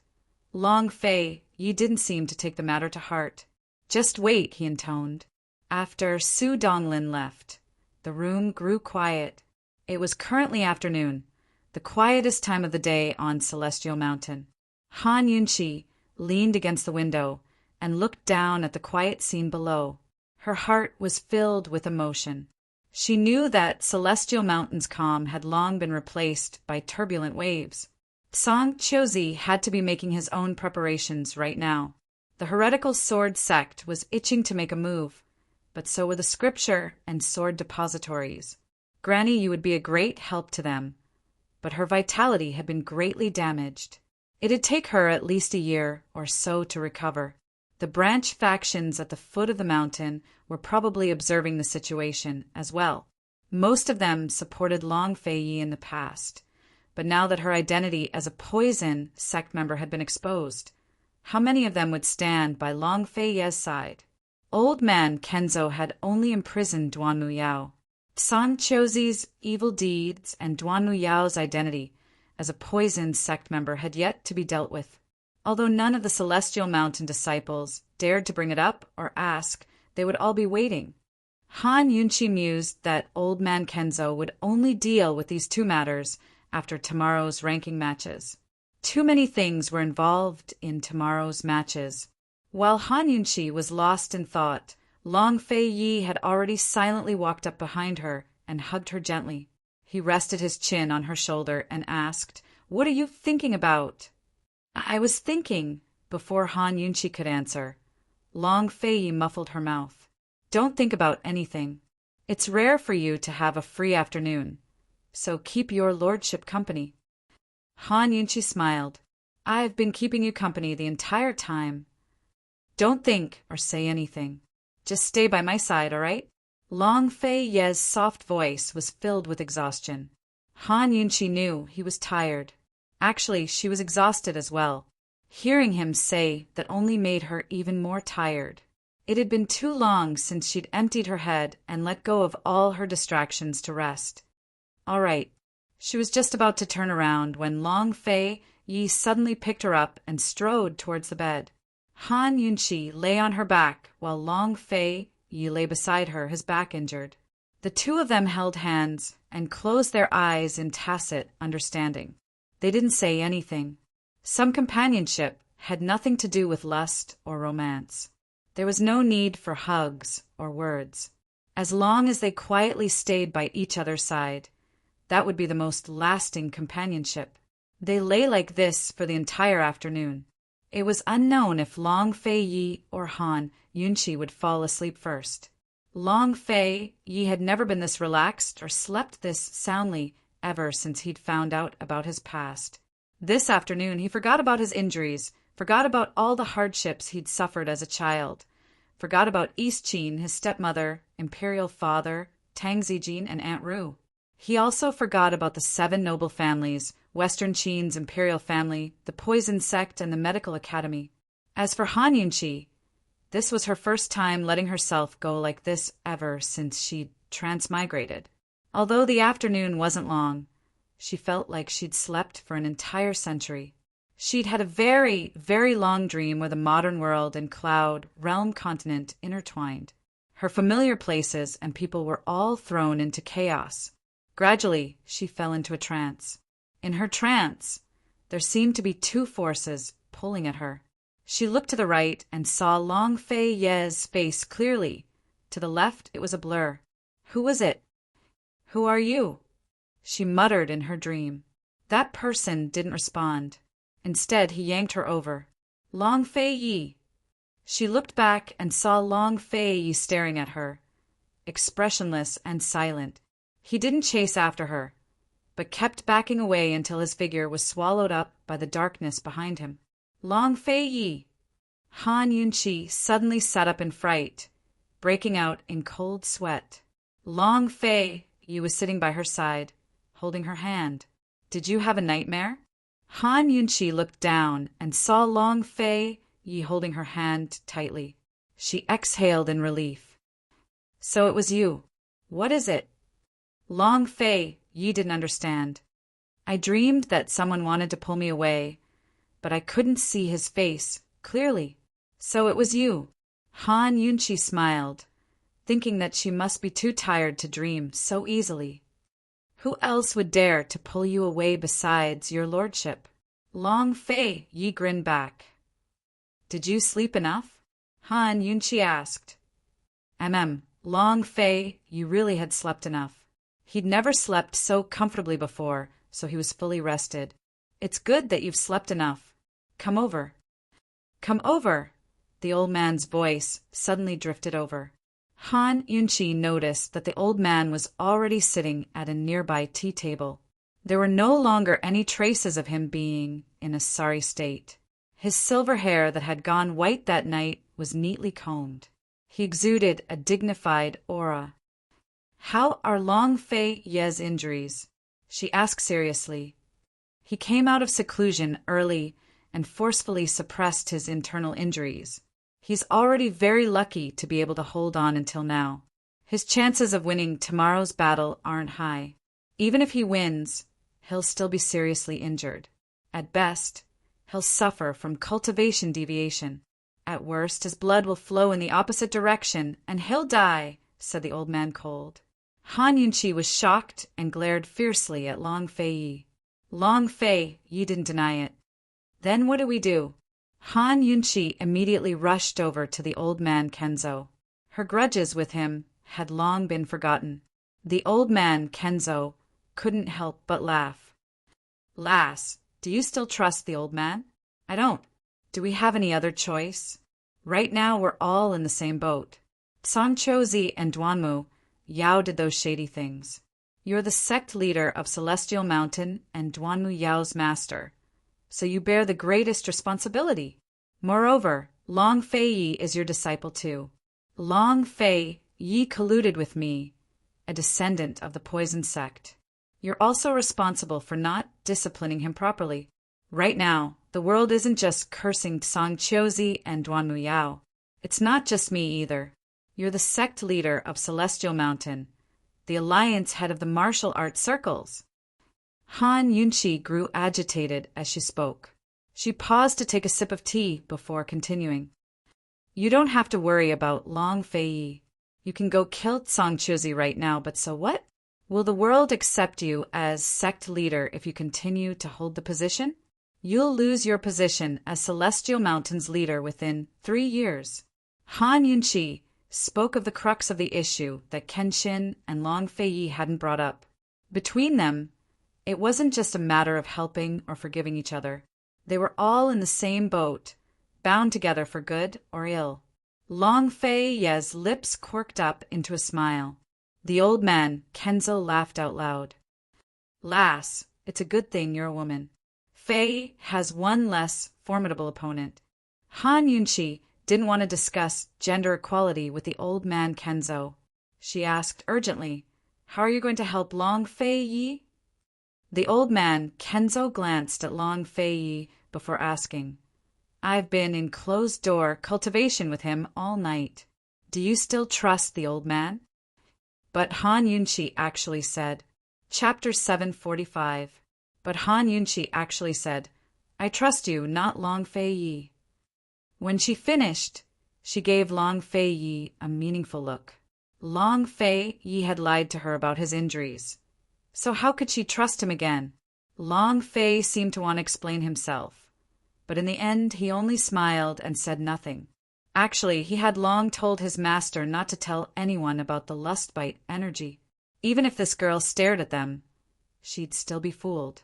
Kenzo didn't expect Han Yunqi to say such a thing. His heart ached at the sight of his disciple's speechless expression.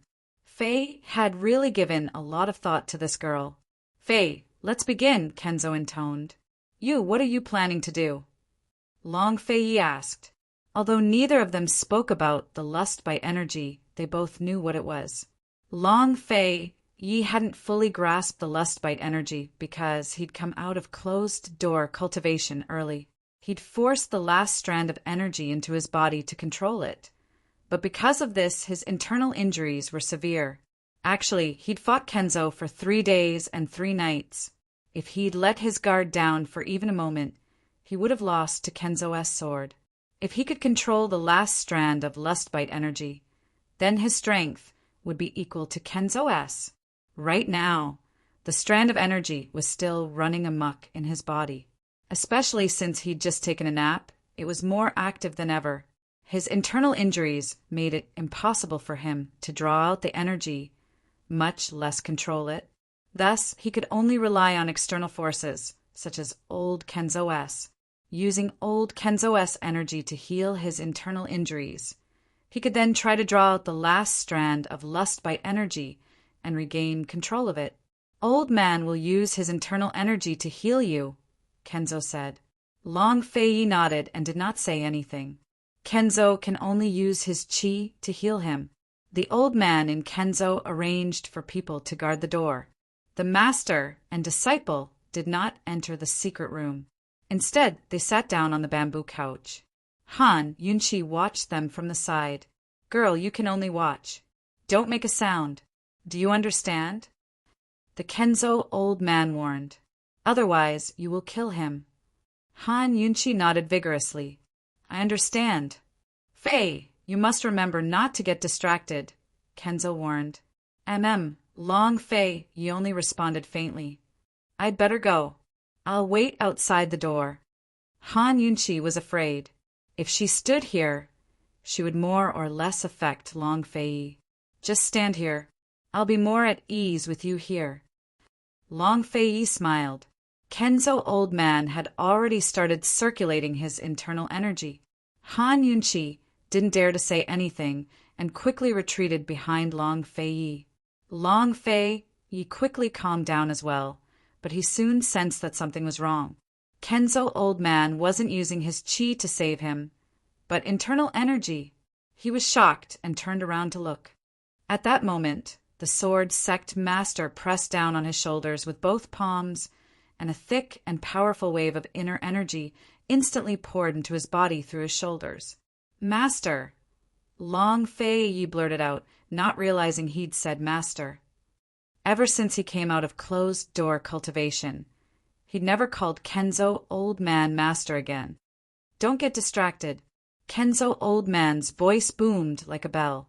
Long Fei knew the consequences of being distracted. Even if he didn't want to, he could only turn around and bear the pain in silence. Master wasn't using his chi to heal him, but his internal energy. Master had lost his internal energy to Duanmu Yao before, but Long Fei had stopped him. True chi could be recovered, but internal energy was extremely difficult to recover, especially at Master's age and physical condition. It was practically impossible. To heal his internal injuries, both true chi and internal energy would have to pay a huge price. Just how much internal energy was Master going to give him? Long Fei wasn't sure. Perhaps Kenzo old man wasn't sure either. After all, this was the first time either of them had suffered internal injuries from the backlash of the lustbite energy. Wave after wave of pure and vigorous internal energy flowed into Long Fei's body. He could clearly feel the changes in his injuries, as well as the last strand of lustbite energy in his body. Gradually it calmed down. Long Fei had no choice but to focus and convert the internal energy that Kenzo old man had given him into his own. Only by converting it into his own could he truly heal his internal injuries. Time passed little by little. Kenzo old man's energy continued to pour into his body. Han Yunqi watched from behind, her heart hanging in the air. However, she didn't know the truth. She didn't know the danger. She also didn't know that Kenzo was giving his all. Kenzo old man was willing to pass on his internal energy to Duanmu Yao when he was ill. Now that he was sober, he was willing to pass on his internal energy to Long Fei. This was enough to prove how much he loved his disciple, Long Fei. There was only silence in the huge palace. In the darkness, the weak light from the lanterns shone on Long Fei and Kenzo old man's faces. Their faces were covered in fine beads of sweat. What seemed like a peaceful recovery was in fact a turbulent storm. Suddenly, Long Fei jerked his head back to look at Kenzo Old Man. His face was ashen and his eyes were wide with shock. Han Yunqi was shocked. She hurried forward, wanting to ask what was going on. However, she held herself back for fear of disturbing them. Long Fei Yi was shocked because Kenzo Old Man had transferred all of his level 5 internal energy into his body. Level 5 internal energy was equivalent to half of his cultivation. He was a level 8 expert. After losing 5 levels, he was only a level 3 swordsman. He might not even be able to defeat an ordinary disciple from a branch faction. Even if he wasn't completely crippled, it was no different from being crippled for an expert like him. How could Long Fei Yi not be shocked? How could he accept this? Master was using everything he had to help him succeed. Fei, concentrate your spirit and qi. Kenzo Old Man said word by word, his voice loud and clear. Long Fei Yi was very familiar with this voice. When he was young, Master would always say these words to him whenever he practiced internal energy. In a daze, Long Fei Yi seemed to have returned to his childhood. Kenzo Old Man was a strict teacher, but also a loving father. Every time he finished his cultivation, he would stop being so strict and personally cook a table of food.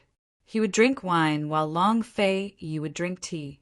In the middle of the summer night, master and disciple would drink to their heart's content under the starry sky. Long Fei Yi's only childhood memories were the midsummer nights on Celestial Mountain. Sensing that Long Fei Yi was lost in thought, Kenzo Old Man roared, Fei, you've never disappointed your master before. I won't allow it this time either. Long Fei Yi's heart ached, but he quickly collected his thoughts and concentrated on his cultivation. A full 5th level of internal energy would take a lot of effort to absorb and turn it into his own. Deep in the night, the moon was still. Han Yunqi watched everything carefully, as still as the mountains and moon. When the eastern sky brightened, Kenzo Old Man finally withdrew his hand. He almost fell to the side, but managed to catch himself with his hands. His mission was complete, but Long Fei Yi was still going.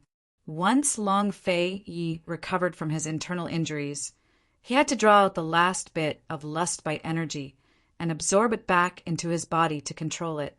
Kenzo Old Man pressed himself against the bed and struggled to get up. Although he was dressed in tidy clothes, he still looked like he was in a sorry state. He had gone from being a supreme 8th rank expert to a 3rd rank expert. How pathetic was that? His face was as white as paper, and he couldn't even stand straight. It took him a while to support himself before he walked towards Han Yunqi. Han Yunqi didn't dare to make a sound. She just watched. When Kenzo Old Man came closer, she wanted to help him up. Who knew that at this moment, Long Fei Yi's body suddenly erupted with a powerful force. Although it was invisible, Han Yunqi, who didn't know martial arts, could still feel the murderous aura and hostility from that force. Her intuition told her that this force wasn't anything good. Did Kenzo Old Man give Long Fei Yi that force? Or did Long Fei Yi have it from the beginning? She was full of curiosity, but she didn't dare to ask. She continued to walk towards Kenzo Old Man, but Long Fei Yi suddenly pulled out a long whip from his waist and lashed it at the air. Han Yunqi immediately froze. She remembered the injury on his back. Could it be that he still wants to? She was shocked. Just as she was about to say something, she saw Kenzo Old Man's sharp eyes. She opened her mouth, but in the end she didn't shout. Just like that, she watched Long Fei Yi raise his long whip above his head and swing it in a circle. The tip of the whip fiercely hit his back. Blood spurted out and splattered everywhere. This last lust bite force was far stronger than any of the previous ones. It was hard to control. Although it was only one whip, the force of the whip was far more powerful than any of the previous ones. Han Yunqi smelled the smell of blood slowly spreading in the air. She covered her mouth and held back her tears. She tried not to think about what Long Fei Yi had experienced in the past month. She always knew that this man didn't have it easy, but she didn't know that it was this difficult. He stood in the darkness with the whip in his hand. His tall figure looked especially lonely. It was as if he was standing alone in the vast world. He was right in front of her, but far away. There was a kind of loneliness called distance. It was so far away that no one could approach it. Han Yunqi's heart ached. She couldn't express it. She secretly told herself that she had to treat this man well. She had to do her best to love and protect him. Long Fei Yi stood like that. Han Yunqi and the Kenzo old man didn't move. Han Yunqi stared at Long Fei Yi, while the Kenzo old man had his back to Long Fei Yi. He lowered his eyes and waited. Finally, when the sun climbed up the mountain and lit up half of the Tian Shan Mountains, Long Fei Yi slowly turned around. His handsome face was stained with blood, but his smile was very beautiful. He smiled at Han Yunqi. Han Yunqi immediately smiled. Seeing Han Yunqi smile, the Kenzo old man let out a long breath and smiled. Long Fei Yi walked towards them step by step. However, when he was 3 steps away, he suddenly stopped. "Master!" he cried out in surprise, using ventriloquism. The Kenzo old man was shocked. He turned around and saw that Long Fei Yi was fine. What happened to him? What's going on? The Kenzo old man asked in ventriloquism. The lust bite power is going against the flow. Long Fei Yi said seriously. When he controlled the last bit of lust bite energy, the lust bite energy in his body was complete.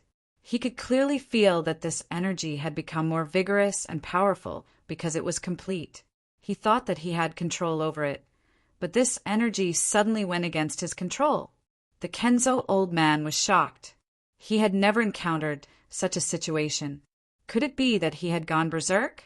At this moment, an attendant's voice came from outside the door.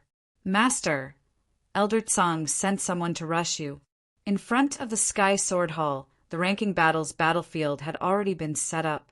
Chapter 746. Long Fei Yi was clearly in control of the lust bite energy, but how long has it been? Why is the energy flowing in the opposite direction in his body? What's going on? Not to mention how powerful the lust bite energy is. Even if it's a low-grade internal energy, it's very dangerous for it to flow in the opposite direction.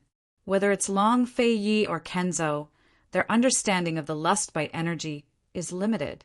They don't understand why it's like this. Long Fei Yi stood motionless. Although he didn't show anything on his face, Han Yunqi could feel that the atmosphere between him and Kenzo was very tense. His heart, which had finally calmed down, was once again thumping wildly without stopping. Seeing that the ranking tournament is about to start, Long Fei Yi can't let anything happen to him. If he misses the ranking tournament, everything will be over.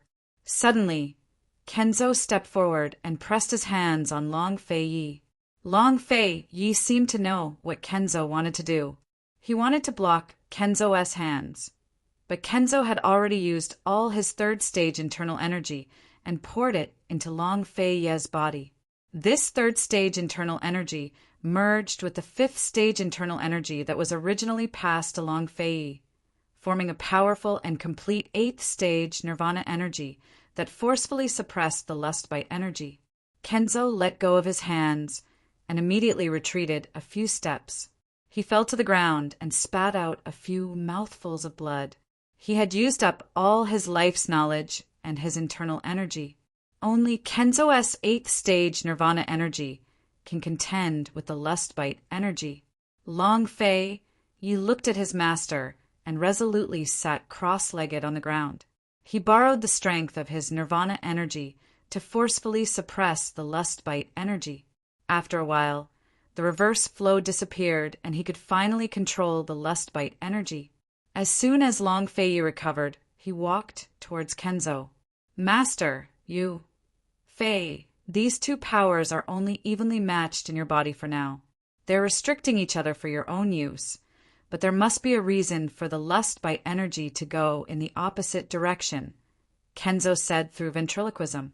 Long Fei Yi knew that he was only temporarily controlling the energy.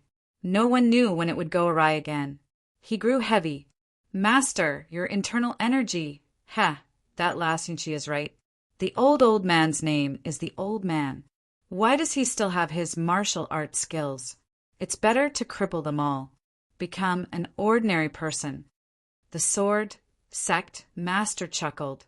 He had long since seen through his gains and losses. If he's a normal person, then perhaps Luo Qingling Shi's. Han Yunchi listened from the sidelines and realized that Kenzo had used up all his internal energy to help Long Fei Yi. She didn't say a word, but silently handed over a bottle of medicinal pills. Kenzo's old man saw this and smiled. Lass, you don't blame old man anymore? Han Yunchi lowered her head and stuffed the medicinal pills into Kenzo's hands without a word. Actually, she had long stopped blaming him. She circled around Long Fei Ye's back and silently treated his wounds. Master, Elder Tsang is already on the stage. I heard that second elder and third elder aren't participating, the guard outside reported. Tian Shan Kenzo's ranking matches didn't have any prerequisites. In fact, you didn't even need to sign up. All you had to do was jump onto the stage. News of Long Fei Yi and Song Qiuzi's duel had long spread like wildfire. If second elder and third elder weren't participating, it meant that these two factions were still watching from the sidelines. They didn't fully support Song Qiuzi. If they supported Song Qiuzi, they could take part in the ranking matches and waste Long Fei Ye's energy to save Song Qiuzi some energy.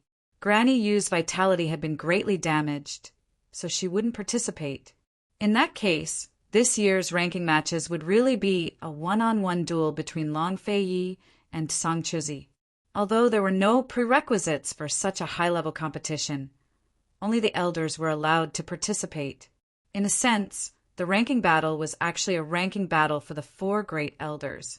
Fei, hurry and go. Kenzo urged. Are you all right? Long Fei Yi was still worried. Old man still has to watch the matches, so how could anything be wrong? Hurry and go. Long Fei Yi was the only one who understood Kenzo's words. The lust by energy was unstable, so Long Fei Yi had to kill Song Qiuzi while he could still control it. Otherwise, if he couldn't control it, all his efforts from last night would be in vain. Long Fei Yi looked towards Han Yunchi and prepared to speak, but Kenzo cut him off. Don't worry, she's with old man, so no one will dare to hurt her. Besides Long Fei Yi and Han Yunchi, no one else knew about this yet. Naturally, he could protect Han Yunchi well. Although he'd lost all of his internal energy, he still had his status. Seeing Han Yunchi nod, Long Fei Yi didn't delay and prepared to leave. Han Yunchi called him back before fetching a clean outer robe and personally draping it over his shoulders. Don't worry, Long Fei Yi brushed aside her bangs and gave her a light kiss. Han Yunchi didn't waste words. I'll wait for you. After Long Fei Yi left, Kenzo chuckled and said, Lass, old man thought Long Fei Yi would never care about any woman in his lifetime. Who would have thought? Who would have thought? Han Yunchi muttered inwardly. Actually, I used to wonder which woman he'd be so gentle with. Thinking back to how cautious she'd been in the past, compared to how tender he was now, Han Yunchi couldn't believe that Long Fei Yi had become her man. Lass, if you treat him sincerely, he won't treat you unfairly in the future. Actually, Kenzo wanted to say that as long as Han Yunchi stayed by Long Fei Ye's side until the end, she'd be the Empress of East Qin for sure. Kenzo thought Long Fei Yi even hid the lust by energy from Han Yunchi, so he probably hasn't told Han Yunchi about the East Qin imperial clan either. After all, it wasn't the right time yet. The future is too far away. I only want his present, every present. Every present is the future for the past, a lifetime. Han Yunchi's voice was very low, as if she was speaking to herself. Kenzo didn't hear her and smiled. Let's go. Old man will take you to a good place. You're very happy about losing all your internal energy? Han Yunchi asked doubtfully. Kenzo had been smiling the entire time. Of course I'm happy. Kenzo sighed with emotion. All these years, my martial arts suppressed old man so much that he couldn't even breathe. Now I'm free. Han Yunchi knew that Kenzo wasn't talking about internal energy, but fame, status, and status. Fame, status, and status all meant responsibility. These things were propped up by strength. Without strength, these things would naturally fall off on their own. She helped him to his feet. Let's go. Kenzo brought Han Yunchi to one of the viewing platforms at the peak of Celestial Mountain. It was a large stone that jutted out horizontally. From its end, one could clearly see the battle platform in front of Celestial Mountain's Great Hall. Currently, Long Fei Yi had just landed on the platform to face Zhang Chuzi. The crowd was already in an uproar. Anyone who could watch the battle on the fifth peak was well aware of the current situation. Everyone knew that the battle between Long Fei Yi and Zhang Chuzi would decide the future of Celestial Mountain. Meanwhile, the spectators who couldn't make it to Mount Fivefold had heard the news as well. All of them were waiting at the foot of the mountain, waiting for the results of the duel, while preparing to accept the outcome. Would they support Zhang Chuzi or Long Fei? The battle had shaken the entire mountain range. Everyone in Kenzo was paying close attention to it. Zhang Chuzi was dressed in green robes that fluttered in the wind. His long black hair and beard danced in the wind as he stood on the right side of the platform with a Xianqing sword in hand. He looked lofty, calm, quiet, and solemn as if he were a great scholar. Unfortunately, everyone present knew of his dirty deeds. The more he pretended, the more they found him to be sanctimonious, hypocritical, and disgusting. Wretched. Han Yunchi gave him this evaluation. He's seen Fei's skills before, but he still dares to accept the challenge. I'm afraid he came prepared, the old man in Kenzo said. Long Fei Ye's already recovered. Do you think he doesn't have a chance of winning? Han Yunchi asked. In theory, he should have a chance of winning. In fact, it's very likely. The old man in Kenzo stroked his beard, a trace of worry in his eyes. What do you mean by in theory? Han Yunchi was puzzled. The old man in Kenzo thought it over before he explained. It's easy for accidents to happen in a martial arts competition. The level of one's martial arts, endurance, stamina, and mental fortitude all affect the outcome. That's why all predictions are based on theory. Han Yunchi didn't understand, but she felt that the old man in Kenzo's words made a lot of sense. If there's an accident, it's Zhang Chuzi's fault. Han Yunchi still trusted Long Fei Yi. The old man in Kenzo smiled and didn't say anything more. Actually, his words were just to brush off Han Yunchi. This girl was smart, but she knew nothing about martial arts. She was especially stupid. In a battle between experts, all that mattered was martial arts skills.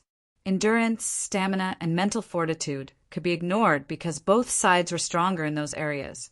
The old man in Kenzo was worried about how long Fei Ye's lust by energy would last.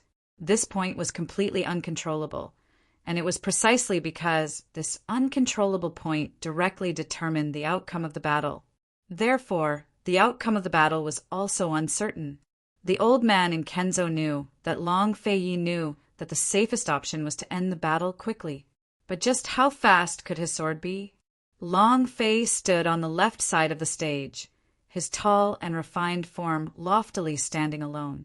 His black robes were still stained with blood, his cloak and hair fluttering in the wind as they fluttered in the air with a swish. His jade face was as cold as frost, while his starry eyes were as deep as the sea. He looked coldly at Zhang Chuzi as his lips curved into a contemptuous smirk. No matter where he stood, this man could look down on the world with disdain. Zhang Chuzi's eyes stung at Long Fei Ye's mocking words. He raised his sword and pointed at him. Long Fei Yi, in the ranking matches, no matter your status, seniority, or martial arts skills, anyone who stands on this stage is responsible for their own life and death. Martial uncle, you've already made things clear. The taciturn Long Fei Yi simply pointed his sword at Zhang Chuzi, his face as cold as ice. Long Fei Yi, on account of your status as the sect leader's disciple, the old man will give you a chance, Song Chozi said. As he spoke, his sword lightly scratched the ground by his feet as he laughed coldly. Admit defeat and get off the stage. Then the old man will spare your life. Chapter 747. Song Chozi's words made the crowd suck in a cold breath. If Long Fei Yi could fight Kenzo for 3 days and 3 nights, that meant he had the strength to match the Kenzo. Where did Song Chozi get the confidence to be so arrogant? For a moment, everyone was even more unable to guess who would win and who would lose in this duel. Song Choying hid in the crowd with her hands over her mouth. She wanted to cry but couldn't. She had no idea who to support. She hated her father's illicit affair with Duanmu Yao to the core, as well as Long Fei Ye's heartlessness. Years ago, her father had hinted to Long Fei Yi that as long as he agreed to her marriage, he'd support him to the position of sect head. But Long Fei Yi didn't even acknowledge her. Because she loved him, she hated him. Because she hated him, she still loved him. Song Choying didn't want her father to lose, nor did she want Long Fei Yi to lose. Whoever lost would die. Her hands clenched into fists over her mouth, filled with nothing but anxiety. Nearby, second and third elder were exchanging glances. Finally, second elder spoke up. Old third, once Long Fei Yi dies, Song Chozi will definitely rebel. We have to make preparations. And if Song Chozi loses, While third elder was still hesitating, second elder laughed coldly. Song Chozi is astute. His internal energy might have long reached advanced 7th level. Long Fei Yi and the sect head fought for 3 days and 3 nights. I'm guessing the sect head went easy on him. Just wait and see. Long Fei Ye's no match for Song Chozi, but third elder was still hesitant. In the end, Song Chozi couldn't beat the sect head. Moreover, his reputation has been ruined. If we join forces with him, won't we? Long Fei Yi colluded with the poison sect's remnants. How will the martial arts circles accept him? Moreover, the sect head's 2 disciples have been embroiled in scandals. He's long lost face. Second elder said disdainfully, third elder, Jianghu has always been about strength. The things that people know now are just rumors. The sect leader had only locked up Duanmu Yao without dealing with Song Chozi or Han Yunqi. From what I've heard, the commander-in-chief's manor and medicine city still refused to recognize Han Yunqi as a poison sect descendant. Can't you tell? Today, whoever lost would be the scapegoat for everything. Whoever wins will be fine. The third elder muttered to himself as he looked at the tense situation on the stage. Let's wait a little longer. We have to observe the situation. Granny was sitting near the 2 of them, her gaze never leaving Long Fei Yi. Last night, she had hesitated for a long time before deciding not to go to the peak, but she hadn't slept at all because she was worried about Fei's early exit. In addition to them, the disciples of the 2 pavilions and 2 halls were also speculating and discussing the outcome of the battle. Long Fei Yi, are you going to scram or not? Song Chozi laughed out loud, clearly provoking him. Long Fei Ye's ice eyes narrowed into icy slits. Song Chozi, even if you scram off the stage, your lordship won't leave your corpse intact. Old man, I'll make you regret your ravings. Song Chozi raged. He immediately raised his sword, moving so fast that most of the audience couldn't even see him clearly. His blade was already in front of Long Fei Yi. Long Fei Ye's figure flashed and landed behind Song Chozi, who stabbed empty air before turning to attack again. Long Fei easily parried a few of his blows. Song Chozi refused to believe it. He sped up his attacks, his figure flickering and his sword transforming into afterimages. Soon enough, it was impossible to see clearly. All they saw was Long Fei Ye's figure flickering in and out of existence. It was impossible to tell whether it was Song Chozi's figure or his sword. Long Fei Yi didn't move from his spot. It wasn't clear whether he was trapped or focused on defending himself. Han Yunqi didn't know martial arts, so she had no idea what was going on. Fortunately, old Kenzo had been explaining things to her the entire time. Long Fei Yi had been dealing with Tsang Chozi's attacks the entire time, making it impossible for Tsang Chozi to gain any advantage. Moreover, Tsang Chozi's fierce attacks consumed a lot of energy, so Long Fei Yi was able to deal with them without changing his stance. Han Yunqi watched as she listened, growing more and more nervous. That was because old Kenzo had said that Tsang Chozi would change his tactics very soon. As expected, Tsang Chozi suddenly flew away to land on one side and stop his attacks. His eyes were dark and gloomy. He wasn't willing to accept this, nor did he believe that Long Fei Yi could still hold out. Long Fei Yi's martial arts had improved greatly after entering closed-door cultivation. Most likely, he'd been cultivating internal energy for the past month. Most people didn't know the truth and assumed that he was simply being punished. However, Tsang Chozi was certain that Long Fei Yi had been in closed-door cultivation. Moreover, he'd come out prematurely with severe internal injuries. Long Fei Yi was simply holding on. No matter what, he wouldn't recover in less than a day, even if Li Kenshin came to his rescue. Tsang Chozi was certain of this. Today, he wasn't only here to take first place in the ranking matches, but also to take Long Fei Yi's life. Yesterday afternoon and all night, he'd been thinking about how to deal with Long Fei Yi and how to bite his weak spot. Since Long Fei Yi was suffering from internal injuries, he had to find a chance to compete with Long Fei Yi in internal energy. Once Long Fei Yi used up too much energy, he'd be unable to suppress his internal injuries. Then, he'd trample Long Fei Yi beneath his feet. Once he got rid of Long Fei Yi, he and the heretical sword sect's leader would be able to surround and attack Li Kenshin. Thus, once they won today's battle, Celestial Mountain's internal strife would begin. He hadn't planned to seize the position so soon, but he could only blame Han Yunqi and Long Fei Yi for pushing him too hard. That slut Duan Mu Yao for being too stupid. Tsang Chozi suddenly gripped his sword with both hands and flew into the air. His Xianqing sword flared with sword on, dazzling like the stars. Countless onlookers looked up and gasped in amazement. What happened just then was only a warm-up. Now the real battle was about to begin. Then would Long Fei Yi, who'd been on the defensive this entire time, be ready to attack as well? Everyone could tell that Tsang Chozi was staking everything on this one throw. He'd poured all of his internal energy into this one strike. Since Tsang Chozi made the first move, he was destined to take the initiative. Faced with such powerful sword chi, Long Fei Yi had nowhere to run. His only option was to meet the attack head-on. I'll accompany you to the end. This strike would decide victory or defeat between the two. Heaven and earth on Celestial Mountain. For a moment, silence fell upon the scene. In the midst of it, Long Fei raised his head to look, his slender fingers covering his brows to hide the emotions on his face. Soon enough, everyone's attention rested on him. No one dared to blink. Afraid to miss the moment, he took to the skies. But Long Fei Yi didn't chase after him. He only looked up. Above his head, Tsang Chozi's sword on grew more and more dazzling, while his sword chi grew more and more intense.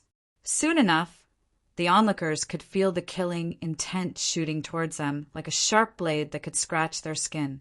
Han Yunqi, who didn't know martial arts, felt it even more clearly. She couldn't even sit still and wanted to lean back. Meanwhile, Kenzo's internal energy was gone, but the dense true chi in his body was still enough to protect his body. He didn't move at all. Grandmaster, what's Tsang Chozi trying to do? Why is Long Fei Yi? Han Yunqi asked. Don't worry, Fei can handle it. Kenzo's worried gaze betrayed his heart. Yes, he was worried, nervous, and perturbed. Why isn't Long Fei Yi chasing after him? Why isn't he making a move? Kenzo could tell that Tsang Chozi had made a decisive move. He must have guessed that Long Fei Yi had internal injuries and was forcing Long Fei Yi to use all his internal energy to deal with him. Actually, Long Fei, you only needed to use either his Lust Bite energy or his 8th level Nirvana Heart energy to beat Song Chozi to a pulp. Long Fei Yi still hasn't made a move. Has something happened to his Lust Bite energy again? Kenzo's heart hung in the air. Han Yunqi no longer trusted him. She could tell that this wasn't Long Fei Ye's style at all. With his temper, he would never let Song Chozi run rampant for so long. He would have ended the battle as soon as possible. Just what was going on? In the silence of the crowd, Song Chozi's sword reached its peak. No one could see the Qingxian's sword in his hand, but a blinding flash of white light like a bolt of lightning descending towards Long Fei Yi. Thump, thump, thump. Han Yunqi's heart pounded, so hard it felt like it was going to jump out of her chest. Kenzo's ashen face was drained of blood, and his lips were clearly trembling. Song Choying shut her eyes. Look, Song Chozi's won for sure. Second elder was pleasantly surprised. Third elder nodded his head without hesitation. Granny Yu sat below the stage, her hands clenched tightly. Finally, she couldn't take it anymore and whispered to her disciples. Pass on orders to prepare for battle. You must guard the bridgeheads. Not long after, the entire place became indescribably quiet. Almost everyone unconsciously held their breaths as they watched and waited without blinking. They were waiting for Song Chozi's sword to strike. Long Fei Yi die. Song Chozi shouted as his sword slashed downwards like a bolt of lightning. Whoosh! Suddenly, a shrill whistle pierced through the air. Everyone assumed that it was the sound of Song Chozi's sword but never expected it to be the sound of Long Fei's sword. How much power had been imbued into his sword? How could a casual wave of his hand have enough power to slice through the air? So Long Fei Yi was going to counterattack? In a flash, the crowd recovered their wits. In the blink of an eye, Long Fei Ye's profound frost sword flared with white light that was even more dazzling than the sun. It completely overshadowed Song Chozi's sword causing both Song Chozi and his profound frost sword to dim. Dazzling sword and frigid sword qi filled the air like a rainbow as it rose from the ground to the skies, toppling mountains and overturning seas. Clang, the two sword-ons collided. More accurately, it was Long Fei Ye's sword qi that struck Song Chozi's sword qi with an earth-shattering boom. Amidst the noise, the two sword-ons didn't seem to be in a stalemate. Long Fei Ye's sword qi simply overwhelmed Song Chozi's and sent the latter's sword qi flying back into his body. Song Chozi took the brunt of his own strength and spat out a mouthful of blood as his body bent over from the force. But Long Fei Ye's sword qi followed up and sent him flying into the air. Soon enough, he fell back down unconscious, his life or death unclear. No one had expected this outcome. Long Fei Ye's sword qi had doubled the strength of Song Chozi's sword qi. How is this possible? This man is too terrifying. Silence returned to the crowd. Only Long Fei Ye's footsteps could be heard. His face was as cold as ice, his gaze ruthless. Step by step, he walked to Song Chozi's side and kicked him off the stage. Father! Song Choying wailed as she threw herself at him. Long Fei Yi won? Long Fei Yi won. He won. Master, he won, he won. Han Yunqi rejoiced as she leapt to her feet. But before the crowd could accept the result, a figure flew out of the crowd and landed on the stage. He was tall and slender, his bearing elegant and graceful. His hands were clasped behind his back, his expression gentle. Is he going to participate in the ranking matches? Who is he? Chapter 748. Who was he? Everyone was curious. If Song Chozi hadn't fainted, he would have been even more shocked, because this was none other than his eldest disciple, Ilian. He had been recommended to Celestial Mountain at the age of 5 by a renowned Jianghu clan, the He clan fort. Because of his good birth and rare talents, Song Chozi took him indirectly. Before him, Songchozi's Lockhart courtyard had taken in many disciples, but Heilian was the first one he'd acknowledged. Thus, he was the eldest senior brother everyone talked about. Heilian had a gentle personality and a good temper. He was cultured and refined in his dealings with others, and was very modest. He was the famous handsome gentleman of Celestial Mountain, and his martial art skills were outstanding among the disciples of the two depositories and courtyards. Even so, he was no match for Long Fei. Even if Long Fei hadn't gone into closed-door cultivation for a month to obtain the Lustbite energy or Old Man Kenzo's 8th level Nirvana Heart Arts, Heilian still wouldn't be Long Fei's match. Heilian's internal energy was only at the 5th level at most.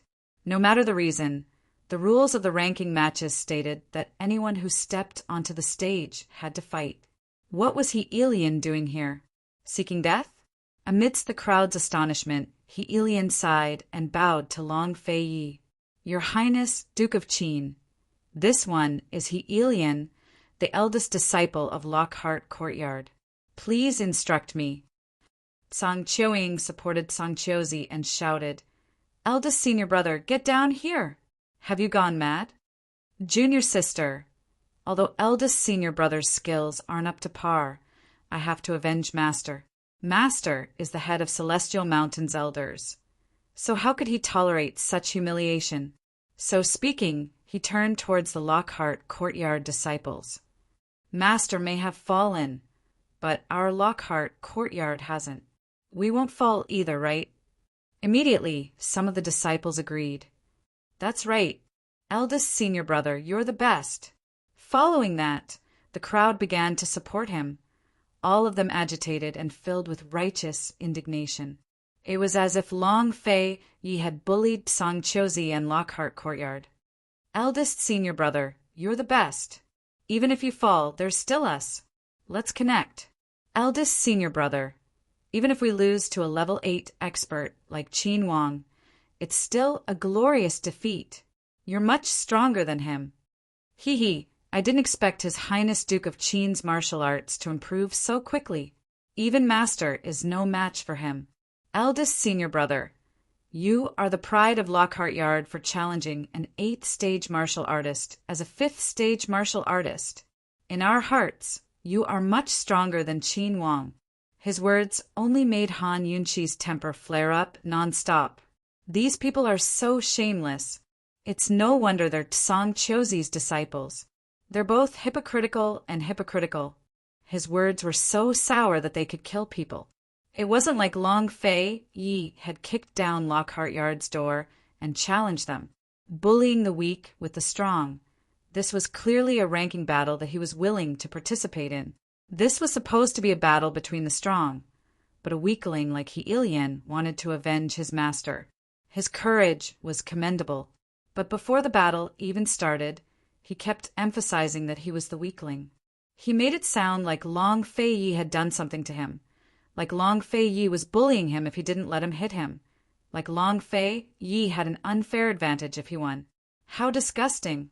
Long Fei gave Heilian a disdainful look, his voice as cold as ice. Granny your lordship's battle with Songchozi isn't over yet. Where did this man come from? His words silenced the crowd into an indescribable silence. The Lockhart Courtyard disciples all gaped, not daring to utter a word. Songchozi had already been knocked unconscious off the stage. Could it be that Long Fei was bent on killing him? Granny Yu immediately rose to her feet. Someone come, Heilian is interfering with the ranking battles. Take him away for questioning.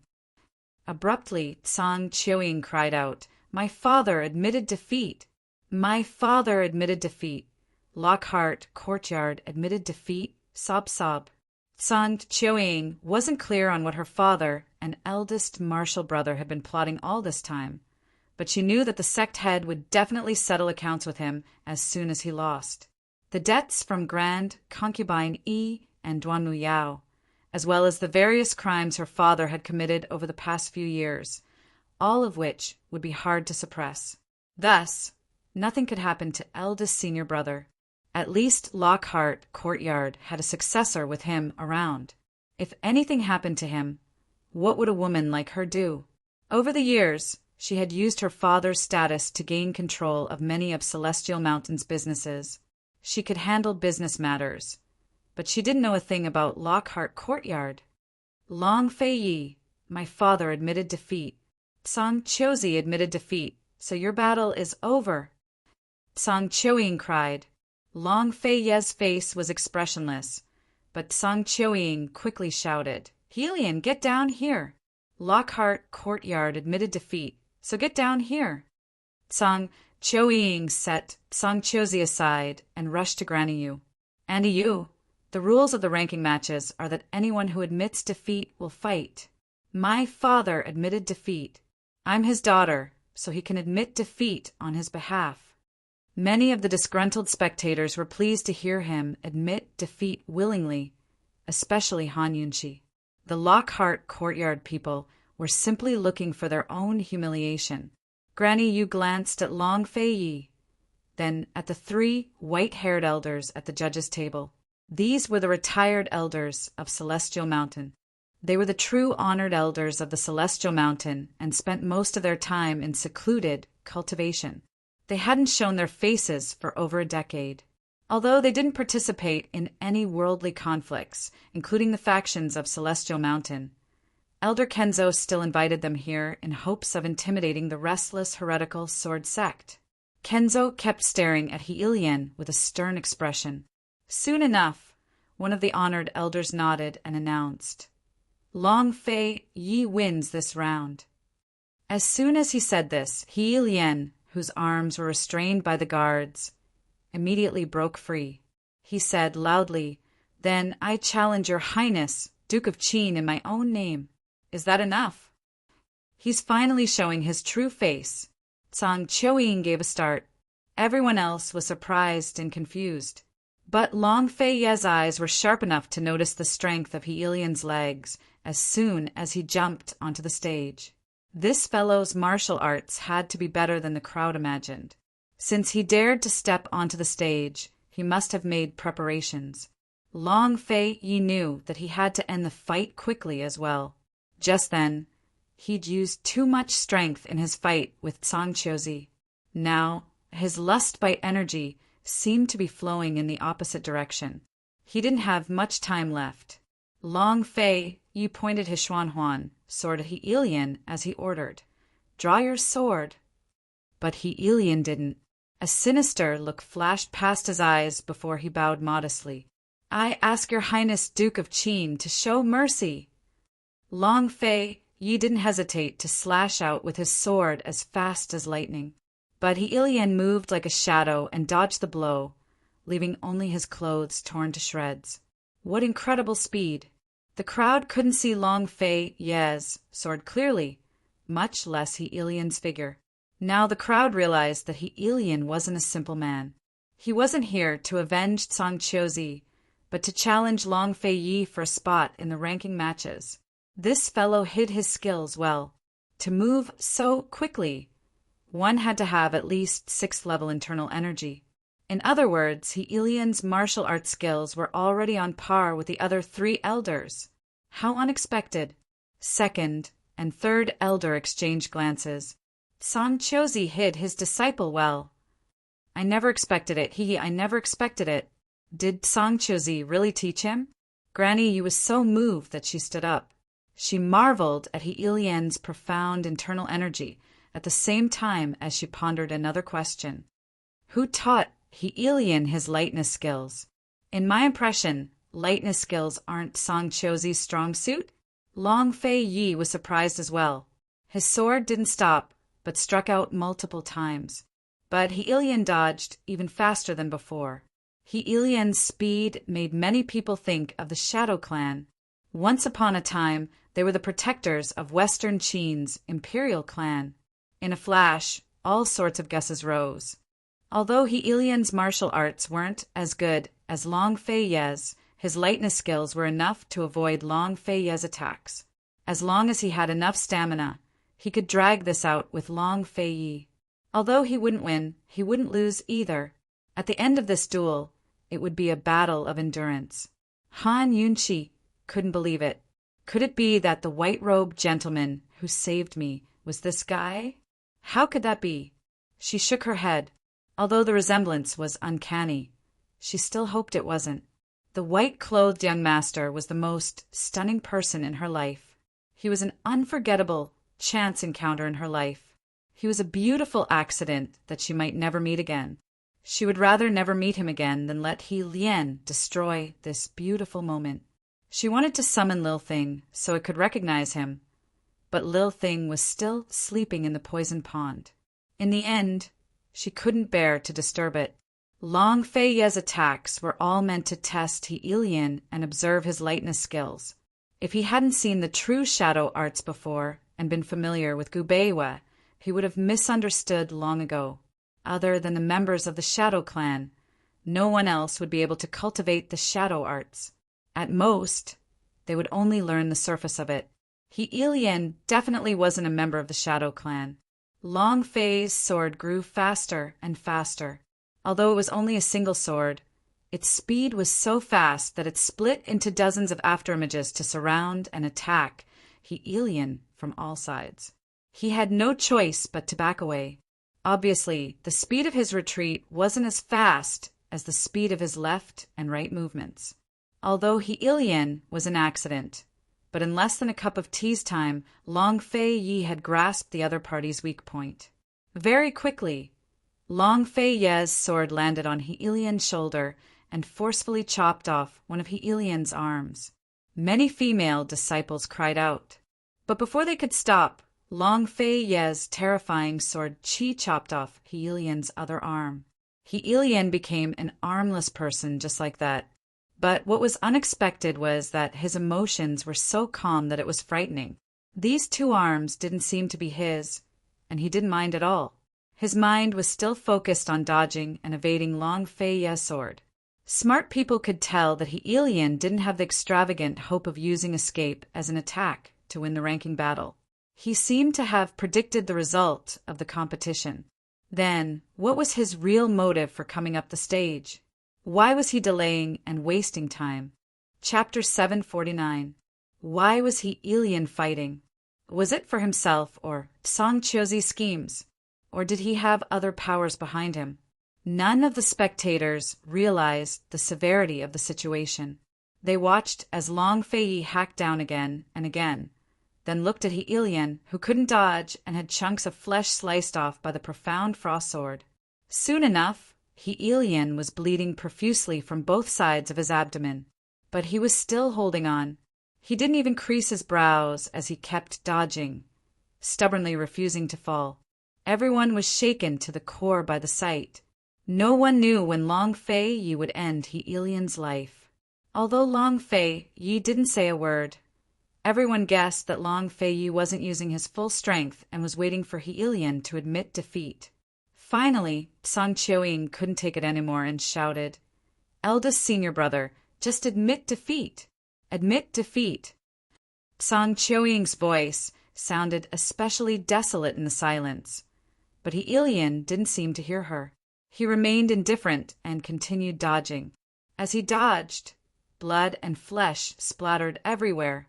That's right, it wasn't just blood that flew in all directions. Flesh and blood splattered everywhere as Long Fei's sword sliced off his flesh. Even a handsome, jade-faced gentleman was about to be cut into pieces. Everyone had a compassionate heart.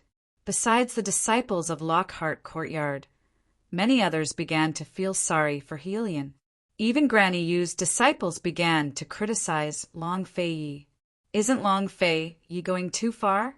Suddenly, Song Chioying rushed to the front of the stage and shouted, "Long Fei Yi, you might as well kill him with one strike. My senior brother has no grudge against you. If you want to avenge Han Yunqi, then come at us father and daughter." Yes, He Lian had no grudge against Long Fei Yi. Why would an 8th rank expert like him waste time tormenting He Lian like this? In the beginning, everyone suspected that He Lian was deliberately stalling for time and had other motives. But now, almost everyone suspected that Long Fei Yi was stalling for time. Long Fei was stalling for time. Only Han Yunqi and Kenzo knew that something had happened to Long Fei. It was not Long Fei who was stalling for time. It was Heilian who was stalling for time with his own life. Long Fei was pinned down by Heilian. Master, what happened to him?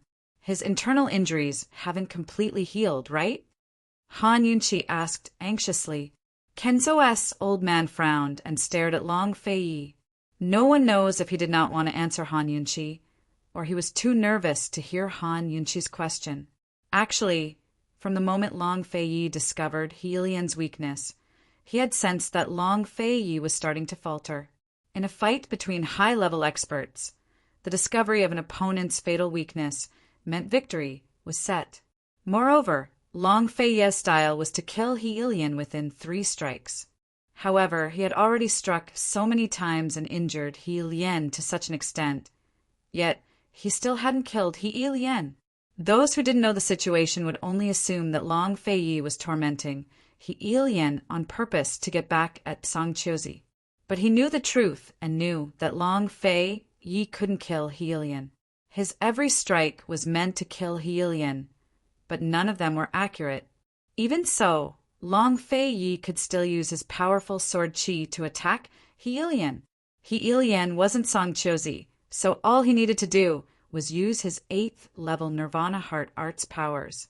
A single strike of sword qi was enough to shatter Heilian's organs. But Long Fei didn't do that. Not to mention sword qi. Even his swordsmanship was very weak now. If it wasn't for the fact that he was still standing on the stage, motionless and expressionless, everyone present would have noticed that something was wrong with him. What now?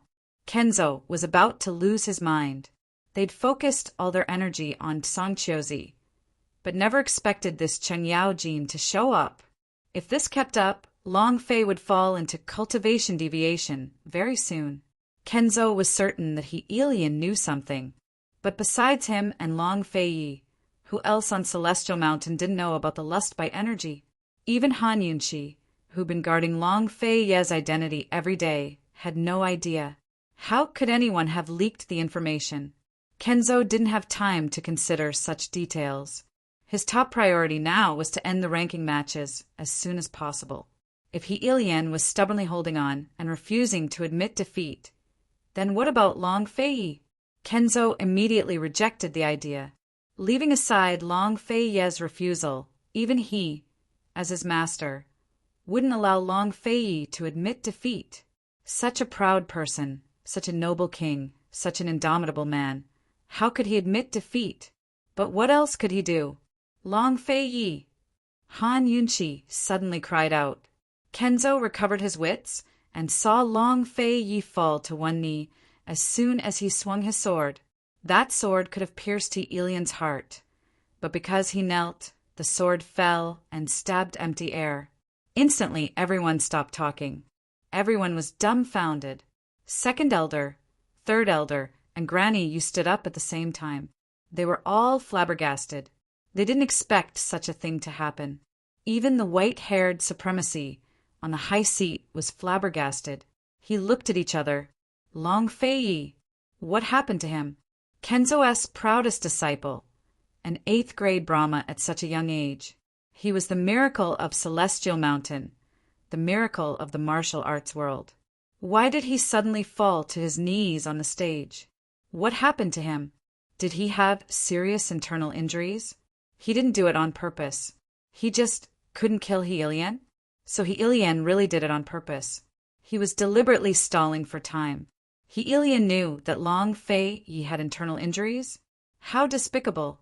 Heilian took the chance to retreat far, far away.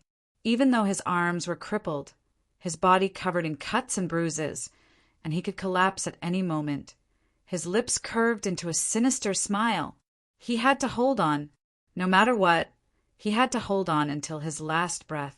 Even if he died, he had to wait for Long Fei to die first. His Lord Master had said that soldiers were trained for 1,000 days to be used in a single moment. He'd arranged for him to come to Celestial Mountain and lie in wait by Songqiuzi's side for years. Today, He could finally serve his master loyally. He had once been confused and doubtful. Once he'd secretly run down the mountain to find his Lord Master and ask him what he wanted him to do. His innate talent was extraordinary, but he had to hide it. Over the years, he'd watched Long Fei Yi steal the limelight on Celestial Mountain and in the martial arts world. Only he knew how unreconciled he was. He even considered betraying his Lord Master and revealing his true skills. Then he'd swear fealty to Songchozi and follow him to seize the position of Celestial Mountain's sect leader. But in the end, he endured because he feared his Lord Master. The consequences of betraying him were unimaginable. All he could do was wait with no destination in mind. Until this time, when Long Fei Yi brought Han Yunqi to Celestial Mountain, he'd sent multiple secret letters to his Lord Master to report everything that had happened on the mountain. It wasn't until last night that his Lord Master sent him a secret missive. The contents of the letter shocked him so much that he couldn't sleep all night. His lordship had predicted that Songchozi would lose and ordered him to challenge Long Fei on the battle stage after the man's defeat. He was to only defend and stall for time as much as possible. The last line of the missive was that this was only a chance. It might not succeed, but if he didn't grasp it, he'd never get another chance. He didn't understand and suspected that his Lord Master was sending him to his death. Even when the ranking battles began, he still hadn't decided to fight. But when he saw Songchozi get knocked off the stage in a flash, he believed his Lord Master's words. He decisively stepped onto the stage. Actually, Long Fei's strength had begun to fall short of his wishes, but he was still apprehensive.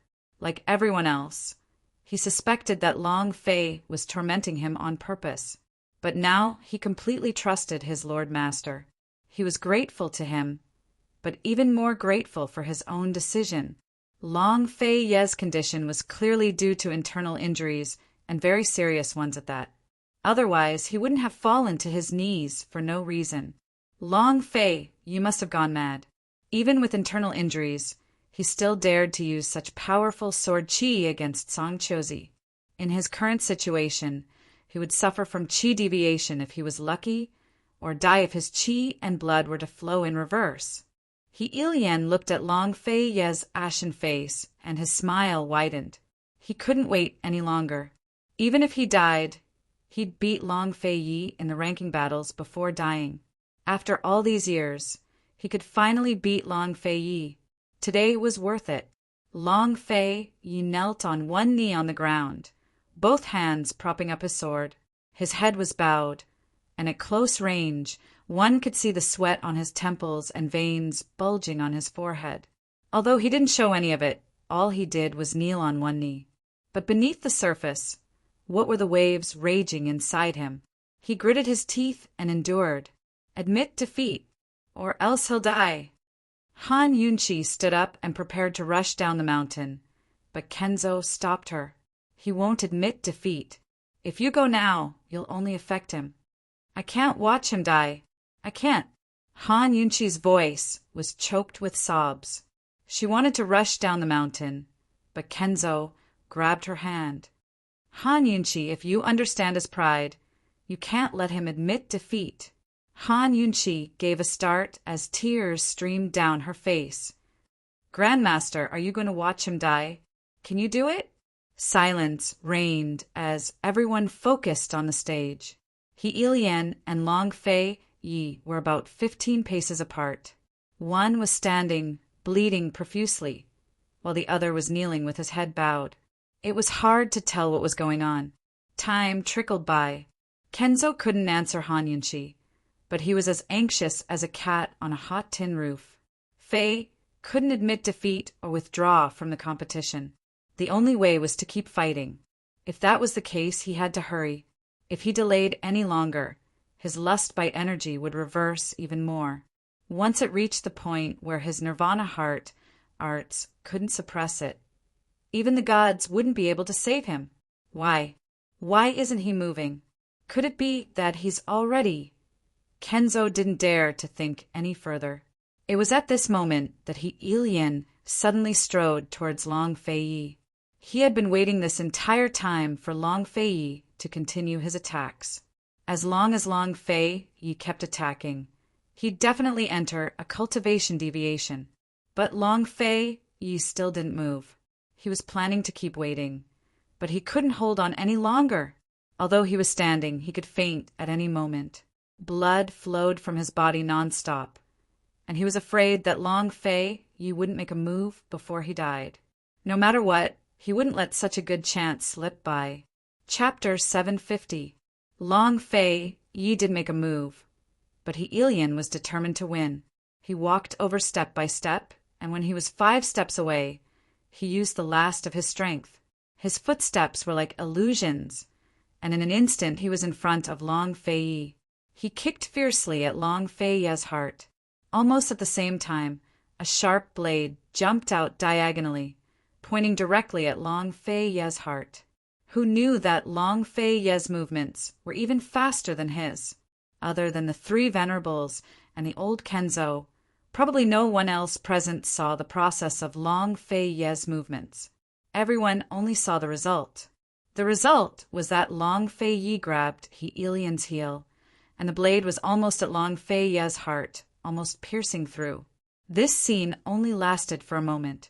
Long Fei pulled fiercely, and Heilian's entire body fell to the ground, lying on his back. He wanted to kick with his other leg, but Long Fei stomped down fiercely, directly crippling Heilian's leg. Then he pulled Heilian's leg, which was hiding the blade, and fiercely pressed it in front of Heilian. The ligaments of martial artists were all good, but Heilian's thigh was still in unbearable pain. He was already on his last breath, and seeing the blade near his foot, he opened his eyes wide in fear. Long Fei held his ankle tightly, pointing the blade at his eyes. Long Fei squatted beside him and lowered his voice. "Speak! Who told you to deliberately delay?" You faked it?" Heilian's voice was very weak, but there was a stubbornness that couldn't be ignored. Long Fei coldly snorted. "It seems that you were tricked. Dying here, it's a waste of your good martial arts." Heilian couldn't believe his ears. Long Fei's abnormality just now was actually faked. He suddenly felt like a joke. He was deceived not only by his lord, but also by Long Fei. His hopes were dashed. Only then did he begin to realize that both of his hands were crippled. He didn't even have a complete corpse after he died. How pathetic! He couldn't accept it. San Chosi will die, without a doubt. You could have inherited the position of Lockhart Courtyard's head. Long Fei's lips curled into a sneer as he said in a low voice, "Tell this prince who allowed you to participate in the battle, and who allowed you to deliberately delay." These words finally evoked Heilian's hatred. "Long Fei, come here. I'll tell you." Long Fei leaned closer and saw Heilian open his mouth and say 6 words. His voice was too soft, and he didn't know if Long Fei heard it clearly.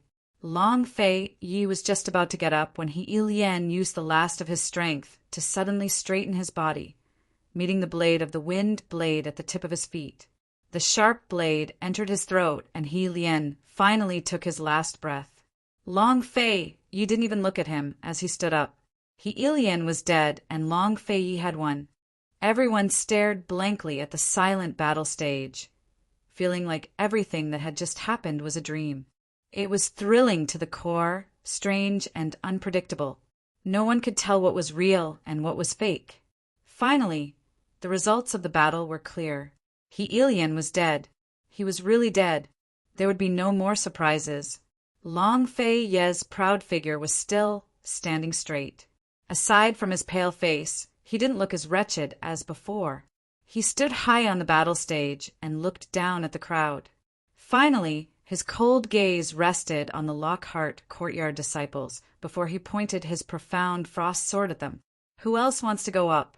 "This prince will," he said. The Lockhart Courtyard disciples all bowed their heads, not daring to make a sound. San Choying hugged her father tightly, not daring to cry out loud. None of the others dared to move either. Almost everyone believed that Long Fei had pretended to kneel on the ground in order to draw Hylian closer so that he could seize the opportunity to end the battle quickly. Finally, everyone stopped doubting him and began to seriously ponder over this man's abilities. At this moment, Long Fei held his sword with one hand behind his back and asked loudly, "Who else wants to fight?" As soon as he finished speaking, the profound frost sword shone brightly, intimidating everyone present. What else was there to ponder? What else was there to hesitate about? Long Fei's sword chi was really above the 8th grade of Nirvana realm. It was much stronger than Elder Kenzo. Many people present were filled with admiration and reverence. The Lockhart Courtyard disciples didn't dare to have any thoughts of rebellion. They only hoped that Long Fei and Elder Kenzo would let them off easily. Only Elder Kenzo and Han Yunqi stared fixedly at Long Fei, extremely nervous. Elder Kenzo was so nervous that his palms were sweating. He knew that Long Fei was actually forcing himself. He originally thought that Long Fei would fall after killing Hylian. He never expected that Long Fei would still be able to stand upright and provoke Lockhart Courtyard with every word. He was still like a king, looking down on the disciples of Heaven Mountain. His last sword was not only to intimidate everyone present, but also to intimidate the evil sword sect. However, he had to pay a huge price for this sword. The lustbite power in his body had already gone against the flow. No one answered the question in the silence. Before the honored elders announced the end of the ranking matches, the sword sect master's mind was already stretched taut. He didn't dare to relax, not because he was afraid of accidents, but because there had been too many. Long Fei couldn't afford any more surprises. Right now, a single 4th rank expert was enough to destroy Long Fei. At this moment, 2nd Elder walked out from his seat. This Elder, Kenzo's heart was hanging in midair. Han Yunqi held her breath, her entire body trembling. No, she couldn't believe it. 2nd Elder walked step by step towards the stage from the spectator stands. Long Fei didn't move a muscle, his face expressionless, but his heart was filled with turbulent waves. He was clearer than anyone else about his current situation. Suddenly, 2nd Elder stopped and clasped his hands towards Long Fei. "The student has surpassed the master. Fei, you are the pride of both the honored master and Celestial Mountain. Martial Uncle accepts you. This is he admitting defeat? Is he here to express his sincerity?" Seeing this, 3rd Elder hurried over as well and clasped his hands towards Long Fei. "Fei, 3rd Martial Uncle accepts you as well. You've broken through to the 8th level of Nirvana Heart Arts at such a young age. Your future is limitless." Now that these 2 fence-sitters had confirmed their positions, who else would step up to the stage?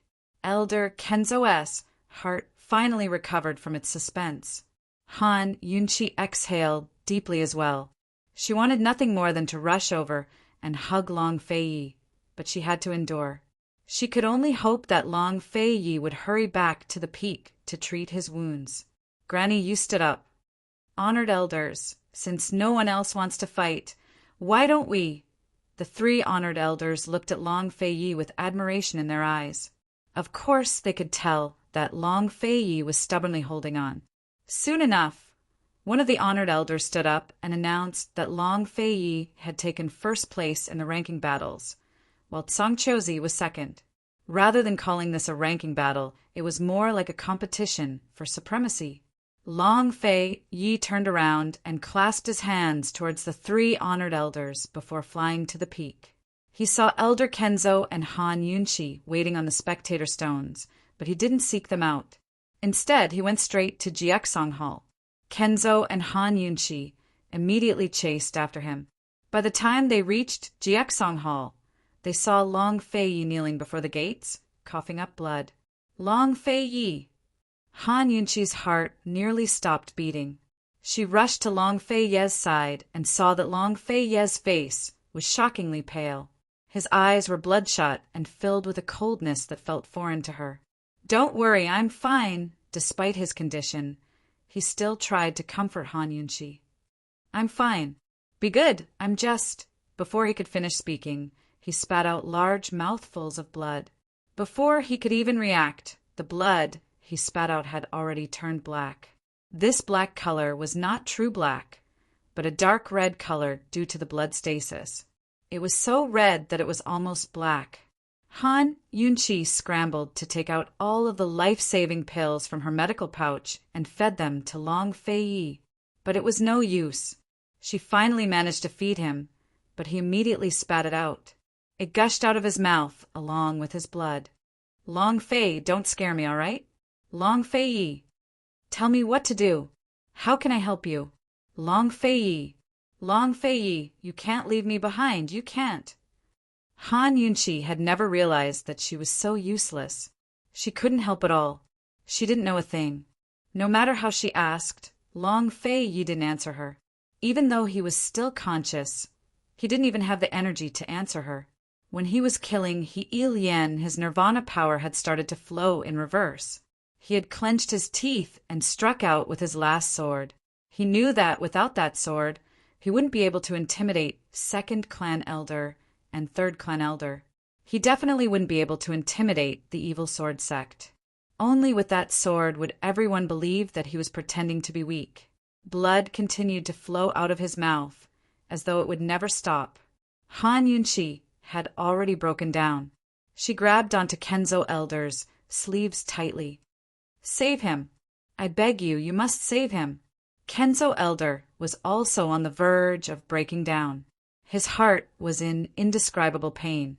He knew that the peace of Heaven Mountain was preserved, but his beloved disciple's life might not be preserved. He muttered to himself, "As long as it's a fourth-grade inner force, it will be able to protect him. You have to save him. You're the sect leader of Heaven Mountain. You must have a way."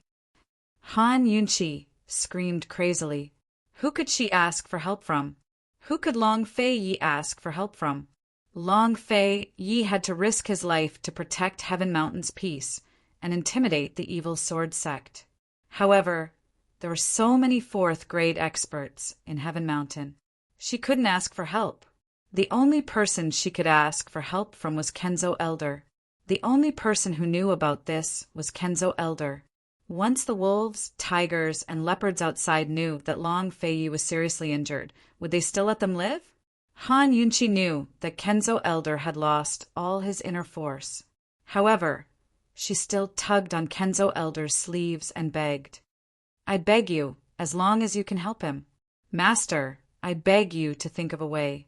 Long Fei can't die. He can't die." Han Yunqi's cries broke Kenzo Elder's heart. He threw caution to the wind and ordered, "Men, bring Long Fei to Jiucheng Palace. Whoever dares to spread this news will be killed without mercy." He was about to leave when Han Yunqi grabbed onto him. "Where are you going?" "To find the revered sir. Only the revered sir can save him now." The revered sir had never interfered in worldly affairs. Even if Heaven Mountain was in a life and death situation, the revered sir would not interfere. They only studied sword techniques. It was already an exception to invite the three of them to oversee the ranking tournament. Whether the revered sir was willing to save him, Kenzo Elder was not sure. However, he had to try. Chapter 751. After the Kenzo Elder left, a few attendants helped Han Yunqi carry Long Fei to the 9th floor palace. Along the way, blood splattered all over the floor. Han Yunqi glanced back, but her vision was blurry. She only felt that the long corridor had been dyed red, as if the entire world had been dyed red. It was so red that it seemed impossible to wash it off. The attendants placed Long Fei on the bed and retreated to one side. Long Fei was already unconscious. His pale face and the traces of blood at the corners of his mouth were a stark contrast of white and red. It was a glaring sight to behold. Han Yunqi knew that Long Fei's blood was flowing in the wrong direction. If he wasn't treated in time, Even the gods wouldn't be able to save him. His life was fading away along with the blood that gushed out of his mouth. Han Yunqi pulled at her sleeves to wipe away all traces of blood from Long Fei's mouth. Very soon, both of her sleeves were dyed red. She wiped with her hands, desperately wiping. As soon as the blood gushed out, she wiped it away. But she couldn't outrun the speed of the blood. The blood was right in front of her eyes, but she couldn't wipe it all away. It was as if Long Fei was right in front of her eyes, but she couldn't grab hold of him no matter how hard she tried. He could leave her at any moment and leave her forever. She was afraid. Her hands trembled, her body trembled, and her voice quavered. "Don't! Long Fei, don't scare me, all right?" Since she couldn't wipe away the blood, she covered Long Fei's mouth with her hands. But it was no use. None of it worked. Fresh blood still seeped out from between her fingers to drip onto the pure, white bedding. It was a startling reminder that this wasn't a dream, but reality. What should she do? "Long Fei, tell me, what should I do?" "Long Fei, don't be like this. I beg you, please don't be like this. Long Fei, wake up. Long Fei, you promised me. You promised to go down the mountain with me. You're not allowed to lie. You're not allowed. Long Fei, how dare you lie to me? Long Fei, how can you do this? How can that be?" She had imagined countless possibilities of her going down the mountain, and secretly made countless preparations. But she had never thought that the ending would be like this. It wasn't that Long Fei didn't want to go down the mountain with her, but he couldn't go down the mountain. He couldn't accompany her down the mountain. He didn't have the life to go down the mountain. Han Yunqi cried until her voice was hoarse. She sat by the bed and looked at Long Fei. She muttered to herself, "Long Fei, you dare to lie to me. Aren't you afraid that I'll never believe you? Long Fei, in the future, will I still have a chance to believe you?" As she spoke, she couldn't stop crying. She threw herself on his body and cried loudly, even if she was willing to believe him. But will there be a future? Will there be a chance? Long Fei's body started to turn cold. Bang! The door was kicked open by Kenzo. 3 white-haired venerables followed him in. The smell of blood in the room made them frown. Before Kenzo could go down the mountain, the 3 venerables came to him. The 3 venerables knew that Long Fei was seriously injured, so they came to save him. Long Fei's martial arts were strong, but it wasn't enough to convince them. However, Long Fei's tenacious willpower and unyielding stubbornness convinced them. They were all over 100 years old, but this was the first time they saw such a proud disciple of Tianshan. Even though she was reluctant and afraid, Han Yunqi still stepped aside. She didn't understand, so she didn't dare to make a sound. She was afraid that she would disturb the 3 venerables. The venerables checked Long Fei's pulse and immediately ordered, "All of you, go out and guard outside. Don't let anyone come near." All the attendants immediately left the room. Han Yunqi didn't want to leave. She wanted to say that she wouldn't disturb them. However, Kenzo looked at her and signaled her to wait outside. She shook her head silently. She really didn't want to leave. Kenzo waved his hand silently and insisted that she go out. At this time, one of the venerables helped Long Fei up. The other venerables looked at Kenzo and asked coldly, "What happened just now? Tell us." Kenzo quickly went forward, but he didn't forget to look at Han Yunqi. Han Yunqi didn't dare to waste their time. She looked at Long Fei and resolutely turned to leave. She personally closed the door behind her. Her legs turned to jelly, and she collapsed at the door. Her heart had already collapsed. How could she still stand? At this time, Su Donglin heard the news and rushed over. When he saw esteemed Wang Fei sitting on the ground, he quickly came over to support her. "Master, His Highness! Where is His Highness?" Han Yunqi raised her head. Su Donglin was stunned and his heart suddenly ached. He had never seen esteemed Wang Fei cry before. Why was she crying like this? His Highness, he... Su Donglin was also shocked. He lost his balance and fell to the side. His Highness, he will be fine. Han Yunqi said coldly. Yes, yes. His Highness is a good person. Nothing will happen to him. Su Donglin anxiously said. Actually, he had rushed over to deliver a secret letter. Ning Nan had sent him a very urgent letter. He didn't dare to open it and rushed over as soon as he received it. Now, seeing esteemed Wang Fei like this, how could he dare to take it out? Even if he took it out, esteemed Wang Fei wouldn't look at it, no matter how urgent the matter was. It wasn't as important as His Highness's life. After a while, there was no movement in the room. Su Donglin clearly saw esteemed Wang Fei's fingers tightly clasped together. Her fingers were clasped so tightly that the color had drained from her fingers. He thought for a long time, but didn't know how to persuade her.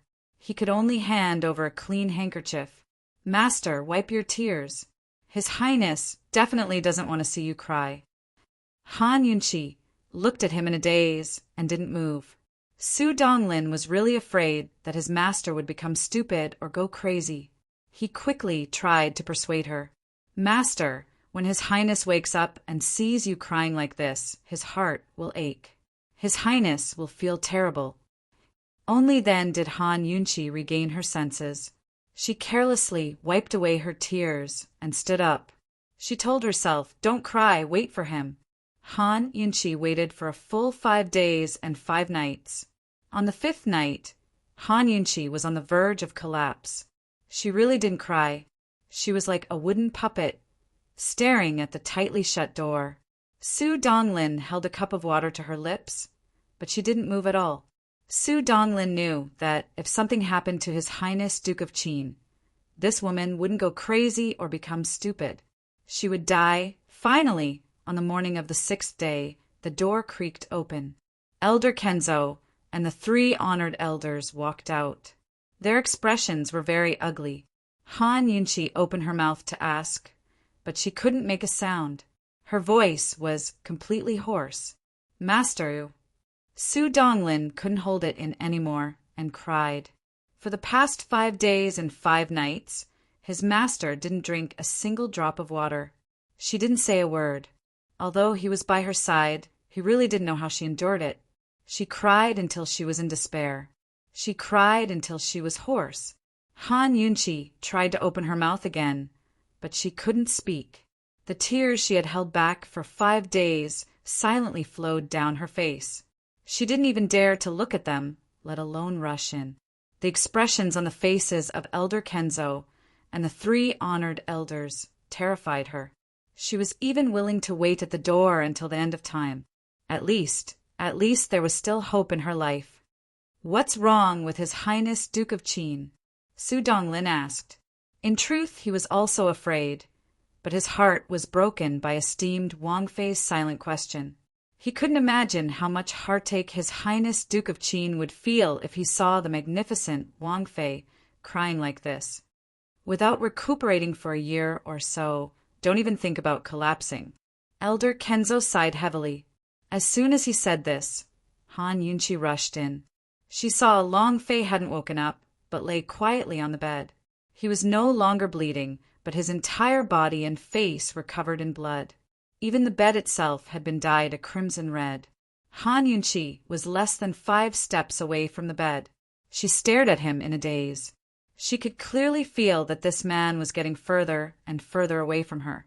It turned out that the furthest distance wasn't 100 steps, but life and death. Even if she was always 100 steps away, she would still be able to see, hear, and know everything about him. At the very least, she would have the same sky, sun, moon, and stars as him. But life and death, that was a distance that couldn't be crossed no matter how hard she tried. She would never be able to cross it. After the 3 venerated elders left, Elder Kenzo entered the room. Su Donglin followed behind him. Several attendants were waiting at the door. 1 or 2 peeked inside, but didn't dare to enter. Han Yunqi was silently wiping Long Fei Ye's face. She carefully wiped away all the blood on his face. His internal energy and blood flowed in the opposite direction. The three venerated elders paid a great price to barely save his life. Elder Kenzo said lightly, "Don't worry. The venerated elders used all their internal energy to protect his life. He won't die." Hearing this, Han Yunchi stopped. She wanted to ask, but her throat couldn't make a sound. Elder Kenzo finally noticed how haggard Han Yunchi was. Her originally spirited eyes seemed to have lost their soul. They were dim and lifeless. "Don't worry. You can't help. His injuries can only be healed with internal energy." Elder Kenzo sighed. "I'll pick a few people from Yumin's place later. Yumin can still trust them." Han Yunchi lowered her head and kept wiping his face. Elder Kenzo added, "Old man wants to know when he'll wake up too. San Chozi has been convicted of his crimes. As for your identity as a poisons woman, you should have an explanation as well." Han Yunchi fell silent. Elder Kenzo had already told her everything she wanted to know. 3 days later, early in the morning, Han Yunchi was so tired that she fell asleep on her bed. In her dreams, someone seemed to be teasing her bangs. Her eyes flew open, and she saw Long Fei Yi looking at her with tender eyes filled with an indescribable tenderness. She gave a start, then grew alarmed. She rose to her feet to call Elder Kenzo. If Long Fei Yi woke up, shouldn't she find the venerated elders to take a look? "Han Yunchi, come here." Long Fei Ye's voice was weak. Han Yunchi immediately ran back and was about to speak when she felt a stabbing pain in her throat. She could only write down what she wanted to say and bring it to Long Fei Yi for him to read. What she wrote was, "Where does it hurt? Where does it hurt? Tell me." These words sounded so familiar. A few days ago, he'd asked her the same question when he came out of closed-door cultivation and saw her covered in bruises. But Long Fei Yi didn't read the words, but stared at her for a long time before reaching out to stroke her throat. "Han Yunchi, why aren't you speaking?" Chapter 752. Why didn't Han Yunchi say anything? She had a lot to say. She had been hiding the words for 7 or 8 days, but she couldn't say them. Seeing that Long Fei Yi had woken up, she suddenly had nothing to say. She just wanted to ask him if he was well. Seeing Long Fei Ye's distressed gaze, she quickly wrote a few words on the paper, saying that her throat hurt and she couldn't make a sound for the time being. Actually, with Han Yunchi's usual meticulous nature, she would have noticed something amiss. Long Fei's first reaction was to touch her throat. His question was, "Why aren't you speaking?" Instead of, "What's wrong with your throat?" He seemed to have known that her throat was hoarse. He had been unconscious for so many days, so how did he know? Perhaps he really knew the truth. Perhaps he knew how to guess. In any case, Han Yunchi didn't think too much about it. She was filled with gratitude and joy. As long as this man was alive and could wake up, it was more important than anything else. "Why does it hurt?" Long Fei Yi asked again. His weak voice was soft, and Han Yunchi's heart almost melted. She never knew that being able to hear his voice was such a wonderful thing. Han Yunchi thought for a moment and wrote another 4 words on the paper. "It's inflamed." Long Fei Yi frowned and looked at her. After looking at her for a long time, he suddenly smiled helplessly. He stroked the corner of her eyes and asked gently, "Silly girl, you're crying, right?" Han Yunchi looked away and didn't answer. "I'm not dead yet, and you're already crying like this. If one day I really—" Before Long Fei Yi could finish speaking, Han Yunchi glared at him fiercely, warning him to shut up.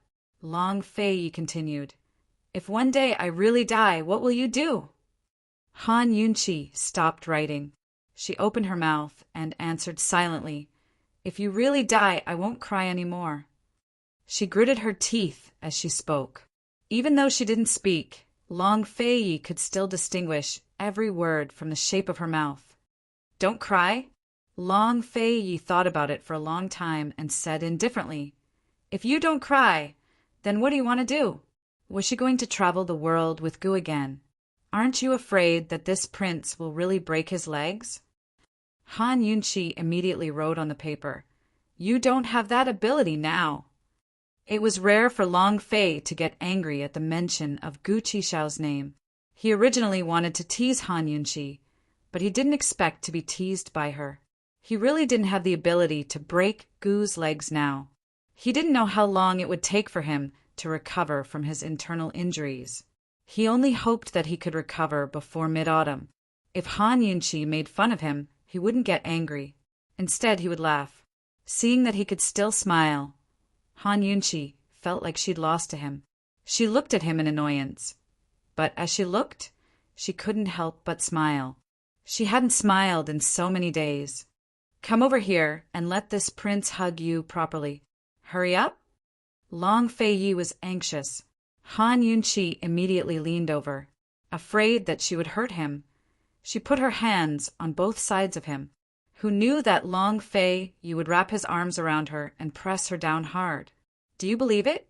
These days I can hear you crying. It's just that you really can't wake up." He suddenly became serious, so serious that Han Yunchi didn't dare to move. Before Han Yunchi could think about his words, he said again, "Han Yunchi, in the future, if I'm not around, don't cry, okay?" He whispered in her ear. His voice was very, very low, but it had an irresistible force. He said, "Wait until I wake up. Wait until I'm around. Then you can cry, okay? I'll give you my shoulder and let you cry. I'm scared. I'm scared that you'll never be around." Han Yunchi suddenly said. Her voice was very hoarse and she was choked with sobs. "Silly, I haven't married you in a grand sedan chair with 8 people carrying you. I haven't kicked the sedan chair door and carried you in. I haven't bowed to heaven and earth with you. How can I not be around?" Long Fei Yi asked this very seriously. Han Yunchi didn't want to cry, but her tears still flowed down uncontrollably. She had never mentioned these things to him, nor did she deliberately remember them. It was just that she couldn't forget them in the end. He had never mentioned them either. She originally thought that he wouldn't care so much, but she didn't expect that he knew what he owed her. He always remembered what he owed her. "Okay, I'll remember it all. You must return what you owe me. You're not allowed to go back on your word. Otherwise, I'll marry someone else," she said seriously. As soon as her voice fell, the strength around her waist immediately tightened. It was so tight that she almost couldn't breathe. However, she still stubbornly said, "Then it's settled." Long Fei Yi would eventually lose if he dared to compete with her. She didn't feel pain, but he would. In the end, he could only helplessly let go. He gently rubbed her throat. "Don't talk so much. If your throat is really damaged, I'll be guilty." She laid on top of him. Actually, she still hadn't fully recovered. She didn't know how she got through all these years. Even now, she felt like it was a dream that she had completely lost control of. "I'll go get Sherzuan to take a look at your injury." She wanted to get up, but Long Fei Yi didn't let go. "Be good. Don't talk. Let Ben Wang hug you for a while." Han Yunchi buried her head in his chest and didn't see the deep guilt in his eyes at this moment. Tenderness couldn't last long. Soon, Elder Kenzo came over. When he saw that Long Fei Yi was awake, he was overjoyed and quickly took his pulse. Han Yunchi wanted to move away, but Long Fei Yi held her hand and didn't let go. "Take his pulse," Han Yunchi whispered. Long Fei Yi held her hand with his left hand and extended his right hand to Elder Kenzo. "I'm blocking it.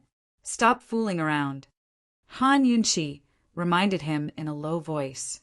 She was so anxious that her ears were burning as she leaned against Elder Kenzo's face. But Long Fei Yi didn't let go. She had no choice but to move aside and sit on the edge of the bed to give Elder Kenzo some space. Elder Kenzo saw all of this, but pretended not to notice a thing. He didn't say a word or smile, but quietly took Long Fei Yi's pulse. "You should thank the honored elders for their true qi. Otherwise, you really would have lost your life," Elder Kenzo sighed with emotion. "How long do I have to recuperate?" Long Fei Yi was only interested in this question. A year if slow, half a year if fast. You won't be able to leave the mountain this autumn, Elder Kenzo replied honestly. Long Fei Yi didn't speak, but Han Yunqi quickly added, Your health is important. You need to recuperate for a year. The situation in Northern Li isn't clear yet. If Jun Yixia can bring back his battle horses, then Ning Cheng won't be able to go south. Long Fei Yi nodded and changed the topic. He asked Elder Kenzo, Has Song Chiozi been tried yet? He's locked up in jail. Once we interrogate him, the poison sect incident. Elder Kenzo was in a difficult position. Everyone knew about Song Chiozi's scandal, while the poison sect incident was a hot topic.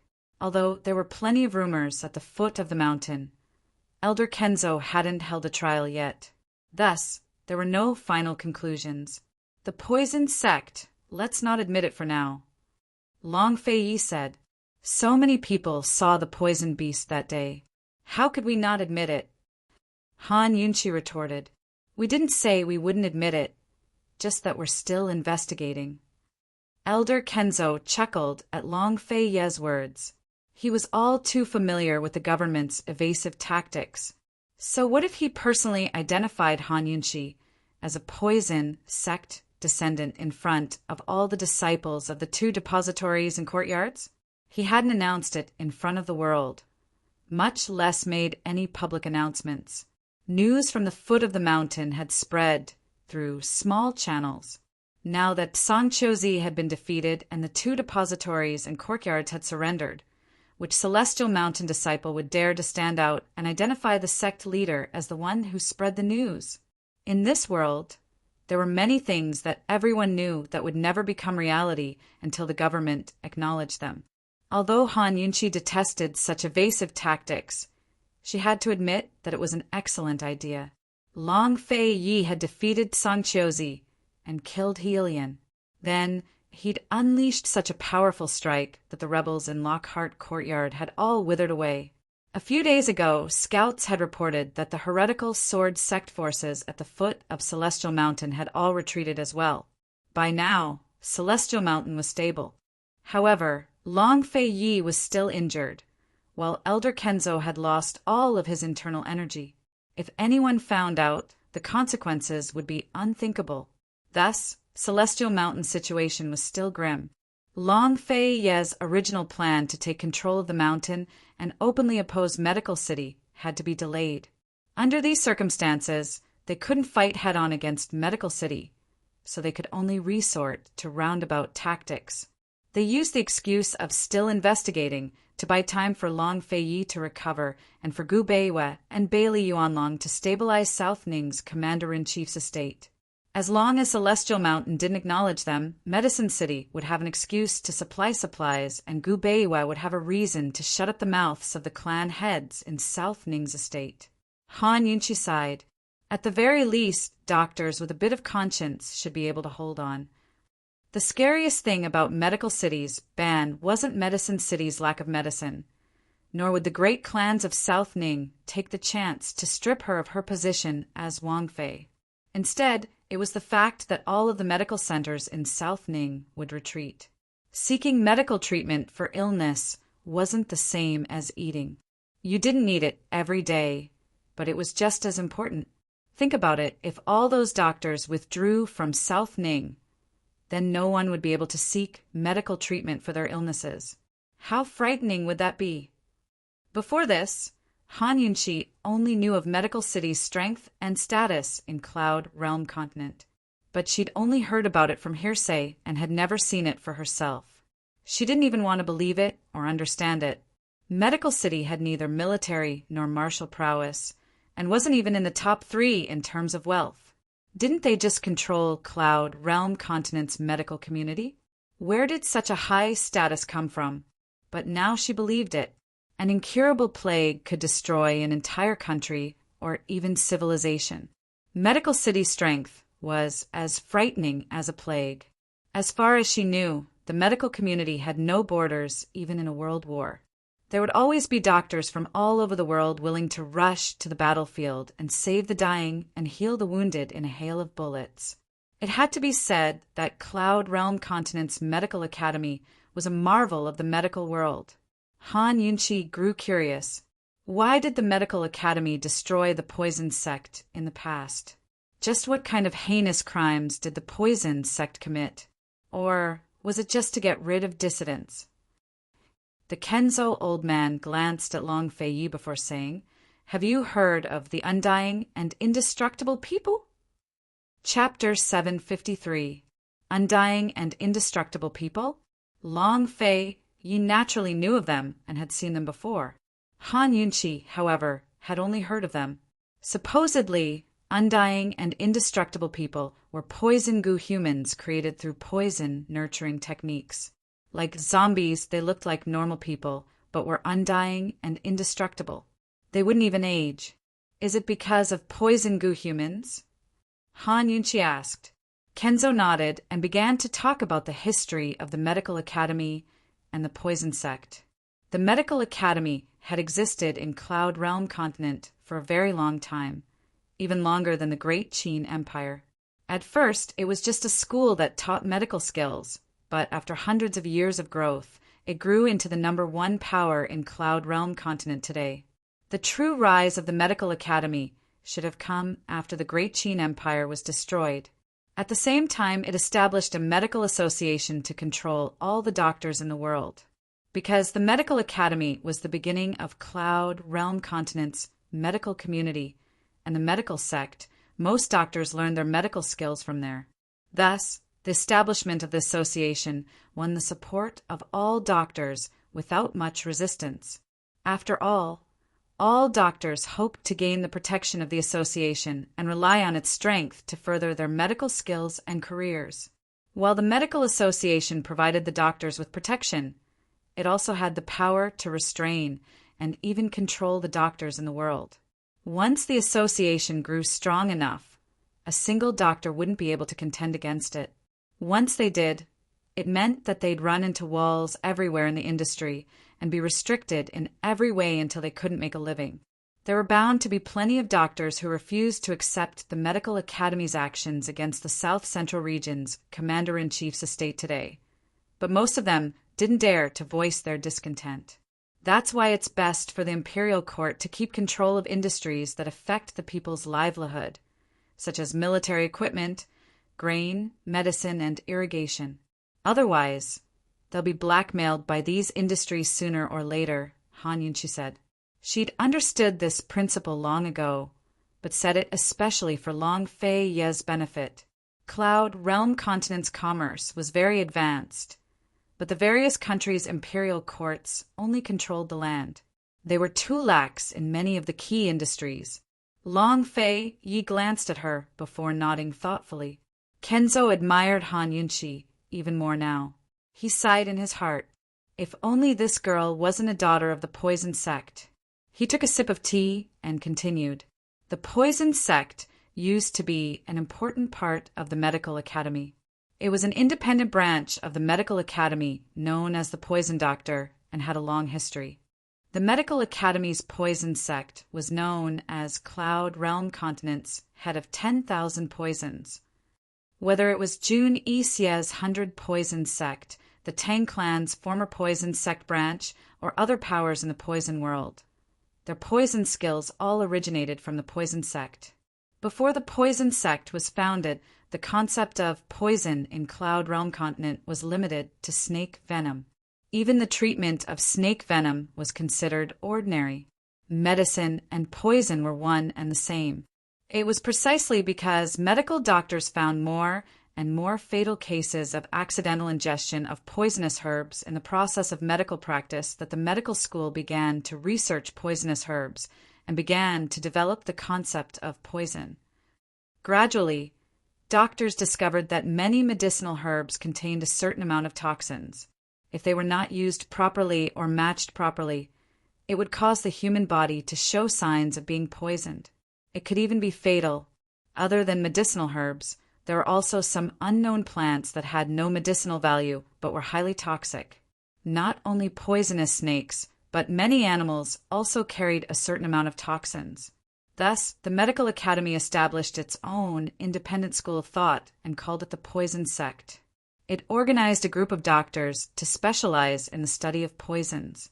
Once the poison sect was established, the medical academy split into two factions, the medical sect and the poison sect. But any method that could save lives could also harm others. Doctors were the most frightening killers in the world, and poison doctors were even more so. The poison sect's poison skills started out as detoxification techniques that specialized in treating poison people.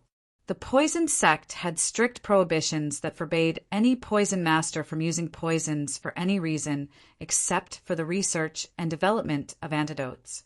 But no matter how strict the prohibitions were, there were still people who disobeyed them. As the study of poisons developed, more and more poisons were recorded in the books.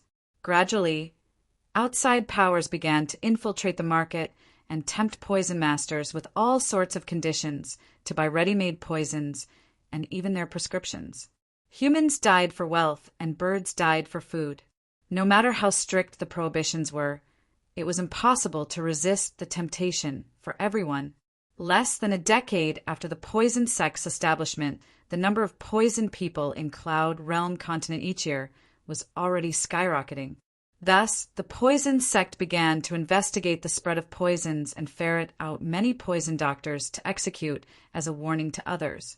However, the medical sect was wary of the poison sect's growing power and seized the opportunity to slander the poison sect everywhere. In less than 5 years, the poison sect and the medical academy were like fire and water. Because the medical sect controlled most of the medical academy's power, the poison sect secretly launched a poison nurturing plan in self-defense. At this point, Han Yunqi hurriedly asked, "Is this the poison nurturing art of today's poison world?" Exactly. The poison nurturing art that many people in today's poison world know originated from the poison sect. Kenzo nodded and continued, "The poison nurturing art is divided into 3 realms: poison humans, poison corpses, and poison goo. Poison humans are the most common and are no different from normal people, but their lifespans are limited and they have some resistance to low-level poisons. Poison corpses are similar to death warriors and have some resistance to mid-level poisons. As for poison goo," Han Yunqi grew a little agitated at this point in Kenzo's explanation. She had studied poison humans and poison corpses in the ancient texts, but she couldn't find any information on poison goo. Everything about poison goo seemed to have been purposely erased by the predecessors, leaving behind only fragmented details. "From what I know, there are 3 types of poison goo: grass, insects, and humans," Han Yunqi said seriously. "That's right." The sword sect master nodded and said with a smile, "Little girl, you're actually studying the poison goo arts as well. How much have you grasped now?" "Not a single thing. I only found out last year that I was a descendant of the poison sect." Han Yunqi glanced at Long Fei. After getting his permission, she told Kenzo about her background, including the Mu clan in Medicine City. "So you don't know who your father is?" Kenzo was surprised. He thought that Long Fei had colluded with all of the poison sect's remnants. Han Yunqi didn't want to talk about this. She was more interested in poison goo, so she retorted, "If I don't study it, how can I cure poison goo?" Kenzo was shocked. "What? Someone's been poisoned by goo today?" Han Yunqi told Kenzo about how Long Tianma's stomach had swelled up for no reason. Long Tianma's stomach had swelled up because of Shi Yuba's poison goo. Later, Long Tianma ended up in Jun Yixie's hands. Jun Yixie cured the goo, then poisoned Long Tianma to slander her. This incident had caused quite a stir in the medical academy, but the real reason for Long Tianma's swollen stomach hadn't been made public. However, Long Tianma's strange illness had flared up again. It could be deduced that Shi Yuba, Luo Zuishan, and Jun Yixie all knew poison goo. In truth, Han Yunqi wasn't completely aware of the truth behind Long Tianma's strange illness. However, Long Fei knew full well. Long Tianma's strange illness had flared up all those years ago because of the white-robed man, Gu Beiwa. Gu Beiwa was the one who'd taught Shiyuba how to plant Gu. Gu Beiwa had used poison Gu on Long Tianma for 2 reasons. 1. To confirm Gu's identity, and 2. To lure Han Yunqi to the poison sect Skype it. Luo Zuishan didn't actually know poison Gu, but he was one of Gu's men. Thus, Gu had told Luo Zuishan the truth behind Long Tianma's illness, so that Luo Zuishan could contend against Shiyuba. He'd wanted to expose Shiyuba in a public setting like this and bring shame to the medical academy. Unfortunately, Jun Yixia had interfered and ruined Gu's plans. Even so, Gu Beiwa had still lured Gu to Medical City and confirmed that Gu was Medical City's ghost genius, Shaoqi. The medical academy had been interrogating Shiyuba and investigating Jun Yixia all these years, but they'd never suspected that Gu Beiwa and Gu were the 2 instigators. Long Fei didn't speak from beginning to end. I didn't expect so many people to know about poison Gu. It looks like medical sect didn't completely exterminate the poison sect back then.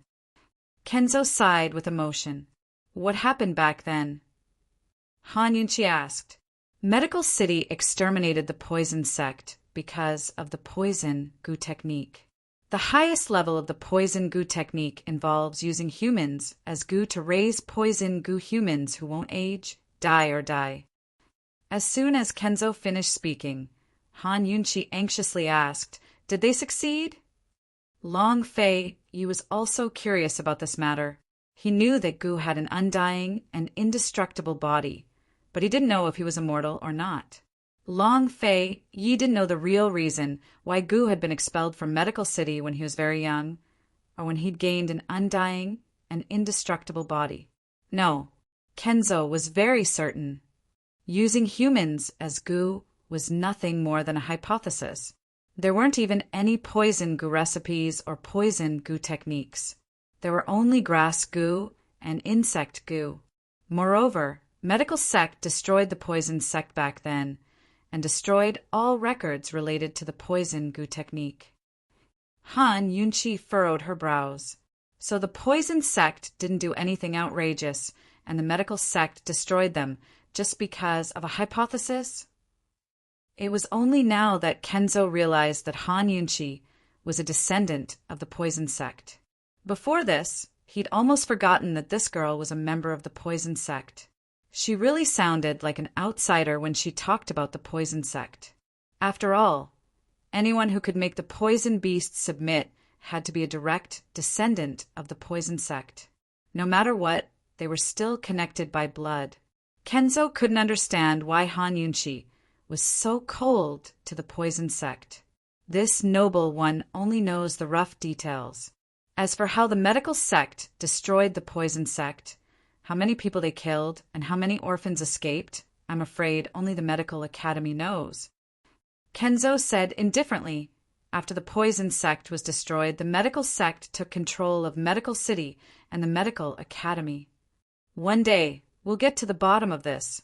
Han Yunqi's eyes shone with hatred. Kenzo and Long Fei Yi both assumed that she wanted to avenge the poison sect as a descendant of the poison sect, who knew that she was a transmigrator and had no blood ties with the poison sect. What she was truly dissatisfied with was the medical sect's selfishness. Kenzo didn't chat any longer, but immediately arranged for a few disciples from the abstinence courtyard to treat Long Fei Ye's wounds. That very day, he announced that he'd pass on his position to Long Fei Yi within the next 3 months. Then, he'd put Song Qiuzi on trial. Song Qiuzi was stripped of his position as an elder and head of the courtyard. His martial arts were crippled, and he was locked up in celestial prison. Long Fei Yi had left him with his last breath and crippled his martial arts. Even if he didn't die, he was probably at death's door.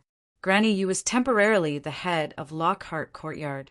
Everyone guessed that Long Fei Yi would choose a new head of Lockhart Courtyard after he took over the position. Thus, all of the branch factions were very loyal to him. Everything seemed to be getting better until that very night, Su Donglin suddenly barged in with an urgent secret missive in both hands. Master, this subordinate deserves to die. This missive arrived 8 or 9 days ago. Chapter 754. An urgent letter that was sent 8 or 9 days ago. And it was especially urgent. Long Fei Yi and Han Yunqi looked at each other in dismay. They were both very uneasy. Ever since they came to Tianshan Mountain, the Commander-in-Chief's office in Zhongnan had only sent urgent letters. There had never been an especially urgent letter. What on earth had happened? In this kind of special period, even if it wasn't urgent, the consequences of delaying it for 8 or 9 days was unimaginable, let alone an especially urgent letter. Su Donglin's expression was very ugly. He had completely forgotten about this matter. If it wasn't for another urgent letter today, he wouldn't have remembered it. Long Fei Ye's face paled when he read the contents of the letter. He looked at Han Yunqi in shock. Gu Beiwa, Han Yunqi was shocked. What's wrong? He's been poisoned. He can't stand up even now, Long Fei Yi said truthfully. What? Han Yunqi couldn't believe her ears. She hurriedly took the letter from Long Fei Yi and read it. Long Fei Yi wasn't lying. The letter described Gu Beiwa's poisoning. The symptoms of the poisoning were written clearly. Mu Ling wrote a letter to ask for medicine and a poison doctor to treat him. Han Yunqi seriously read the description of the poisoning symptoms in the letter word by word. Her hands went limp and the letter slowly fell to the ground. Zombie ginseng? Long Fei Yi asked anxiously. The letter described this poison. Han Yunqi looked at him and didn't say anything for a long time. Her back was already drenched in cold sweat. Long Fei Yi and Su Donglin didn't know what zombie ginseng was, but Kenzo knew. He was very shocked. Is it really zombie ginseng? Does such a thing really exist? The diagnosis was made by the people in Medicine Ghost Valley. It shouldn't be wrong, Han Yunqi murmured. The letter explained the situation in detail. Gu Beiwa's legs had recovered and he could walk freely. However, because of the poison, his legs seemed to be anesthetized and he lost feeling again. Mu Linger immediately thought of Gu, but unfortunately, she couldn't find him. She had no choice but to invite the old housekeeper of the Medicine Ghost Valley. The old housekeeper confirmed that Gu Beiwa was poisoned by the very rare corpse ginseng. The so-called corpse ginseng was a poisonous herb. It was a ginseng plant that grew near graves. Its shape was very similar to ginseng, but it was much bigger than ginseng. This kind of poisonous grass grew in dark and rancid soil. Tombs that were invaded by moisture were the most suitable environment for them to grow. This thing was both medicine and poison. It was called medicine because it had an anesthetic effect. Han Yunqi remembered that she had read about it in ancient books. Divine Dr. Hua Tua had used it as an anesthetic. It was called poison because if a certain amount of it was placed in wine, it would cause paralysis all over the body. The person would lose all feeling in their limbs, and they would become half dead until they died completely. Han Yunqi's heart was in a mess. She didn't have time to think about how Gu Beiwa was only poisoned in his legs. The poisoning in his legs was considered a local poisoning. After a long time, the poison would spread to the whole body. This poison is highly toxic. It has been 8 or 9 days. I'm afraid it's not good, Kenzo said seriously. Han Yunqi looked at Long Fei Yi. Long Fei Yi was also looking at her. Both of them were stiff and motionless. They only looked at each other with fear and uneasiness. Although Han Yunqi didn't want to accept what the old Kenzo said, she had to admit that the old Kenzo was right. Corpse ginseng was highly toxic. If it was a local poisoning, it would only take a day for the poison to spread to the whole body. It had been 8 or 9 days. Gu Beiwa wasn't just not good. He was definitely dead. Kenzo's eyes flashed with a complicated look. He didn't say anything else. The room suddenly quieted down, and the air seemed to have frozen. Long Fei Ye's face was very pale. Han Yunqi lowered her head to read the letter in a low voice. It was so quiet that it made people feel uneasy. Su Donglin was so frightened that his body didn't listen to him. He couldn't move. After a while he could barely move. He trembled as he handed over the letter and stammered, "Master, this was just delivered." When he said this, everyone looked over. Long Fei Yi scolded coldly. "Why didn't you take it out earlier?" Su Donglin didn't dare to say a word. He presented the letter to Long Fei Yi with trembling hands. Long Fei Yi was calm. He opened the letter and asked, "Is there more?" No, just these two. Su Donglin's teeth kept chattering. Gu Beiwa had been poisoned 8 or 9 days ago. He had sent a letter asking for help. Why hadn't there been a single letter during this period? Could it be that he couldn't be saved? The other side didn't dare to report it until today. Han Yunqi didn't dare to think further.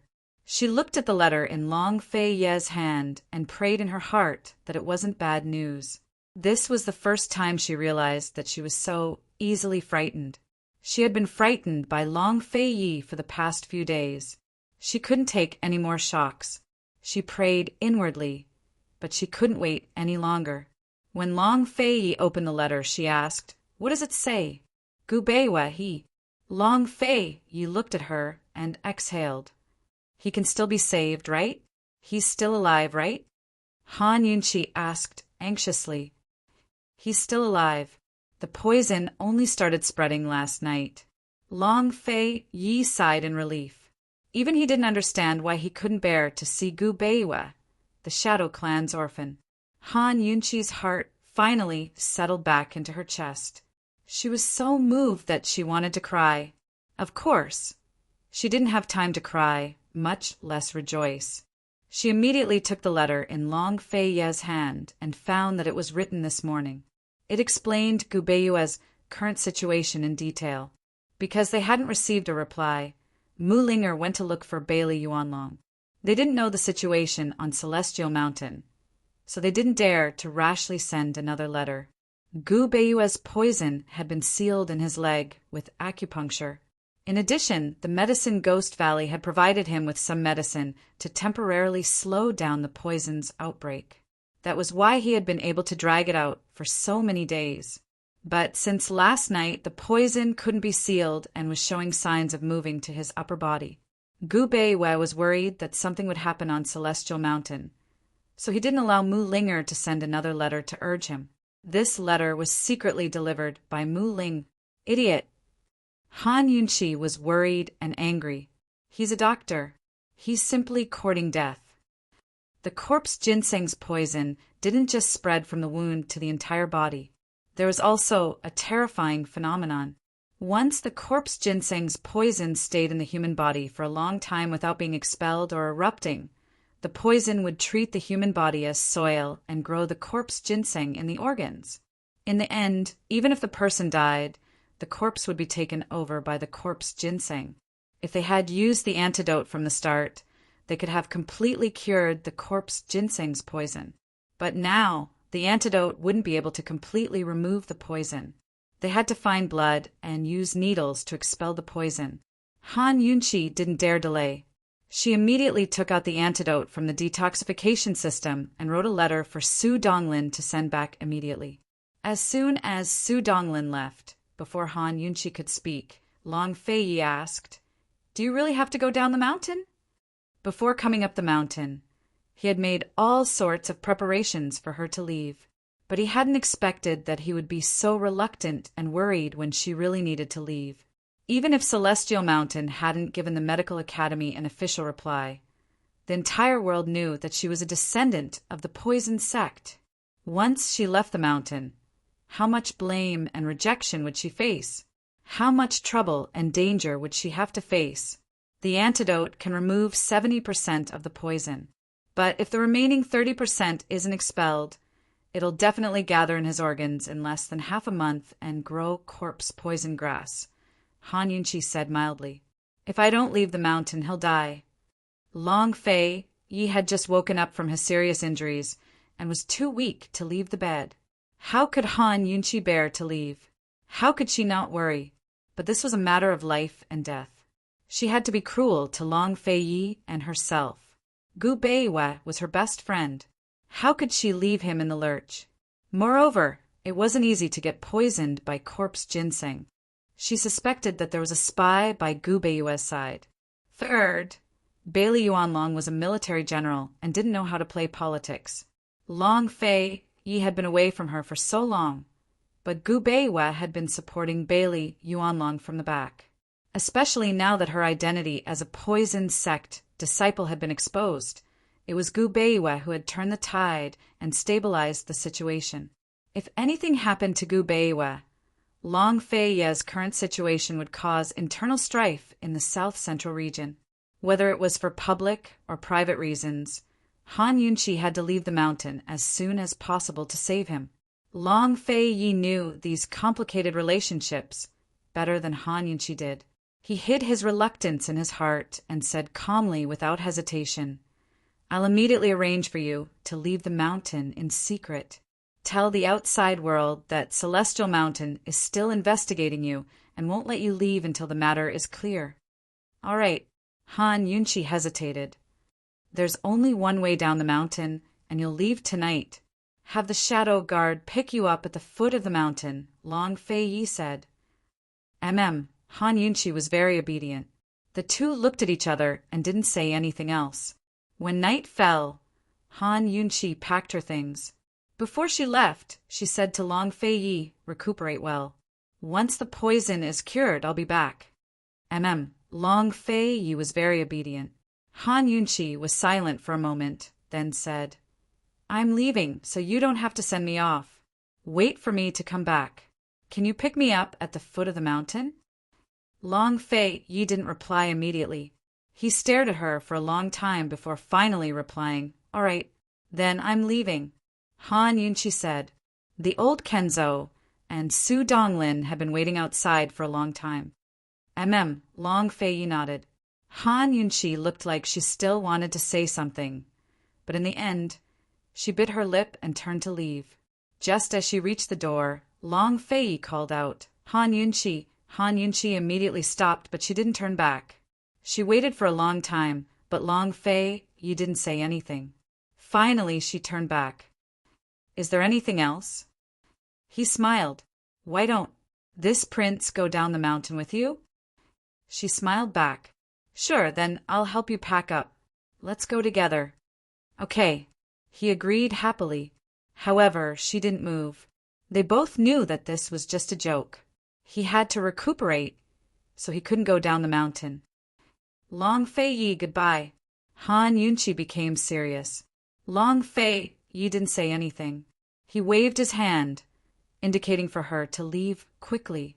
This time, Han Yunqi didn't turn back, and Long Fei Yi didn't ask her to stay either. Creak. The door closed, and the two of them couldn't see each other again.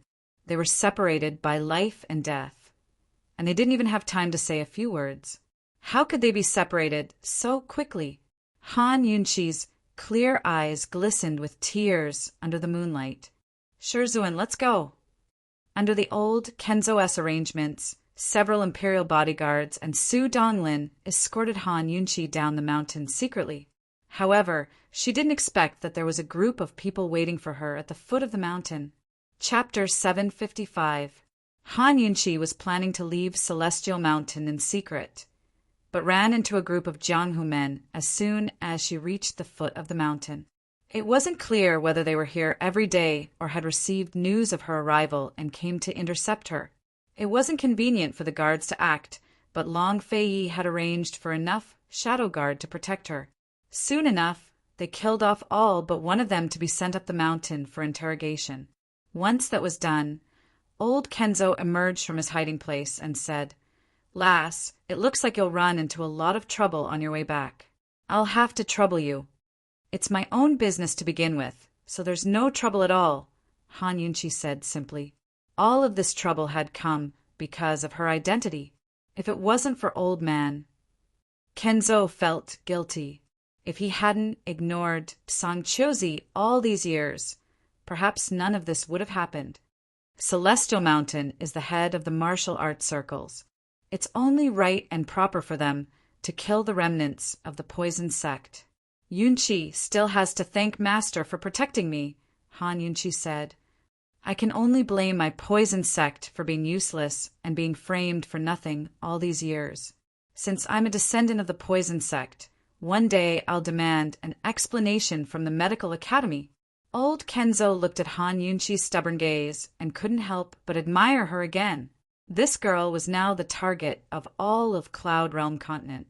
She was a remnant of the poison sect that everyone wanted to kill. If she'd run into trouble at the foot of Celestial Mountain, how much more trouble would there be outside? How much more danger and humiliation would there be on her way back to South Ning? Even when the entire world was her enemy, she still had such unwavering faith and the courage to denounce the medical academy. Even if it was a man, he might not have her bearing and courage. All right, this Grandmaster will do his best to delay the medical academy for you. Old Kenzo was throwing caution to the wind. Academy head Gu had already sent him 3 letters asking about Han Yunqi's identity, but he still hadn't replied to a single one. Many thanks. Han Yunqi cupped her fists and prepared to leave when the Kenzo man spoke up again. Fei, he. Before Kenzo could finish, Han Yunqi interrupted. Shizuin, please take good care of him and let him recuperate. Don't leave the mountain early. Han Yunqi paused for a while and said, Help me pass a message to him. Just say. Actually, there were a lot of things he wanted to say, but he couldn't say them in front of Long Fei and Kenzo. In the end, he only said, Don't worry. The old Kenzo glanced at the bushes beside him and smiled helplessly. All right, I will definitely bring them there. Goodbye. Han Yunqi looked back at the mountain. Unfortunately, she couldn't see anything except for the stars in the sky. No matter how much he lingered, he would have to leave eventually. She firmly believed that today's parting was for a better reunion in the future. She silently said goodbye to Long Fei in her heart and quickly boarded the carriage to leave. For the sake of concealing her identity, the carriage was simple and low-key. It was only big enough for Han Yunqi, so Su Donglin disguised himself and drove the carriage himself. A large group of shadow guard followed him from the shadows. Once the carriage had completely vanished from sight, Long Fei walked out of the woods step by step, using his sword as a walking stick. Each step took a lot of effort. He stared in the direction of the carriage as he bid farewell to Han Yunqi in his heart. He shouldn't have been able to get off the bed, much less leave the mountain. Unfortunately, the old Kenzo man couldn't persuade or stop him. The old Kenzo man rushed over to support him. You didn't let her know you were coming, nor did you send her off. What's the point of this? The carriage had already disappeared, but Long Fei was still looking into the distance. He lightly said, I know, but I still have to leave. Then why did you send her off? The old Kenzo man was angry. Long Fei went down the mountain.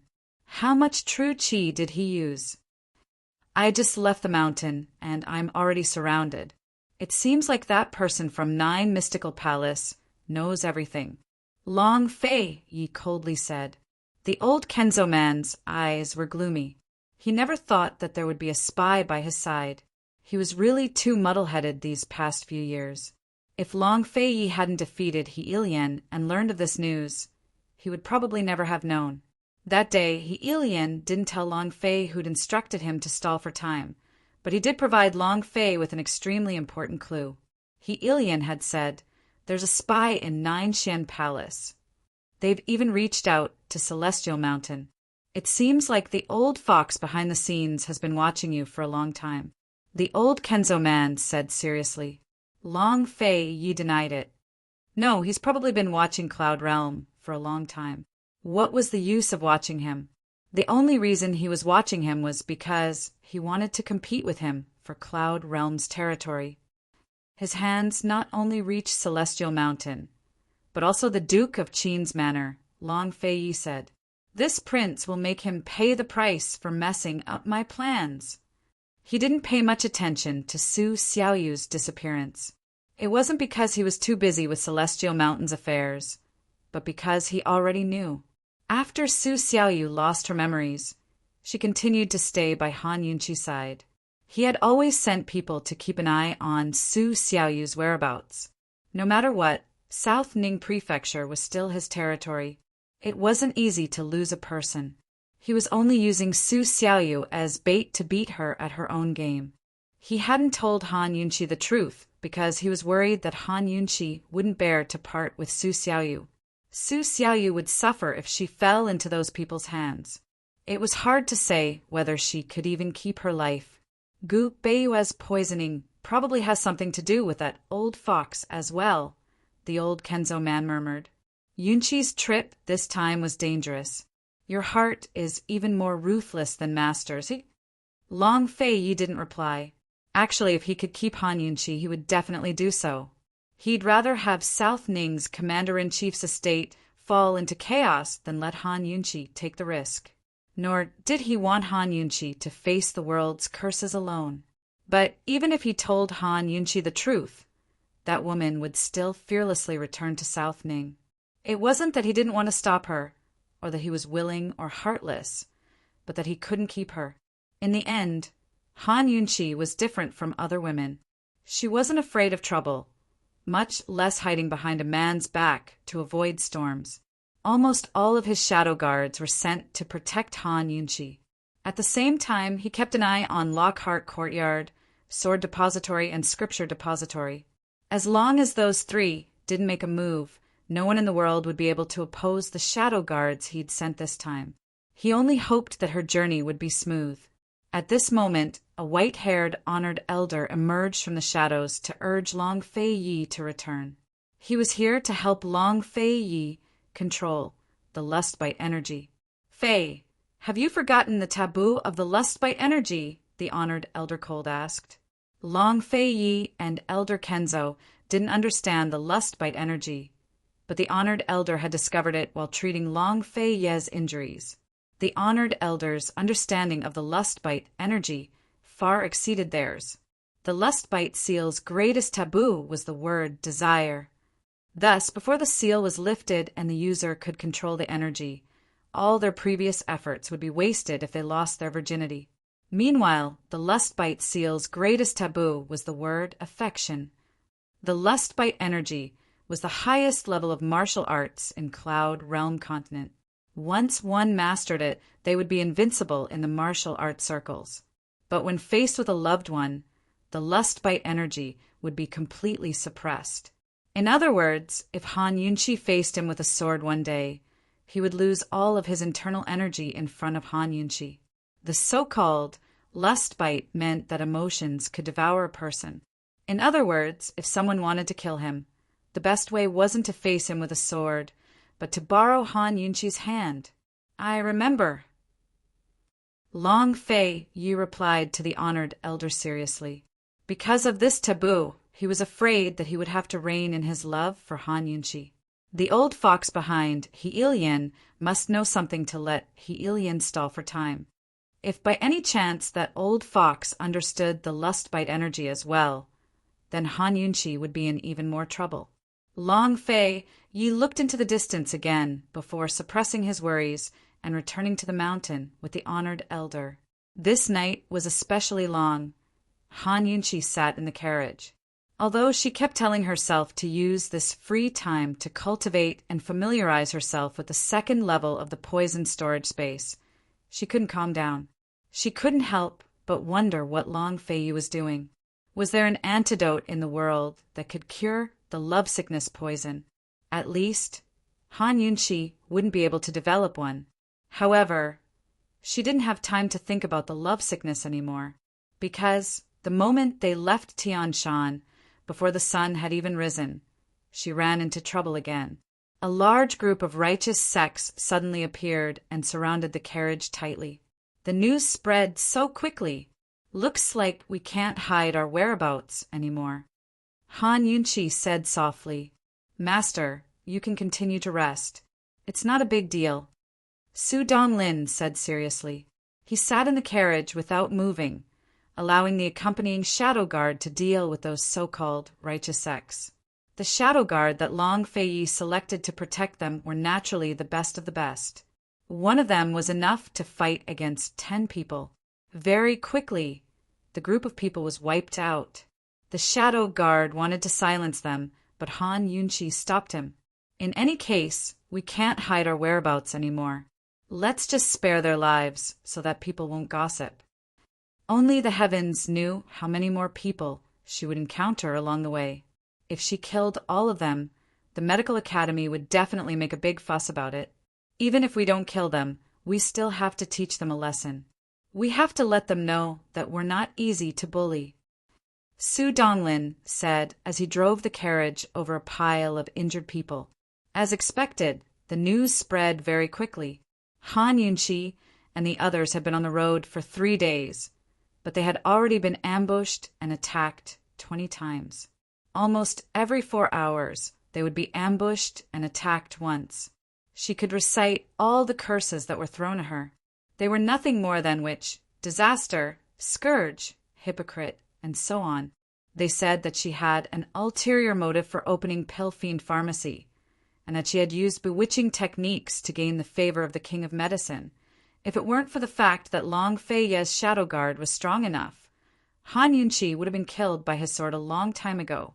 If it weren't for the fact that Han Yunqi's mind was strong enough, she would have been drowned by the spit of those righteous warriors. Everything was going smoothly. However, on the morning of the 5th day, they were surrounded by the people of Liberty City. Unexpectedly, Liberty City had turned out in full force. Chapter 756. More than 50 shadow guards surrounded a simple and crude carriage. Each of them held a long sword in their hands and were on high alert. This time, Su Donglin couldn't comfort Han Yunqi anymore. Even he himself was pale with fright. Carefree City had come out in full force. This was too unexpected.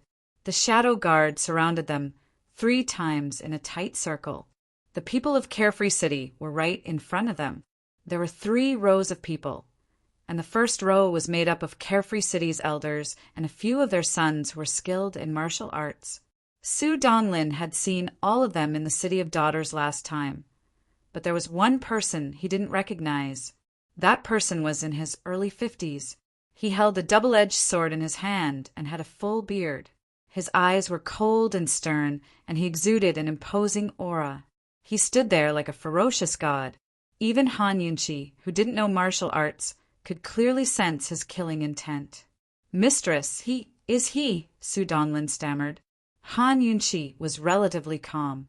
She said, "He should be Carefree City's city lord, Qi Zonglin.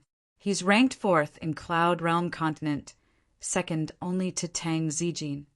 Han Yunqi laughed at herself. "I didn't expect him to come. This princess's life is really valuable. Mistress, we can't beat them."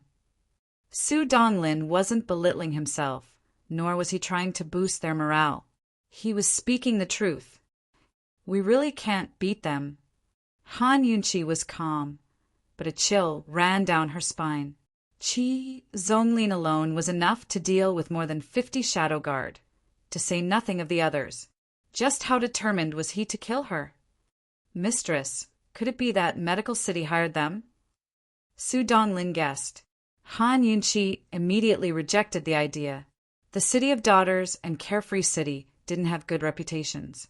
Medical City wouldn't be stupid enough to openly hire assassins to kill her, a descendant of the poison sect. That was because such a method would definitely cause people to gossip. Also, Long Fei Ye's killing of Lady Lingyu was enough to intimidate Liberty City. It was unlikely that Qi Zonglin would come out to kill her just because of the commission.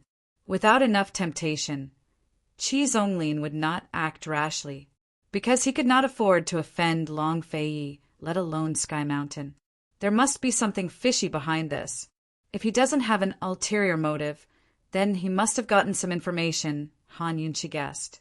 "Master, no matter what his purpose is, let's think about how to save our lives first.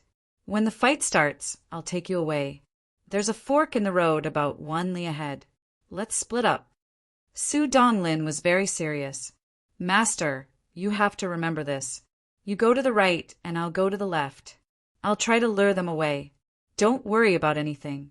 Just keep running forward and find a place to hide." Han Yunqi smiled helplessly. Su Donglin, Do you think we can escape in this situation? Su Donglin looked into her eyes, persistent and sincere. Master, we have to run, even if we can't. Even if we have to risk our lives, we'll buy you time. Please believe us. Han Yunqi's heart ached for the Shadow Guard, but it was worth it. A complicated look flitted through her eyes as she said, I don't want to run and I don't want to die. I'll do my best to buy time. Hurry and contact Sky Mountain's people and have them send reinforcements. They had already entered Western Zhou's borders. Western Zhou had yet to express their stance on the matter of the poison sex remnants, but Western Zhou's imperial family would never help them. Long Fei Ye's forces in Western Zhou were mostly in the capital, which was more than 10 days' journey away.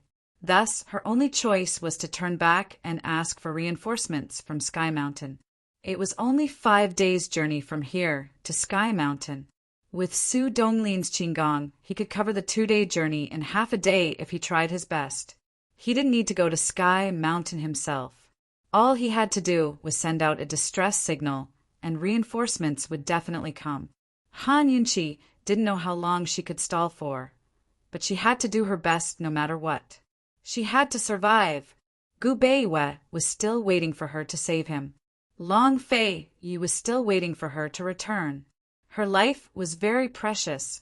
From a distance, the two forces looked like they were about to break out into a fight.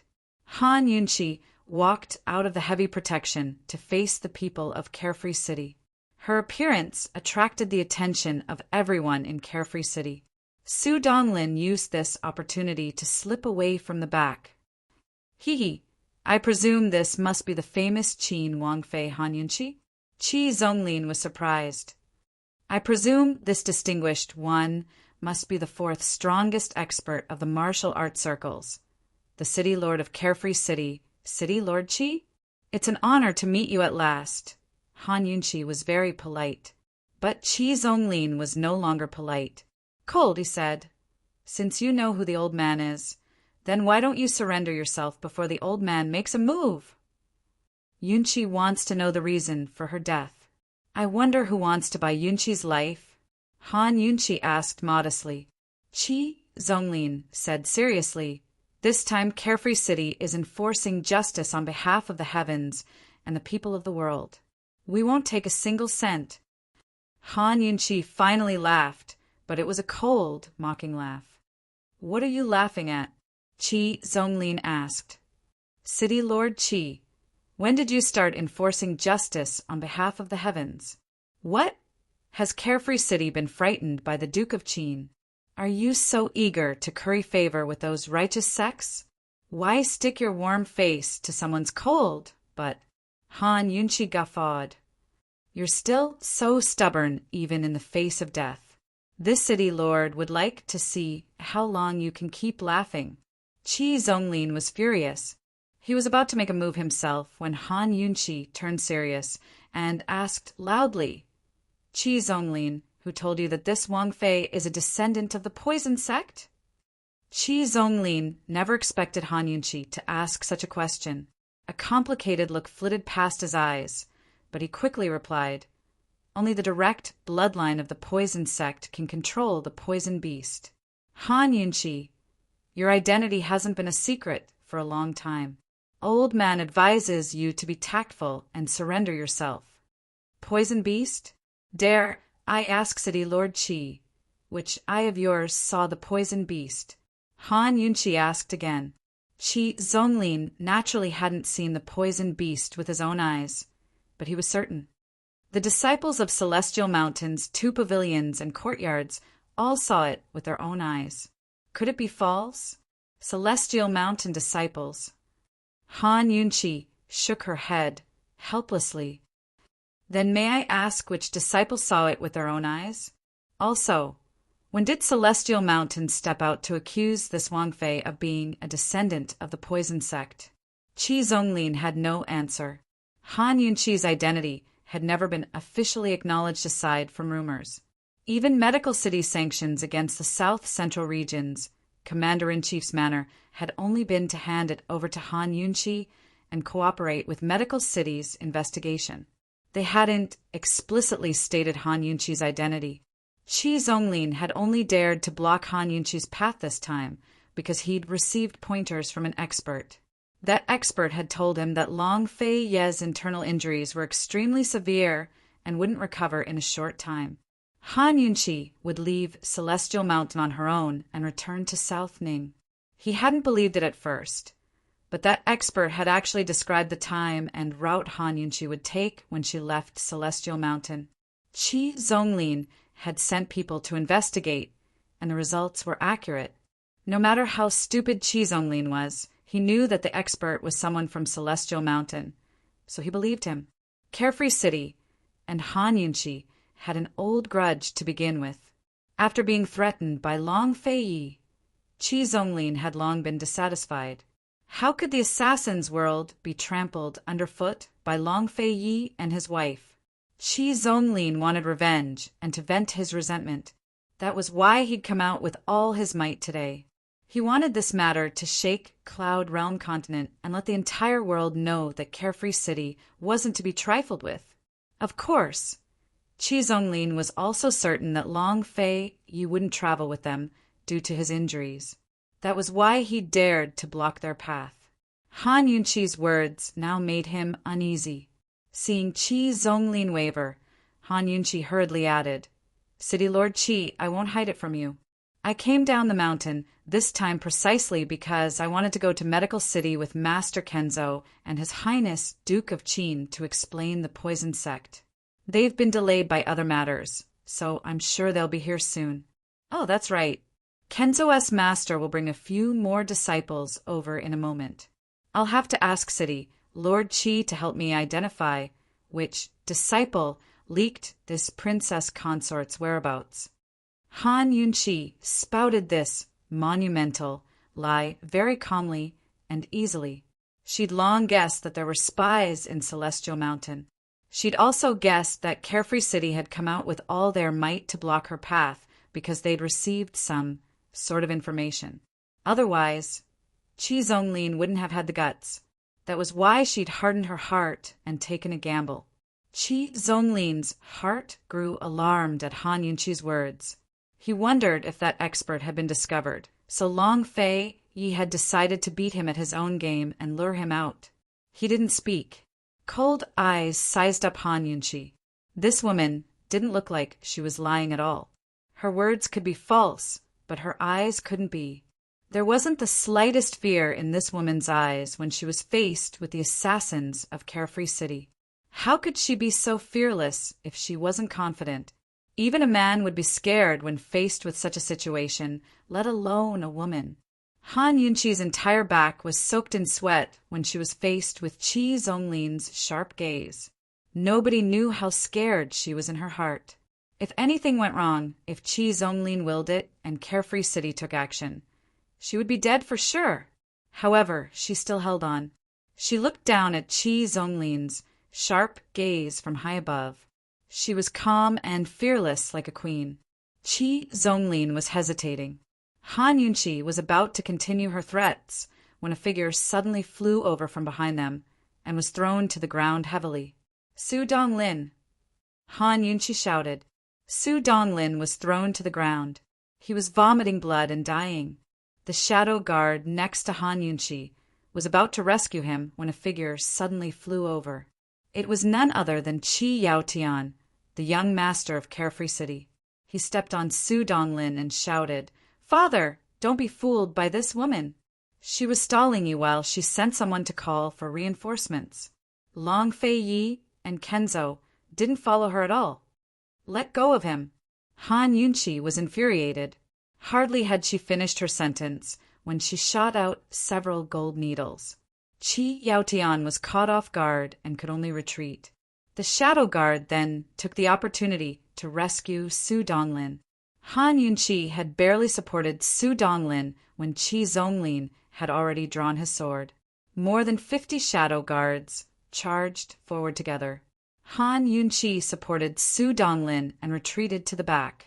The other people of Carefree City began to disperse and surround Han Yunqi and the rest of them. Qi Zonglin, on the other hand, was fighting 50 people alone. The battle began. The shadow guards fell one after another in the blink of an eye, and Chi Zonglin's sword approached Han Yunqi. Chapter 7:57. Chi Zonglin's sword was right in front of Han Yunqi when his wrist was suddenly hit by a stone that appeared out of nowhere. His hand hurt, and his sword was deflected. Han Yunqi dodged in a hurry. She supported Su Donglin and backed away from Chi Zonglin. "Who's there?" Chi Zonglin demanded loudly. Unfortunately, he did not see anyone except for the assassins of Liberty City around him. Chi Zonglin's wrist hurt. He looked at it, only to discover that the stone that had just flown over was actually a seed that had sprouted in his flesh. Well, Chi Zonglin had never seen such a thing before, but he was not someone to be trifled with. He immediately drew out his dagger and stabbed it into his flesh, gouging out the seed along with its roots. The roots that he had gouged out were not short. Fortunately, he had acted fast enough. Otherwise, his hand that was holding the sword would have been seriously injured. Whoever the seed was, it did not come with good intentions. He had to capture Han Yunqi first. However, when Chi Zonglin walked toward Han Yunqi, a lazy and slightly mocking voice came from outside the crowd. "Even I don't dare to bully this woman. Chi Zonglin, are you blind?" The voice was not low, but it was impossible to tell where it came from. The surrounding assassins were all looking for the source, but they could not find anyone. Han Yunqi stopped abruptly.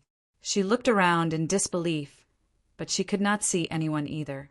However, she knew who the newcomer was. This mocking voice was all too familiar. "Who are you exactly? What kind of hero are you to ambush the mayor? Come out." Chi Zonglin said coldly. He did not forget to rush toward Han Yunqi. Han Yunqi did not retreat. She glanced at Chi Zonglin's wrist and warned with a sneer, "Chi Zonglin, if you take one more step forward, do you believe that someone will feed the only antidote to the dogs?" Chi Zonglin was greatly shocked. He hurriedly looked at his wrist, only to discover that the wound on his wrist had turned black. It was a sign of poisoning. "Han Yunqi, where's the antidote?" Just as he was about to reach out to grab Han Yunqi, he suddenly felt a sharp pain in his hand. It was as if he was being burned by a raging fire. The pain was so intense that he couldn't exert any strength. Han Yunqi continued to retreat. This poison is called flame poison. It starts from the wound and slowly spreads to the whole body.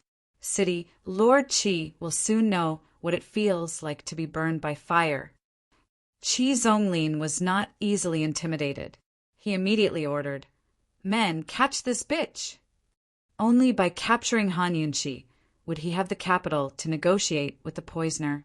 Otherwise, his poison would be incurable. Several elders immediately rushed over. At this moment, a thorny vine suddenly shot out from under Han Yunqi's feet.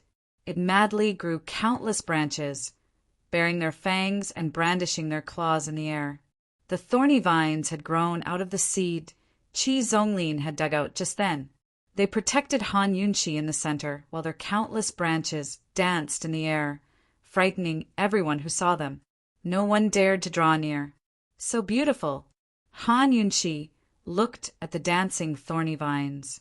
It was the first time she realized that thorny vines were such elegant and beautiful plants. It was also the first time she realized that these plants that blocked the way could also be used to protect people. Chi Zonglin's hand was hurting more and more. He pressed down with his other hand and said coldly, "Chop it off." "Chi Zonglin, it looks like you don't want the antidote anymore." That person chuckled. Although they couldn't see him, they could imagine his fragrant breath. He laughed and said, "It's fine if you don't want it. Anyway, you can still chop off that hand." This time, everyone could tell where the voice was coming from. Everyone looked towards the south at almost the same time, and the killers who were surrounding the south retreated immediately. They saw a red figure fly over and land in front of the dancing thorny vines. It was a man in red. That red robe was as red as fire. It had wide sleeves and was luxurious and beautiful as it spread out on the ground. just his back was so beautiful that it could cause the downfall of cities and take people's souls. Amidst everyone's shock, he looked back and smiled at Han Yunshi. In an instant, the dim world seemed to brighten up. Even the thorny vines bloomed into enchanting red flowers. It was him, Gu. "Shao, Qi, long time no see," Han Yunshi muttered to herself. "Who are you?" Qi Zonglin asked coldly. In an instant, all the killers surrounded him. "He's Gu. He was originally the owner of the Heavenly Fragrance tea shop. I don't know when he became Long Fei Ye's lackey." Qi Yaotian sneered. So what if Gu Qishao came? Could he defeat all of Carefree City by himself? This person is proficient in unorthodox methods. His poison techniques are also very powerful. Everyone be careful. Qi Yaotian reminded again. "Gu, hand over the antidote, and this city lord will let you live. Otherwise, this city lord will definitely cripple your arms and legs in exchange for this city lord's hand." Qi Zonglin warned domineeringly. Unexpectedly, Gu ignored him. Instead, he frowned and looked at Qi Yaotian. "What did you just say?" "This young lord said that you are Long Fei Ye's lackey." Qi Yaotian did not back down. Gu's flirtatious eyes immediately narrowed into a straight line. His voice became arrogant. "Qi Yaotian, do you know when this young master arrived?" Not to mention Qi Yaotian, everyone present was baffled. What did this question mean? "I don't care when you arrived. If you know what's good for you, hand over the antidote quickly. Your tricks can fool others, but not my Carefree City." Qi Yaotian was very disdainful. Gu ignored him and said coldly, "This young master arrived before you killed all of Long Fei Ye's shadow guards." What did this mean? Do you know why this young master waited until now to take action? Gu asked again. For some reason, Qi Yaotian felt his hair stand on end. However, he quickly ignored it and said with a contemptuous smile, "Are you trying to show off your might? A hero saving a beauty? You are overestimating yourself. You are courting death." Gu played with his beautifully manicured fingernails and continued, "Because this young master hates Long Fei Yi. If I don't seize this opportunity to suppress his arrogance, this young master will feel uncomfortable all over." Even Han Yunshi was baffled.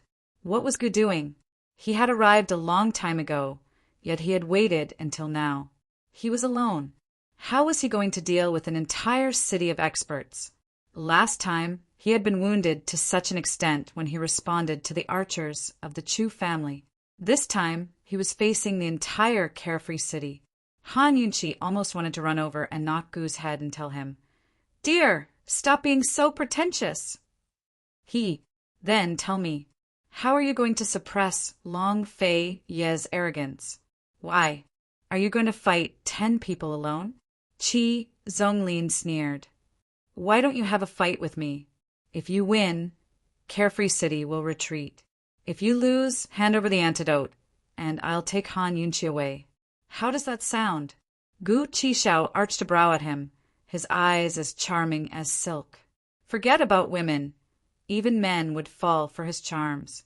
Qi Zonglin found the sight of his face rather pleasing to the eye. But Gu Qishao's demeanor suddenly changed. He spat crudely, his spittle landing on Qi Zonglin's face. "Your grandfather.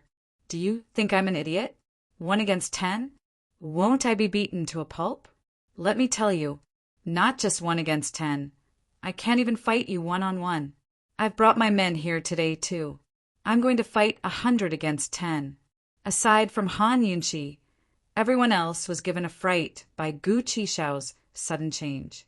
But what truly frightened them was what happened next. "Come out, all of you." Hardly had Gu's voice faded away when groups of people whose faces were as pale as corpses walked out of the woods in all directions. They were all as expressionless as warriors of sacrifice, although they did not carry any weapons, and there was no telling whether or not they knew any martial arts. The air of death and decay that they emitted was enough to send chills down anyone's spine. They were so numerous that they had surrounded all the people of Carefree City. The people of Carefree City seemed calm, but they were actually panicking. Chi Zonglin's face was awful too. He mumbled to himself, "Warriors of sacrifice." Gu tidied up his somewhat messy hair and answered casually, "No, they're just poison corpses." As soon as he finished speaking, Chi Zonglin almost spat out a mouthful of blood. The faces of the assassins around him all turned pale. They were actually poison corpses. No wonder they looked even more sinister and terrifying than warriors of sacrifice. The poison men that Jun Yixia raised were already very frightening, and he had raised no more than 10 poison corpses. Who would have thought that Gu would raise such a large group of poison corpses? Even if Carefree City could deal with the warriors of sacrifice, they could not deal with so many poison corpses. Not only were poison corpses immune to many poisons, they could also poison invisibly. Chi Zonglin was drenched in cold sweat. He even forgot the burning sensation on his hands. "Gu, why how about it? My men are stronger than Long Fei Ye's shadow guard, aren't they?" Gu asked very seriously and solemnly, "Chi Zonglin, when my poison corpses annihilate your entire city, do you think Long Fei Yi will submit to me?" How should Chi Zonglin answer? He only felt that the devastatingly beautiful man in front of him was a lunatic. He had no time to care about Han Yunqi, much less the antidote. He shouted, "Somebody retreat!" He jumped into the sky first and flew away with his lightness skill. Almost no one from Carefree City dared to stay. They all flipped in the air and escaped through the encirclement of the poison corpses. Gu did not order the poison corpses to chase after them. It could be said that he intentionally let them go. The news that Carefree City had turned out in full force would definitely spread out very soon. He could not really let the poison corpses annihilate Carefree City and let Han Yunqi, the remnant of the poison sect, bear the infamy. Poison corpses were only bestowed with poisonous insects and were feared by everyone in the world. Chi Zonglin had been poisoned. If he could not cure himself in time, he could only chop off his hands. It was more or less venting for Poison Girl. Looking at the corpses of the Shadow Guard all over the ground, he did not really care. He was only depressed that he had come one step too late and frightened Poison Girl. Step by step, he walked towards Han Yunqi. As he drew closer, the vines slowly withered until they all fell to the ground. He stood right in front of Han Yunqi with a smile that could topple cities and overturn nations, his charms filling the air. "Poison Girl, it's been a long time since we last met. Did you miss Chi, brother?" Han Yunqi was so excited that she did not know what to say. She just looked at him and looked. "Is Chi brother really that good-looking?" Gu asked with a chuckle. This was the first time Han Yunqi had looked at his face and his smile so seriously.